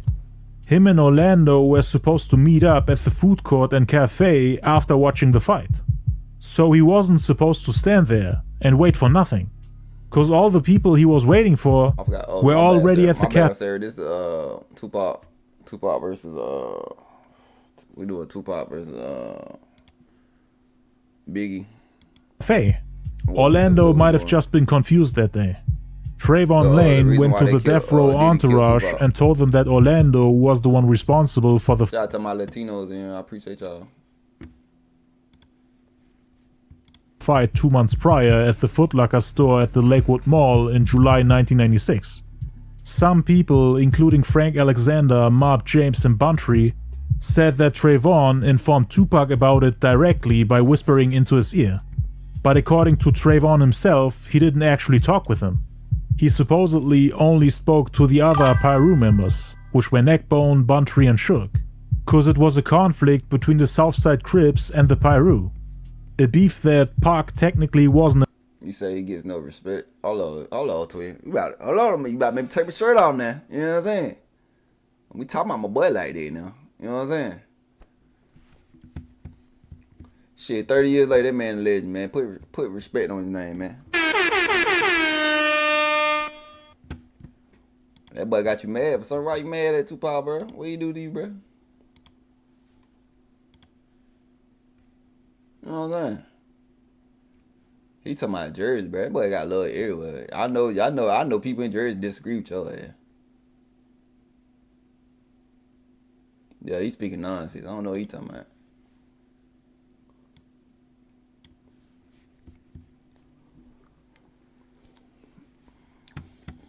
He probably one of them kids that little parents used to whoop on his ass all the damn time. He ain't get no love, no real loving and shit. That was wrong with his ass. Involved in, as he wasn't an official member of the gang. According to Trayvon Lane, he just happened to overhear them, and immediately took it onto himself to retaliate as they were his homies. He was a ride or die type of guy. He didn't even know who Orlando Anderson was. Didn't care about the consequences. Orlando was a known killer, a highly respected member of the Southside Compton Crips. Many people say that Pac wasn't part of any gang, but Mark James, whose brother Buntry was actually there that day, claims that Trayvon tried to make Pac an official member of the Mob Pyru, meaning the enemies of the Southsiders, and that Pac wanted to prove them his loyalty.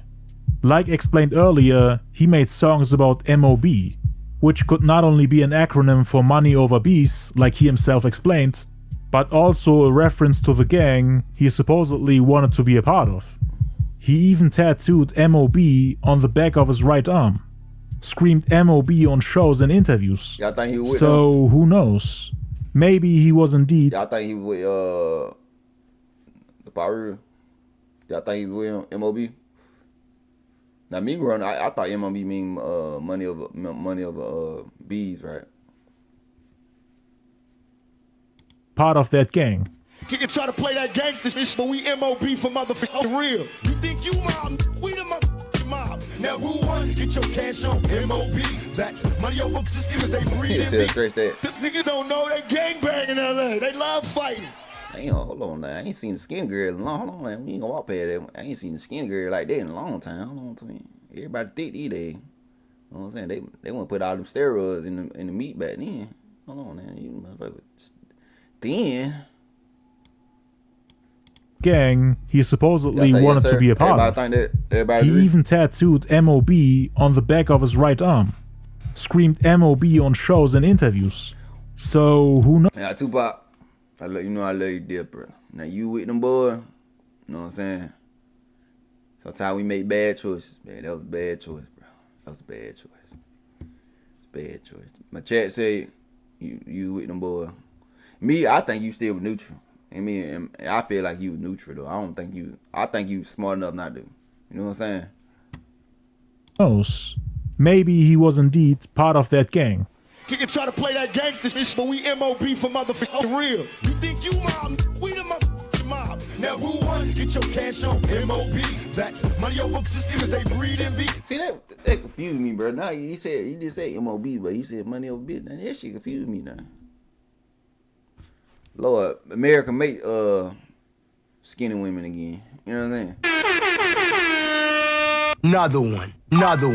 Give me a hell yeah. Yeah, bro, we gotta bring my stick figures back, baby. Ain't nothing wrong with it, baby. You don't know that.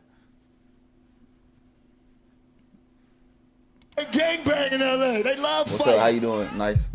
Tupac also had Puffy and the whole beef with Bad Boy in mind, thinking Biggie and Puffy want Death Row chains in their music videos to ridicule and taunt them. Heard the rumors of that. Okay, which one? Out of all three, Me Against the World, Machiavelli, all eyes on me. Which you gotta pick one. All them three. Which one? Me Against the World, All Eyes on Me, or Machiavelli? Cause my last couple streams, Machiavelli be winning. So I don't know about y'all. I was saying, hold up, fam. I'm walking 15 down now. I'm from back in the day. My pops ran up.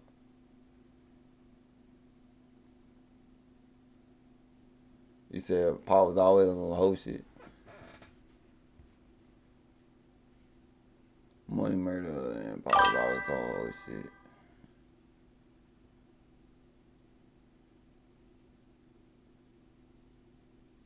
Like what you mean by he was on some HO, some HO? I mean, how does it? I can't. No, I'm country. Some H shit. Pop was gonna help start Death Row East and do your homework. I know that.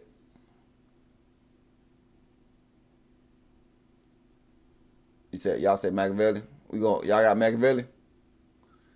Hold on, Machiavelli better than All Eyes on Me. Machiavelli? Everybody with Machiavelli? Damn. Machiavelli it is. Another one. Give me a hell yeah. Y'all just be doing Me Against the World. Like, I love Me Against the World. They got some good hits on that motherfucker. I ain't gonna lie. And putting a $10,000 bounty on those medallions. So he was triggered when he found out that those weren't just silly rumors that somebody made up. They were now fully convinced that there are indeed people out there that are trying to knock out or even kill members of Death Row just to get one of their chains. He thought Puffy is really trying to humiliate him. What song? Pac felt responsible for Trayvon Lane getting knocked out at the Lakewood Mall by Anderson, thinking Orlando wouldn't have gone for his chain if him and Puffy weren't beefing. He thought his friends wouldn't be in danger and there wouldn't be a bounty on those chains if Pac never came to Death Row and started dissing them. So he thought it's partly his fault. Puff is doing this because of me. I have to make things right. I'm going to handle it myself. That's what Pac was thinking. For him, it was all part of the rap beef. Part of the war he had declared on the Bad Boy camp. On top of that, he was thrilled, excited, and filled with adrenaline because of the Tyson fight he had just seen. Anybody that go to jail come out, they got good luck. That's very addictive. When niggas come against me, I'ma knock they punks ass out. If he didn't have anybody to fight, he'll find somebody to fight. According to Napoleon from the Outlaws, the only person who was able to hold him back during these type of situations were... I ain't gonna lie, right or wrong, I'ma ride my boy. Give me a hell yeah. Oh yeah, right or wrong, I'ma ride my boy. I don't care. Tupac started fights with everyone, including gang members, was his homie Big Syke, a Crip, who always kept an eye on him. He was the type to de-escalate problems instead of letting it go there. Unlike Suge's homeboys, for example, who had a bad influence on him. Syke was always in Pac's ear, like back when they approached him at the House of Blues, and Syke prevented the Crips from shooting him. But the two had a falling out in summer '96. And now Tupac didn't have a homie like that to calm him down. Everybody saying Machiavelli. What's y'all favorite song? Let me know what y'all favorite song on Machiavelli, because when I go to the gym today, I want to listen to it. On Machiavelli, what's y'all favorite song? I had found out me and your girlfriend was stole by Jay-Z. Jay-Z and Beyonce, but it pissed me off. I found that out this year. I thought it was a Jay-Z song. Chat introduced me to the Machiavelli album, and I heard me and my girlfriend for the first time by Pop. You say young boy, but you don't get your ass out of here. You about to piss me the fuck off with that shit. You know when the fuck you can't even understand what he say. Down. All the people around him were troublemakers and out of control. Some say the Bloods around Pac and Suge were the reason why Syke and Pac had a falling out. Everyone Pac had around him now was hot-headed just like him. So, without a second thought, at 8:45 p.m., he rushed to the lobby of the hotel where Orlando was standing, leaning against the wall watching people come out the arena. This was near the food court and near a bank of elevators. And again, the reason why Orlando was alone was because their seats were spread out all around the arena, and the Crips Orlando was waiting for at the entrance had already left the arena and were now waiting for him at the cafe where they were supposed to meet up. Orlando must have forgot, but the people from there... I keep stopping. But mostly Jay-Z, all his songs got a Biggie verse in them motherfucker that he stole from Biggie. I said I ain't realize that shit till I did a stream on Nas versus Jay-Z. I said, damn, he stole a lot of Biggie stuff. Every hit song he had or video, he had fucking Biggie verse in there, motherfucker. I said, damn, Jay-Z. Fro were thinking he was looking for them. Pac can be seen on the footage of the MGM security cameras running over to Orlando with the rest of his entourage behind him. The scuffle became enormously significant in light of the events that followed. Tupac, according to the account of the Compton Police Department, looked at Orlando and asked, "You from the South?" Then lunged at Orlando, dropping him with a left-right combo. Then others in Tupac's group joined in. Once they had Orlando on the ground, they started kicking and stomping on him. MGM security video caught the incident on tape. Orlando then suffered a rather severe beatdown, as he was essentially jumped by 5 men. Tupac, who can be seen in the footage right here, throwing the first 2 punches, sending Orlando to the ground. Trayvon Lane, who was closely behind, running at Orlando trying to get a kick in, but losing his balance in the process, and accidentally shoving Tupac away. Them two being right next to each other might be an indicator for Trayvon Lane standing next to Pac when he informed everyone, cause he was the second one who got there. The third guy from Death Row who can be seen on the footage is Suge Knight, falling over the security guard, trying to get up and get a kick in. Then we have Neckbone and Black trying to push Pac and Trayvon away, so that he can get closer to Orlando. He was bigger than the others, so it's only natural to let the big guys finish him off. Just like Suge, he got a few kicks in as well. And the last guy attacking him was Buntry, dressed in white with a black hat, just like Trayvon Lane, but with white pants instead of black. He can be seen kicking Orlando aggressively, probably dealt the most damage to him. Him and Neckbone were strong fighters, some of Suge's toughest homies. That's why instead of relying on a security guard like Frank Alexander, Suge brought Buntry with him. But later on the stream, well, you can say today, but yeah, I know I stream at 11 p.m. during the weeks. 11 p.m. I'm gonna do all interviews, all the women about Tupac. I'm gonna do Faith Evans and Alicia. Damn, what her name is? The girl that accused Tupac of rape and shit. I'm gonna do them. I'm gonna do that all that in one stream. Next stream. We're gonna do interviews from them. What's her name? Alicia Jackson. Alicia Jackson, Faith Evans. I forgot Tupac girlfriend from the he was in prison with. We gonna do the wife. We're gonna do all that next stream. As a security, even though he wasn't a trained bodyguard, just a Ma Pyru goon. Speaking of Frank Alexander, he can be seen in the back rushing to Pac. He neither punched nor kicked Orlando, actually tried to get Tupac away from the fight by pulling him. And that's the key difference between a trained bodyguard and a guy from the streets. While Tupac's security was trying to de-escalate, Suge's security tried to deal as much damage as possible. Orlando had none of his homies there to help him. Only people helping him were hotel security guards who were trying to break up the tussle, throwing themselves over Orlando to block the kicks and punches in hope that they would stop, which they eventually did. Orlando managed to escape the worst of the beating by covering his face. Suge Knight would later receive a 9-year prison sentence for kicking him, of which he only served 5. According to Buntry's brother Mark James, Orlando yelled, "F you and..."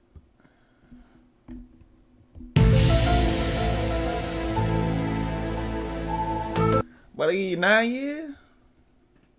Oh, those folks don't play out there. Oh, I would never do nothing in Las Vegas. They give you 9 years, you know what I'm saying? God damn, you get 9 years for that shit? He must beat the fuck out of his ass. Your money to Suge right when he got jumped. Bodyguard Frank Alexander said he tried to break up the fight by shoving Tupac against the wall. Orlando was just standing there, Frank said. According to his side of the story, Orlando was standing near a hotel security guard. So Tupac attacked him in front of the security, knowing that it would immediately get reported to the police and could potentially get him back in jail. Even though Orlando later told the security guards and the police that he doesn't want to press charges. At 8:55 p.m., Tupac and the death row entourage stormed out of the casino before the police could arrive. The most famous rapper in the world is now running through the casino, followed by a large crowd.